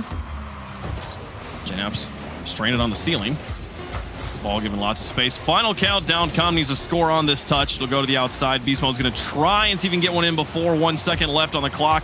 But cleared by JNaps. That'll do it. G2 bounce back in style in game number 2, tying up the series. Whew. Tight one, though. Honestly, really could have been 2-2 overtime, barring the unfortunate interaction between Torment and Beast Mode on that rotation back. Really nobody's fault. It's just the happenstance of finally all that pressure G2 have been trying to convert on. They get one good challenge combined with a demo, and version 1, even then, we're so close to keeping G2 at arm's length and forcing an overtime, but the collapse happened shortly after and just not enough time. And of course, as is the Rocket League tradition, Beast Mode hits the best shot of the game and his team loses. Regardless of the outcome, Beast Mode's going to put in the best goals here. And honestly, and I don't think this is one of those games where version 1 particularly through that the way it ended, there was a little bit of that feels real bad, especially with the own goal and then the kind of the breakaway opportunity there. But the first 2 goals, very efficiently manufactured by G2. They earned those goals fair and square with excellent offensive precision. And again, we pointed out the quality of the defense in those moments from version 1 was second to none. It was actually G2 going above and beyond to tie up that game, and then the ultimate deciders there. Just a little bit of the variance that you have to deal with in Rocket League. Yeah, it's the inevitability of it, right? You can be as consistent as you like, but every now and again, something crazy is going to happen, a bounce that you didn't predict, or a crazy pinch. You never know what's coming your way next, and that's why being a professional at Rocket League level is so difficult, because you can be as good as you like, but when everyone else is just as good, who knows what's about to happen. It's a hard knock life. Here's Calm. Look at this guy. He's got Chicago there. Going to go for the fakes. Just underneath one. Torment's barreling on in. Puts it onto the backboard. Atomic reaches for it, but misses. Here's Beast Mode. Puts it too high. The defense completely amok, but Atomic, as he retreats back, able to get just enough of a bumper on it to block the third attempt. Or the fourth attempt, I believe, was version 1. And now the counterattack's the other side. Here comes Atomic on the backboard. JNap's up for it. Nakam will clear it to the corner. An exciting first 30 seconds. Torment is either a genius or a mad scientist. Either way, there's genius involved in both. Yeah. And the chaos energy being channeled on defense is quite something. A wild start characterized by excellent defensive stops and also a little bit of putting the ball onto the backboard rather than between the posts. Here's Atomic. Down to JNaps, gets a demolition. Can he find the pass out? Oh, the bounce will make the pass for him, but Calm makes the stop in front of the box, and now Beast Mode over the top of two players as they retreat back. G2 just trying to get their wits about him as here comes version 1 over the top of one. Torment looking for it, gets it to the outside, and JNaps will leave it for Chicago, trying to connect with Atomic on the counterattack. Nearly had a crazy angle. Bull stays scoreless. The idea from Atomic, and I think that's part of the reason why he's such a dangerous player on attack, is you don't realize exactly what he's going for until you realize you can't stop it, as this one's going to take a great skip out of the corner for JNaps, courtesy of Chicago. Or the other way around, excuse me. And unfortunate for Calm. No way he was reaching that. Yeah, no, Calm had just spawned in that corner, so really unfortunate respawn. Look at one of the only elements of actual RNG in Rocket League, which corner you spawn in after a demolition. He spawns into the corner where the ball's soaring right over his head, and Torment's flying in as the only player back. Calm's not able to easily slot into the rotation there. He spawns in the other corner. I think it's pretty simple for him to boost across, maybe get a block, especially with how wide that shot went. Either way, G2 going to take a lead here in game number 2. How do you answer? Because V1 have generally been playing tied or in front, and now they kind of have to press here against G2. And Calm doing his best. I liked his little, I don't know, just a little hip wiggle to kind of fake out the defender and just able to slip him in the ball. The defender just drove straight between the two of them. Well, there's your parallels between soccer, dribbling, and Rocket League, right? A lot of it is you read body language. You know, you see which way someone's leaning, and you think, okay, that's where the momentum's headed. And then they hit you with the body feint, and it's the same thing in Rocket League. You can look at all the car language you like and interpret it, but every now and again, you just get crossed up. Man, Calm. Showing beautiful car control in so many ways there. Picking up that ball off of a quick bounce. Now to the corner. I'm thinking about it. Slows this down. Stays behind the ball to keep Atomic from challenging. 2:09 left to go, though. G2 holding on to the only goal of game 3. Version 1 having to go back to the drawing board. They leave an open Never net? mind. All right, so the drawing board is just draw one big line across the whole the whole field here for a tie game. And I think Atomic, because Atomic was third man, and I think he saw JNaps on the left side as he was headed back to the orange half. And so I think in Atomic's head, Atomic's thinking JNaps is going deep back for boost or something, but they both end up turning around towards that midfield line, and that's why that net gets open. It's just a breakdown in comms. I think that's the second longest shot possible in Rocket League. Your top corner to net, to the other side of the net. I think the other side. I think the longest shot would be from literally the back of your net to the other net. But I don't actually know which one's longer there. We have to measure them. Well, it'd probably be top of your corner to opposite corner in the lower side of the net, right? You think that's longer than? Oh, okay. Here's Calm on the other side. The defense just falls apart, and Calm 2 for 2 now for the lead. And JNaps, he was just trying his best to kind of stay with that ball to see if he could maybe get a flip reset and then just kick it out to space where they could maybe handle it a little bit better. And I think the G2 defender behind him was thinking JNaps was going to at least come up with that. Never really got there and allowed so much free space to be taken by V1, and out of nowhere, a lead. Oh, looking to tie it up, though, on the outfield pass. Atomic nails it right back to a tie game. I'm so amazed that went in, considering that Calm actually went back early. He even, well, not early, I should say, but he wave dashed because he knew that he was not going to be able to challenge. And how about putting that one on a dime? What a shot from Atomic. Atomic is nailing the goal right now. Between that shot and the one we saw to tie up game number 2, guy is on fire. The new pickup, making his name known. Here's Beast Mode. Up against Atomic. Goes Beast Mode's favor. Calm off the backboard. Chicago doesn't get a wheel onto it. JNap's also on a bad challenge. Atomic now with only 5 boosts getting challenged by V1. It's above the goal, but back across again. It's going to still need a shot. JNap gets the clear, and Torment just doesn't like any of the looks. He was there in front of the goal, but kept backing off. Played passively. Decided, hey, let's not put all of our bags in this, all of our bags in this egg. No, we're gonna put all of our eggs in this basket. Yeah, this tie game, we can keep going.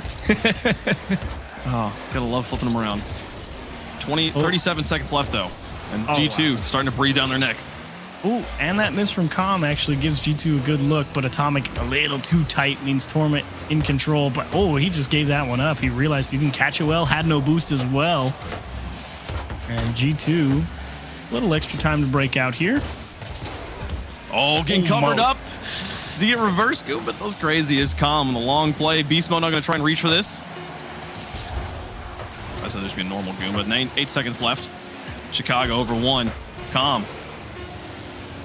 Puts it high. Beast Mode tries, but JNap's able to block him. It looks like overtime looking likely unless Atomic can get underneath this. When he does, it's onto the backboard. Torment's reaching for it, clears to the top of 2. And now Calm with an opportunity to do it on the other end. He's upfield in the cherry pick, but they're going to lose control of this ball. Torment's up for it. JNap's over the top of 2. It's going to hit the ground. Okay, close one there. Both teams with multiple opportunities to win it at the end of regulation. I like G2 not really wanting to give it up on that one. Normally, I wouldn't be a big fan of Atomic's idea of pushing that one back towards Chicago just to see if you could maybe get one more transition, but it worked out in such a way that JNap's absolutely had all the defenders beat, so give him a chance to make the perfect play, and maybe you can avoid OT there. Atomic versus Beast Mode. Beast Mode will take the sky first and control the situation. Now slowing down this ball. A demolition helps it out. It's a Beast Mode versus Chicago. Flicks him. Atomic's going to reach back. I don't think he gets there in time. Version 1 takes game number 3 and the lead in the series. And that's not the first time you've seen that as well. Chicago realizing he had to go quick into defensive mode because Atomic rotating back thinking, I've got time. I mean, JNap's is stuck there in that corner, but version 1, those demos rotating back into their own corners, they've been hitting G2 with those every now and again, and that's been a big part of why they relieve a lot of that pressure that G2 wants to put on people.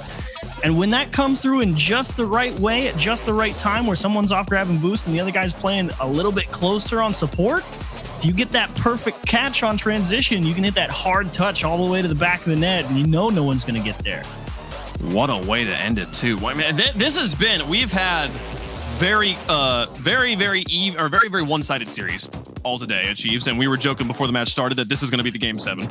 And at this point, I'm not even doubting. We're en route. We're 2-1. Already had an overtime.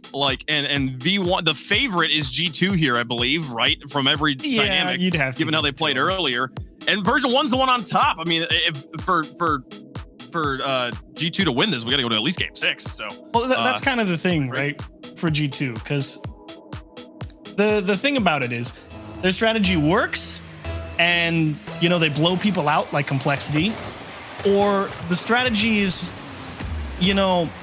effective but not generating opportunities, which is what happens here, or it doesn't work at all and they just get crushed. Oh wow, Torment lands on it, and honestly I think a fake there for G2 guarantees a goal, but dives at the obvious shot, makes the stop with no boost. Coming off a kickoff, what a way to play. And this has been genuinely for me, play styles aside, an excellent game from both sides. There's been wonderful defensive stops, some excellent shooting. I'm not feeling that if just one side wasn't hitting the crossbar so much, this would be a different game. No, Atomic, Beast Mode, Calm, having highlight games for their teams.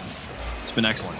Yeah, it's certainly been a relatively mistake-free series. It really has come down to, do you make the right decisions at the right times? And I'd say across the board, version 1, especially when it comes to defense and finding ways to stop that G2 pressure building, they've definitely come out ahead. And that mechanical ability that G2 likes to go for, those tight passing plays, just have not manifested, or they haven't been able to at least give themselves a little extra room to operate with the demos across the board. Well, and that accuracy that we've been seeing from Com and Atomic in particular, really to me is the difference between like the top 8 teams and everybody else in any region. Is how when you have the one touch, can you in the first touch put the ball on target well with power? And version 1, a team that has kind of been on the bubble for so long here, really looking in form against one of the best teams, or one of the most consistently solid teams in North America across many seasons. Version 1 right now, for me at least, making an argument for being solidly considered a top 8 team and putting that question to rest. There's behind 1 beast mode over the top of 2. Torment's coming down the barrel, but JNaps gets the clear to the side. Calm, look at it, stops in the corner here.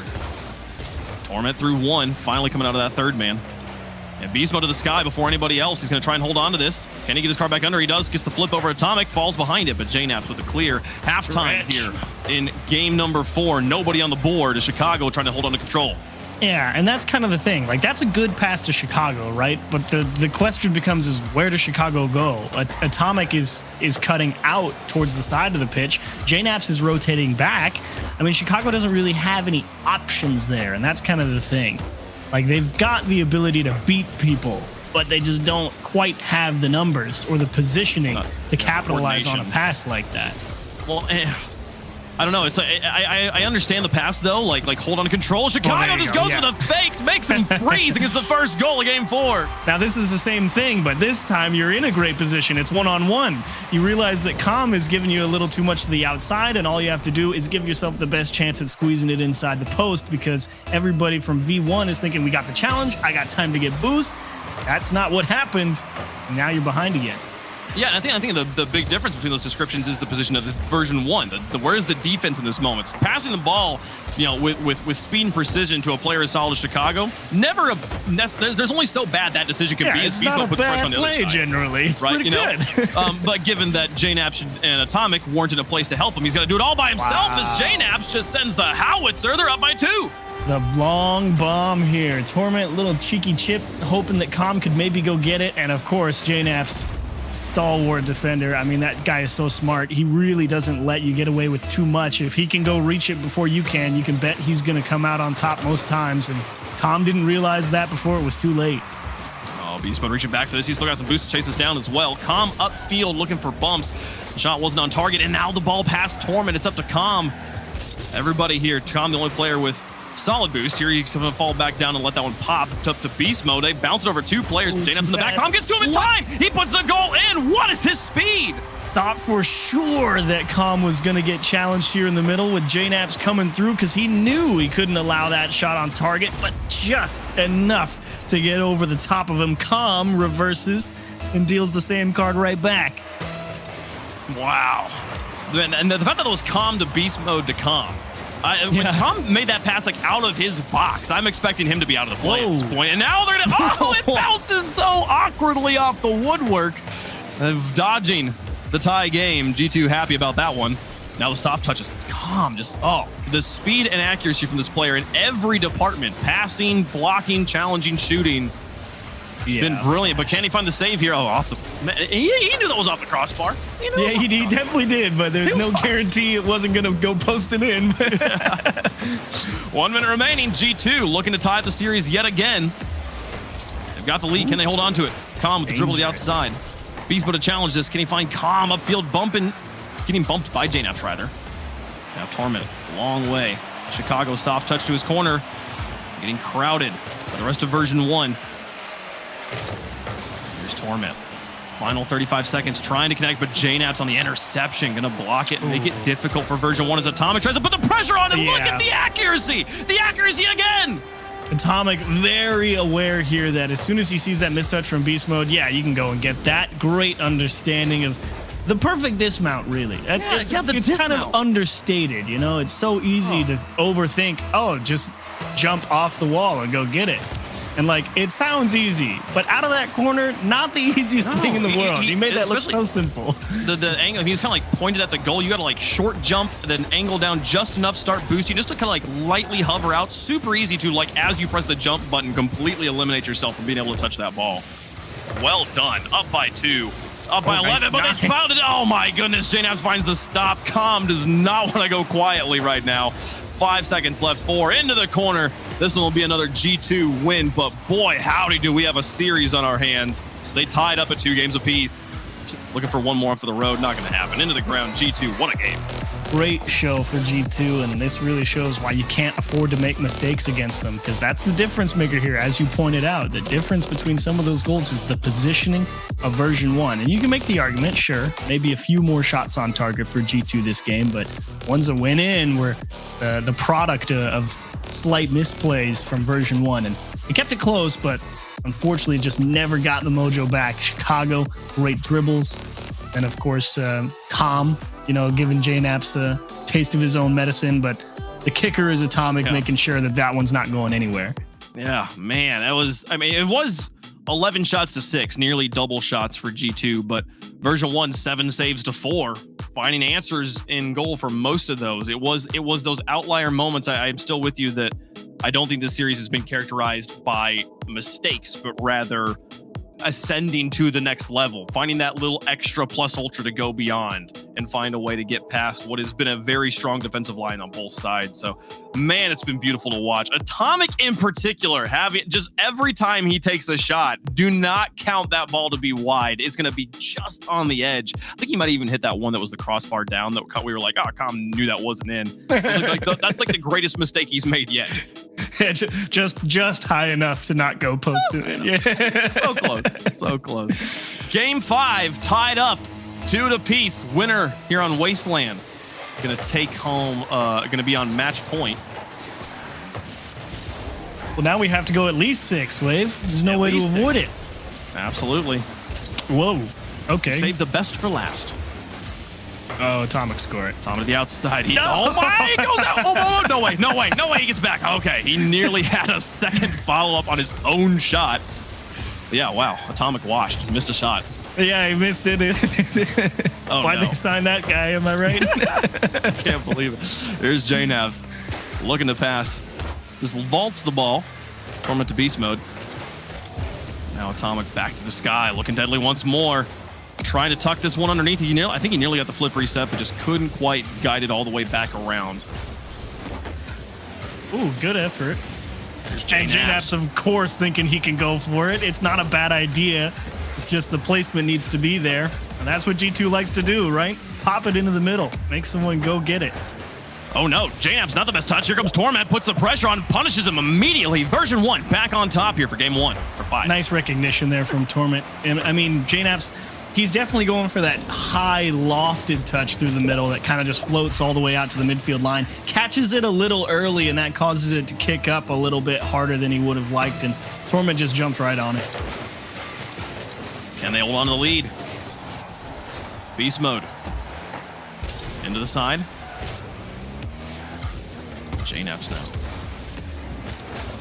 On the outside. Beast mode through 1. And through 2. JNabs in the third man. Puts it back into the corner, but look at the touch. Chicago has to make a save, diving back into goal. Now Chicago. Oh, beast mode. It's another Calm just chasing down, hounding Atomic. Atomic's not able to get a touch on it. He's trying to dodge the demolition. And now Torment pass to Chicago in the corner. Beast mode trying to pass to Calm. Here he comes on the backfield, onto the backboard. It's up to Chicago. No clear to the edge. Oh, what a great set for JNabs and transition to Atomic. Now that's great coordination through just realizing where to put the ball. Even though it doesn't mean anything, you love to see that. It didn't ultimately result in a goal, but I mean, to be able to take a setup from version 1 as strong as that and turn it in 2 touches into a ball in Atomic hands, but Beast mode takes the infield pass, finds a defender faced backwards. They're up by 2.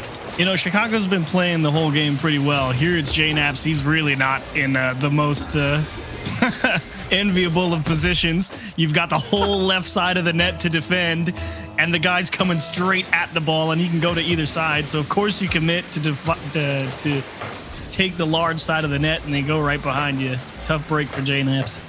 All of a sudden, G2 struggling a little bit. Beast Mode half flips into the chase here. Gets the separation off of the corner. Nobody else had followed him. G2 now back on offense. Chicago into the corner. JNaps turns and looks, but Torment clearing up the field, hoping to find Calm. JNaps with a soft touch. Here's Torment up, and it finds the upper corner. No, just There's high. the Falling bump. from Beast Mode. Too high again. Beast Mode not able to get the third touch either. Version 1, though, a miss from G2. Look at another chance here, but Torment, just falls just out of touch. Calm trying to find him again. Torment struggling to put his bumper on the ball. Oof, and G2 kind of a gift there that version 1 missed that touch. Cut into the middle. Atomic goes right down into the throat. Unfortunately for them, version 1 again just in time. Here's Beast Mode. Through 2. Calm versus Atomic wins the challenge. Not able to get anything else out of it. Calm gonna have to rotate back. Now on the retreat. Manages to pick up a pass. JNaps though now with contact through 1. Beast Mode getting some space earned by Atomic, and now looking for the tap in. Calm just blew the doors open for him. Yeah, I think G2 thinking Atomic should have this challenge, and unfortunately for them, Calm, such a heads-up play. He's not going for the ball. He's just making sure that Atomic doesn't have a clean look at it, because you know Atomic is a capable player of just taking that, stalling out all the time in the world with an air dribble that goes 3 feet, but 40 feet high. And that is exactly what version 1 needed there. Very likely out of reach here. If you're looking for kind of a simple thing to watch in what is a very complicated, simple but complicated game, Calm versus Atomic right now, as Calm's going to get another one. Put this one in the dust. We got 1:30 left to go, and it's over. Calm versus Atomic is the story for me right now. Every time those two players go head-to-head, something interesting happens. Yeah, I mean, Calm, especially I would say, obviously I don't have the exact demo numbers and who demoed who on hand, but it does feel like Calm more often than not has been the big decider in terms of breaking up G2's pressure. This game, it's definitely been getting the offense going and opening up a few more doors, but he's had some couple of big demos over on the defensive side of things to prevent G2 from trying to capitalize on another quality touch from somebody. Control as he falls. I'm taking it away from G2's players. Chicago going to lose control here. Actually gets a flip, but Beast Mode getting the block. Atomic tries, but Beast Mode with a second touch on defense. Torment looking for the shot just high. JNaps going to miss. Beast Mode with another punish. It's off the post and comes in to finish it off. 5-0 version 1. Absolutely running away with it. Yeah, can't miss it if you're JNaps. Obviously a tough one. I think, did he backflip? Like, did he actually hit flip again and just backflipped because he wanted power on it? I'd have to watch that one again, but it definitely looked like he twisted a little faster than I thought he should, and I think he just wanted a little power to see if they could get it going back the other way and try and make something of this. But if it was out of reach before, well, it's definitely out of reach now. We're alternating games here, so for G2, they now are in the situation of having to win game 6 and 7, which the pattern would give the win to version 1. I don't know. You were asking the question earlier, like, how does version 1 respond to what G2's doing? You were asking that question in game 4. Now, you got to flip this question on its head. How does G2 find an answer? How do they shut down Calm? Demolitions, I don't think, is going to be enough here. Speed, no longer the answer either, because Beast Mode covering up very nicely in a supporting role on that aspect as well. Of course, you combine that with a strong anchor like Torment, who just goes so far back if he feels that his two teammates are being aggressive that there's not a lot of holes. You kind of have to beat Torment one-on-one if you're lucky enough to get to that point. Version 1, this is the exact inverse of the previous game, right? All the shots, all the pressure, G2 struggling to get anything rolling. And that's kind of what happens when that G2 pressure just goes horribly, horribly wrong. They get absolutely blown out.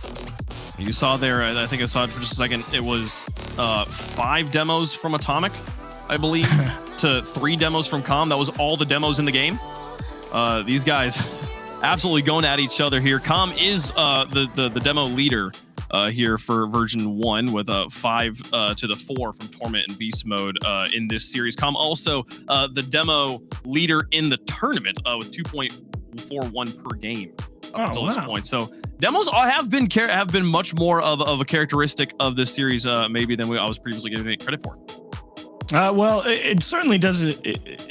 makes sense to me in my head that would come out versus G2, a team who really likes to crowd the box a lot or just get in people's face. That there's either going to be a lot of demos on the offensive side for them or against them defensively, because that's how you end up with so many open nets for them half the time as they overcommit as well. And that's generally why those open nets happen, right? They're playing so aggressive, and there's the one demo on the guy that goes, huh, and then they just don't have an answer for it.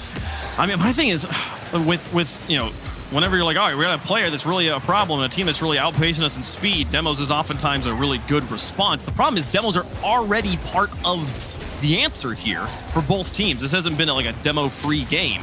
So just saying, like, well, just more demos is going to be the answer here. I don't know. The more you commit to demos, the less players you have committing to developing your field position. So it's not easy. The demo game is a very fine art to try and say, and everyone goes, oh, demos are an easy button. It's like, I mean, yeah, but the two players not going for demos need to be absolutely perfect for it to work out here, as JNAP's not able to squeeze one by beast mode. Also, demos are not easy. Like, hitting the ball is hard They're enough. surprisingly the ball hard. away from you. Like, not easy. The ball doesn't want to be touched. Oh, big double commit from G2, both with a whiff, but Chicago there, lots of space. The third man able to get the clear, so no punishment. In what could be the last game of the day, version 1 looking for the win, looking for an early lead. Early leads have been very pivotal for both teams here. It's calm. Wow, Calm actually froze Atomic, of all people. I mean, I'm telling you, dude, it's the Calm versus Atomic is the storyline right now. Which player is feeling better in that 1v1? I feel like it's the best indicator of how this match is going. Here's Chicago versus Torment. Oh, big miss, and Chicago trying to take the ball from him. Back into the midfield from beast mode. Back to the sky.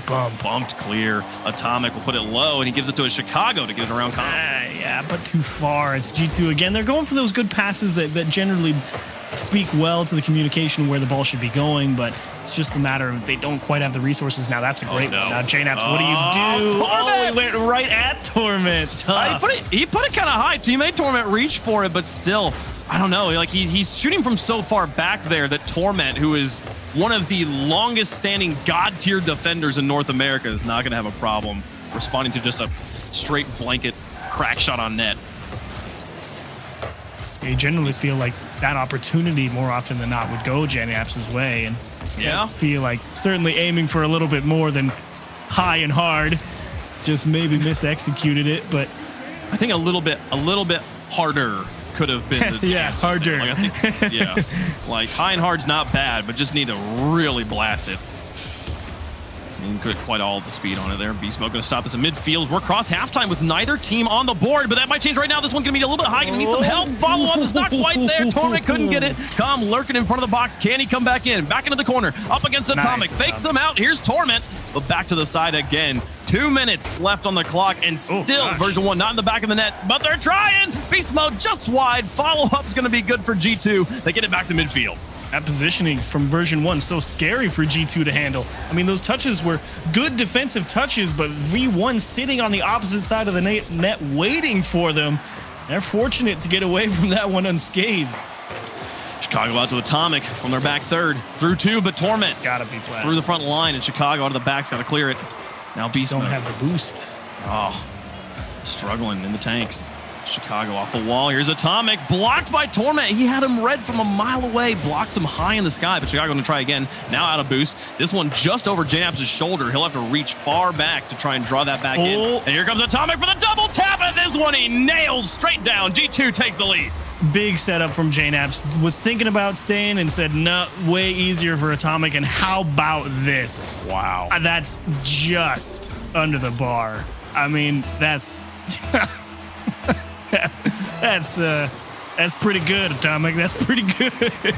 Absolute pile driver, too. Boosting down into the ball. Yeah. After the setup, what a play. That's with force and verve. Exactly. And now, 1 minute away from forcing game 7. Oh, an opening here. JNAPS takes the shot, and Torment makes a block. Beast Mode in a really awkward spot. We'll just get it barely wide of the box. And then Torment getting demolished. Calm with a miss. Chicago up against Beast Mode. Drops the stop. Beast Mode makes the stop. Follow from JNAPS. Not good. Calm gets the save. And Torment to put it away to keep this game within reach. But G2 absolutely suffocating version 1 in the back third. Beast Mode, I think he's got a full tank. He's going to take to the sky now. Look for the blocks. Back to midfield. They gotta leave. Ugh. Final 30. Beast mode.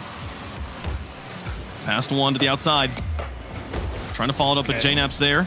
Chicago with a miss, but JNap's Still no boost. Wow. able to move There's forward. just nothing for V1. This is brutal. Beast mode can't even jump for this. Com has to make the save off the side. Torment's up. Final 10.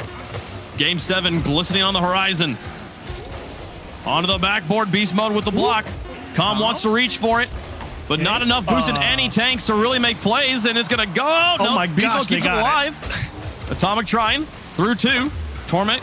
Yeah. You can go for the dribble, but no, bump. bumped off. G2 says not today. Let's go to game 7 and decide it in the final 5. Oh boy. Whew, good play, G2 there. I mean, version 1, that considering that last 15 or so seconds, they were just driving, hoping that boost pads would spawn, and they got around to it. I mean, that was incredible. Good effort. Atomic, good heads-up play, just bump them off.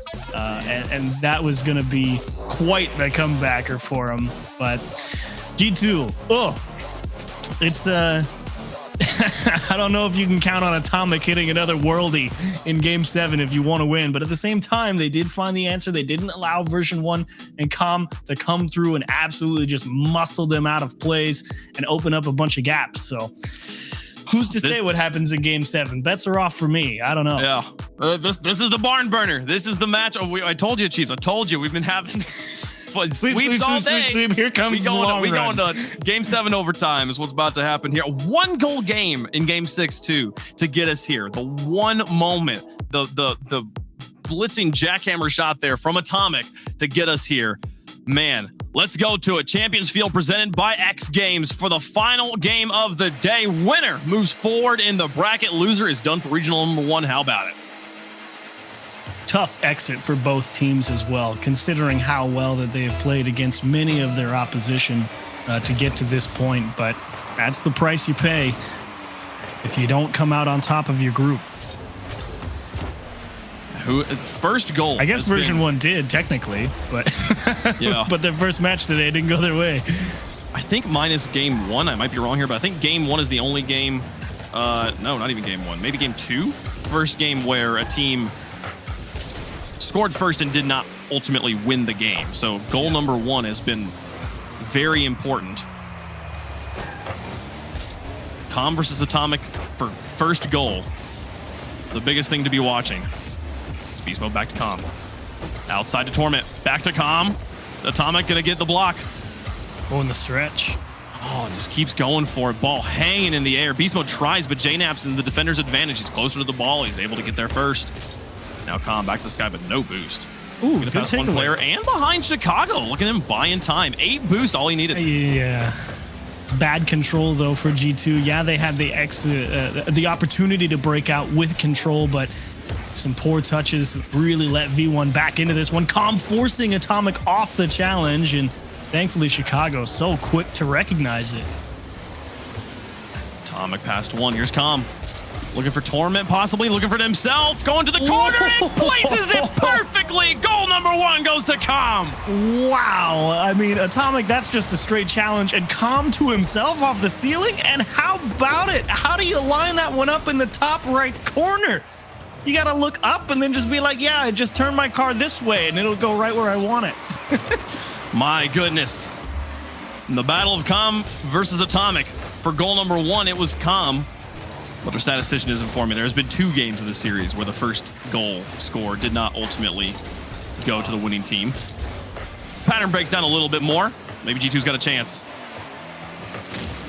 JNap's demolished. Com playing the series of his career so far. Can they close it out? Ooh, nice bumps from Com on JNap's, giving Beast Mode some room to work with. Good reset, little help from JNap's, and it's all about where that touch goes for JNap's. You really can't afford a bad one there, but that's what I don't like right there. The force downfield, when you know that V1 likes to play that one player deep back there, you're kind of just handing them the ball, but they get it right back, and a laser from JNap's, courtesy of this pass. 146 kilometers, 91 miles an hour. Oh, unblockable. Unblockable. You had to just be hanging in the air already and praying to make the save. What a stop. and tied back up. Beast Mode nearly looking for the kickoff goal. All right. Atomic out of the backfield here up against Torment. Oh, he missed. Ball taken away from him. JNAP's up to the outside. Beast Mode to challenge. Over the top of two. Atomic versus Calm. Double tapped it. Nearly got it in, but it goes wide. Now looking for the bumps on JNAP's. This is tough for G2 here. Yeah, forced touch. I mean, really no other option. You just need the extra space to work with to go grab, boost, and let the defense reset itself. Atomic back into the box. Chicago. Back to JNAP's. Oh, look at this. G2 passing it around. On pass to one. Chicago into the back. We're looking for the double tap. Blocked by Torment. Oh, Beast Mode rather. Now Calm versus Atomic in the midfield. Atomic gets to it first, and now looking for the challenge. Gets blocked by Beast Mode. Calm to the sky. Alone in the sky. Takes the shot. Puts it in. Back in the lead. Version 1's on top. I honestly don't blame G2 here for thinking that was going to be fine, because it looked like Beast Mode got beat on defense there. The fact that he was able to get back up and clear that one with a hard kick off the wall out into the middle. I mean, G2 smelled blood in the water. They just didn't realize it was theirs. It's these one-touch rockets. Calm is in the sky looking to just... his position looks like he's just trying to make sure that G2 doesn't get a follow-up touch. Let's just clear it into no man's land. No, he's sending a laser beam to the enemy goal to take the lead in the final decisive game. Torment, past one. Can they close it? Does G2 keep the run going? JNAP's back to Chicago. To Atomic here, looking for the bump on Beast Mode. Open up the space for Chicago. Beast Mode gets back to him, but JNAP's is there to an open net tie game right back at him. You love to see JNAP's calm, cool, collected approach here. It's just like, okay, where does that clear go? Hit the brakes. You know Beast Mode is coming down off the backboard. He doesn't have a lot of control over the speed. It's not going to be this smash off the wall that I need to get up for. It's just a great read and a very patient approach and a well-deserved equalizer. Calm versus Atomic on with the kickoff. 1:21 left to go. Calm dumps it across the box, but Beast Mode was already in the enemy goal. And now Torment just trying. Here's Beast Mode reaching back over his shoulder. Dual threat with Calm, but JNAP's finds the block. Chicago way upfield in front of the entire team. Realizes he needs to turn around and look for bumps on retreating defenders. Yeah. Oh, he missed it. Oh, Calm got the boost. Dangerous stuff here. Finds the flip reset. Stabilizes in front of Atomic. Two players have to cover him. Now Torment looking for the pass to Beast Mode. On top to Chicago, up against two. JNAP's finds the stop. G2 holding on. Pushing off the pressure. This is crazy. They're struggling right now, and that's a big miss from Calm there. Allows a little extra time for G2 to run off, and thankfully JNAP's as well. Very favorable challenge in the midfield. Torment beaten. Atomic looking for the dump. A miss from Beast Mode, and Calm makes the stop. 30 seconds left. Back into the box for JNAP's. Calm just freezes, hits his brakes, and sends the ball to the corner. JNAP's down to Chicago, too high. Torment holds onto the ball. Atomic can't approach. Calm to the outside. Beast Mode picking up midfield boost. 13 seconds left. To the corner, Torment. Long clear. Chicago up for it, stalls it, but JNAP's needs to help it. And into the corner. Game 7 overtime, anybody? Clock's expired. Atomic into the ground. Let's go for it. Next goal wins and moves forward. A lot of tension here. It's been a battle back and forth. Who delivers when it counts to make day 3? No way. Beast Mode drops over the box. It's so nasty. He gets the stop. Calm just needs to touch it so lightly. JNAP's to save the day. We keep going. Torment back in the box now. Untargeted in. You've got to be kidding me. Version 1 knockout G2. Chicago thinking I've got time to grab some boost, but like JNAP's, Chicago had to think that JNAP's was going to rotate back towards net, and Chicago's giving him the clean line towards the goal. And Chicago realizes that JNAP's going back across field to grab the same boost pad he is, and everyone is just too far off the goal line, and that is a crushing loss for G2. But hey, hand it to him. Calm having the series of the day, and he puts them down. It's the one-touch goals that define the series here. Torment picking up that, again, he's the Torment in that situation as the ball's bouncing off of a save. Given his position in overtime, he's just looking to trap and keep his team on offense. Instead, he literally takes the winning shot and takes his team off the field with a victory. What a performance. G2 putting on a show. Atomic silencing any doubters to say he was not a valuable pickup here. But ultimately, version 1, Beast Mode, Torment, and Calm making a win. What a game. What a series. What a way to close out this Saturday. And their reward is Space Station, but they can worry about that tomorrow. Tomorrow. Oh my. What a day. What a performance. Thank you all for watching. Let's head back to the desk to wrap things up. Thanks, Wave. Right? I guess if we got sweeps throughout the rest of the day, this was a good way to close it off, Jorby. I would definitely say so. Hello, version 1. You're pretty good at Rocket League. Turns out FaZe is just that much better earlier on, but man, this was a battle. And how about the defense from version 1? Not just in game 7, but in game 6 as well. They ended up losing that, but that clutch defense paid them dividends on Champions Field, but this was a battle back and forth. I am so impressed with version 1. I absolutely love that Version we got 1, man. We were talking about all these roster moves. What would happen with Beast Mode? He didn't play all fall split. He comes in making a ton of 1v1 plays to beat the third man on G2 for wide open nets. Time and time again. Version 1, they were an inconsistent team in the fall where by the end of, I think it was Regional 3, they go 0-3 in Swiss, fall out of that race for a major spot. They know how important it is for Regional 1, get as many points as possible because you never know where you end up. Version 1 and Torment with that clutch goal in Game 7. You know, I think we all deserved a Game 7 overtime to end the day of the near sweeps for every single series that we had. And version 1 being able to knock out G2 as well is an awesome look for them. I just think that, we talk about the roster moves. I felt like the Beast Mode move was the highest value out of all of the pickup/trades that we saw during the window. And this dude is just the center of an offense. He just unlocks the greater potential of the teammates around him. How often was Calm this effective on version 1 in all the game 5s and 7s that they've lost before? Not nearly as effective, but I think having Beast Mode on this roster and with how well he performed as well, it takes version 1 to the next level and shows that they can contend for North America. How vindicated do you feel right now, Jorby, being a massive Beast Mode fan and seeing this result come out in their first regional with him? It is pretty great to see. It's also great to see Beast Mode create that value and impact that version 1 were no doubt looking for. He's an incredible talent, an incredible player, and I don't think that's changing anytime soon. Let's take a look at the bracket now, just to wrap up kind of what we saw today. It was started off to be a pretty fast day, Gibbs. We 3-0, 3-0, 4-0, 4-0. Finally got some competition by the end.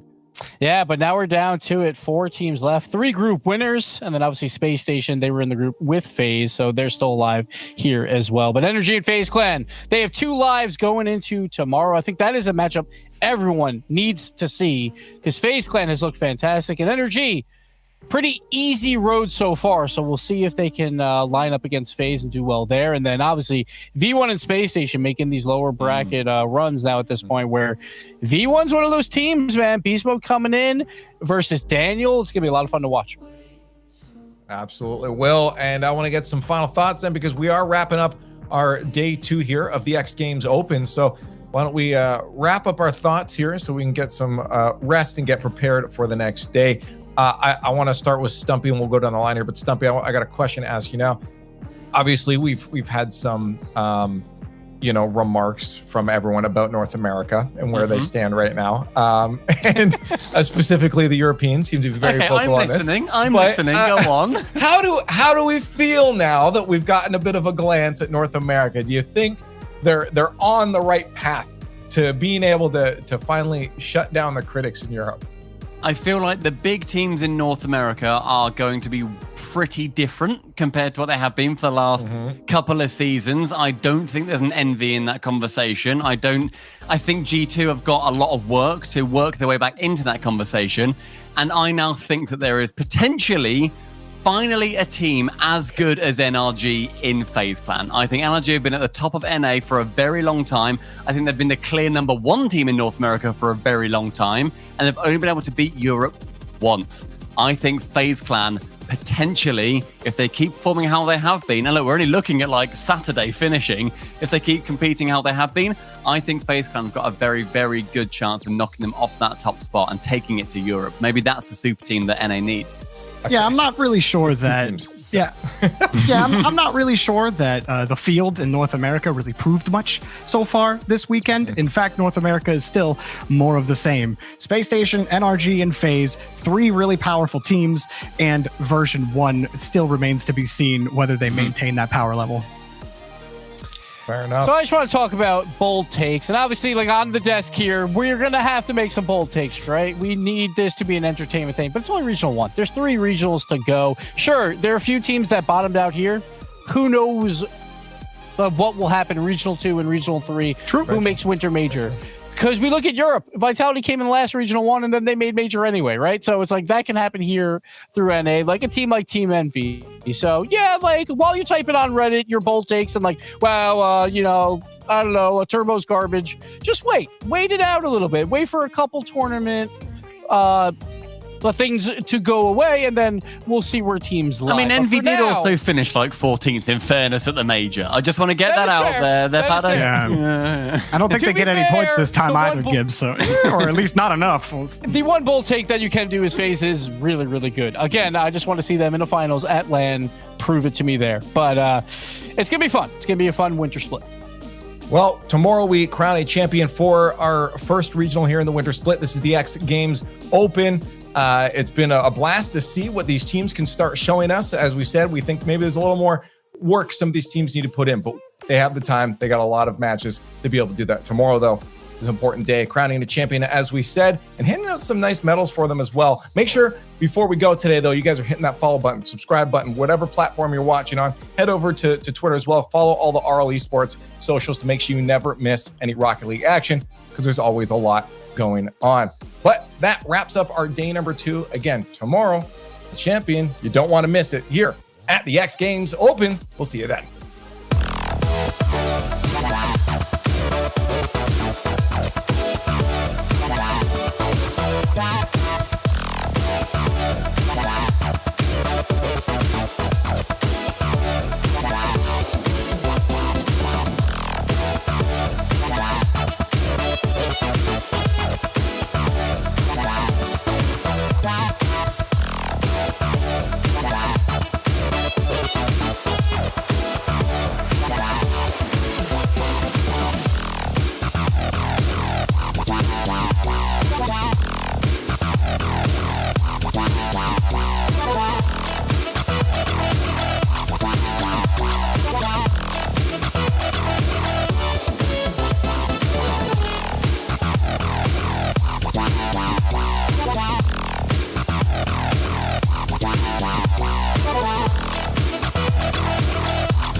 The best athletes.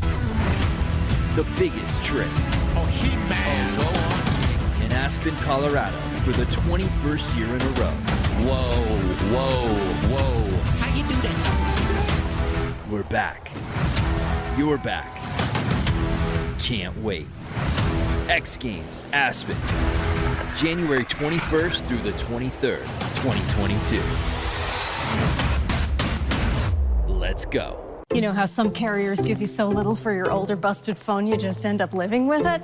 I don't think so. Verizon lets you trade in your broken phone for a shiny new one. You break it, we upgrade it. You dunk it, doggy bone it, slam it, wham it, strawberry jam it. We upgrade it. Get a 5G phone on us with select plans. Every customer, current, new, or business. Because everyone deserves better. And with plans starting at just $35, better costs less than you think. This might not be your car. And this might not be your engine. Maybe this isn't your morning routine. And maybe these aren't your coworkers. Perhaps these aren't your standard driving conditions. Far from it. But this is your oil, which means you're one of us, doesn't it? For serious engines, on and off the track, upgrade to Mobile One. It's 3 a.m. I need a taquito. If you want it, we can get it from the 7-Eleven. Slurpee, light bulbs, antifreeze. Here's your order, nacho cheese. If you want it, we can get it from the 7-Eleven. Tip you, driver. From the stream. I can't wait to wake up from the stream. To tell you everything. Touching hands, touching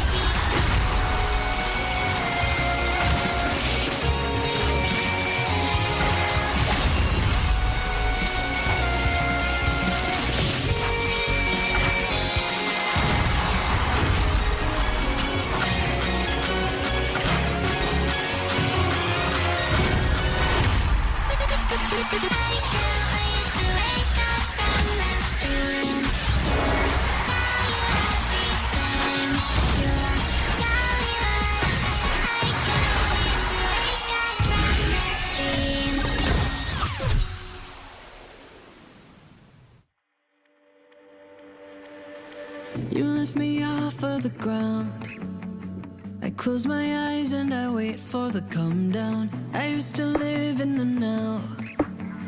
Now I'm wiser to think that we are bulletproof. Teens with thicker skin, now we just bruise. We were hopeless and we're hopeless now. But I remember we threw our fists in the air singing.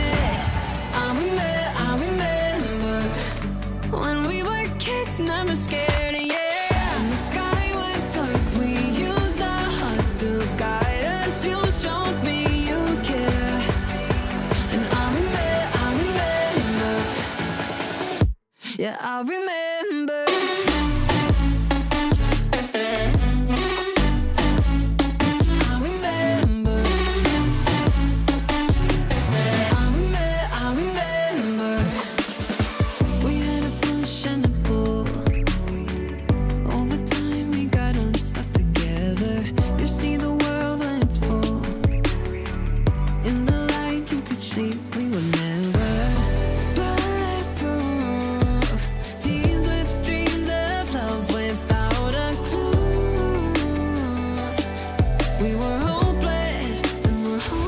Now, but I remember we threw our fists in the air singing. I remember when we were kids, never scared, yeah. And the sky went dark, we used our hearts to guide us. You showed me you care. And I remember, yeah, I remember.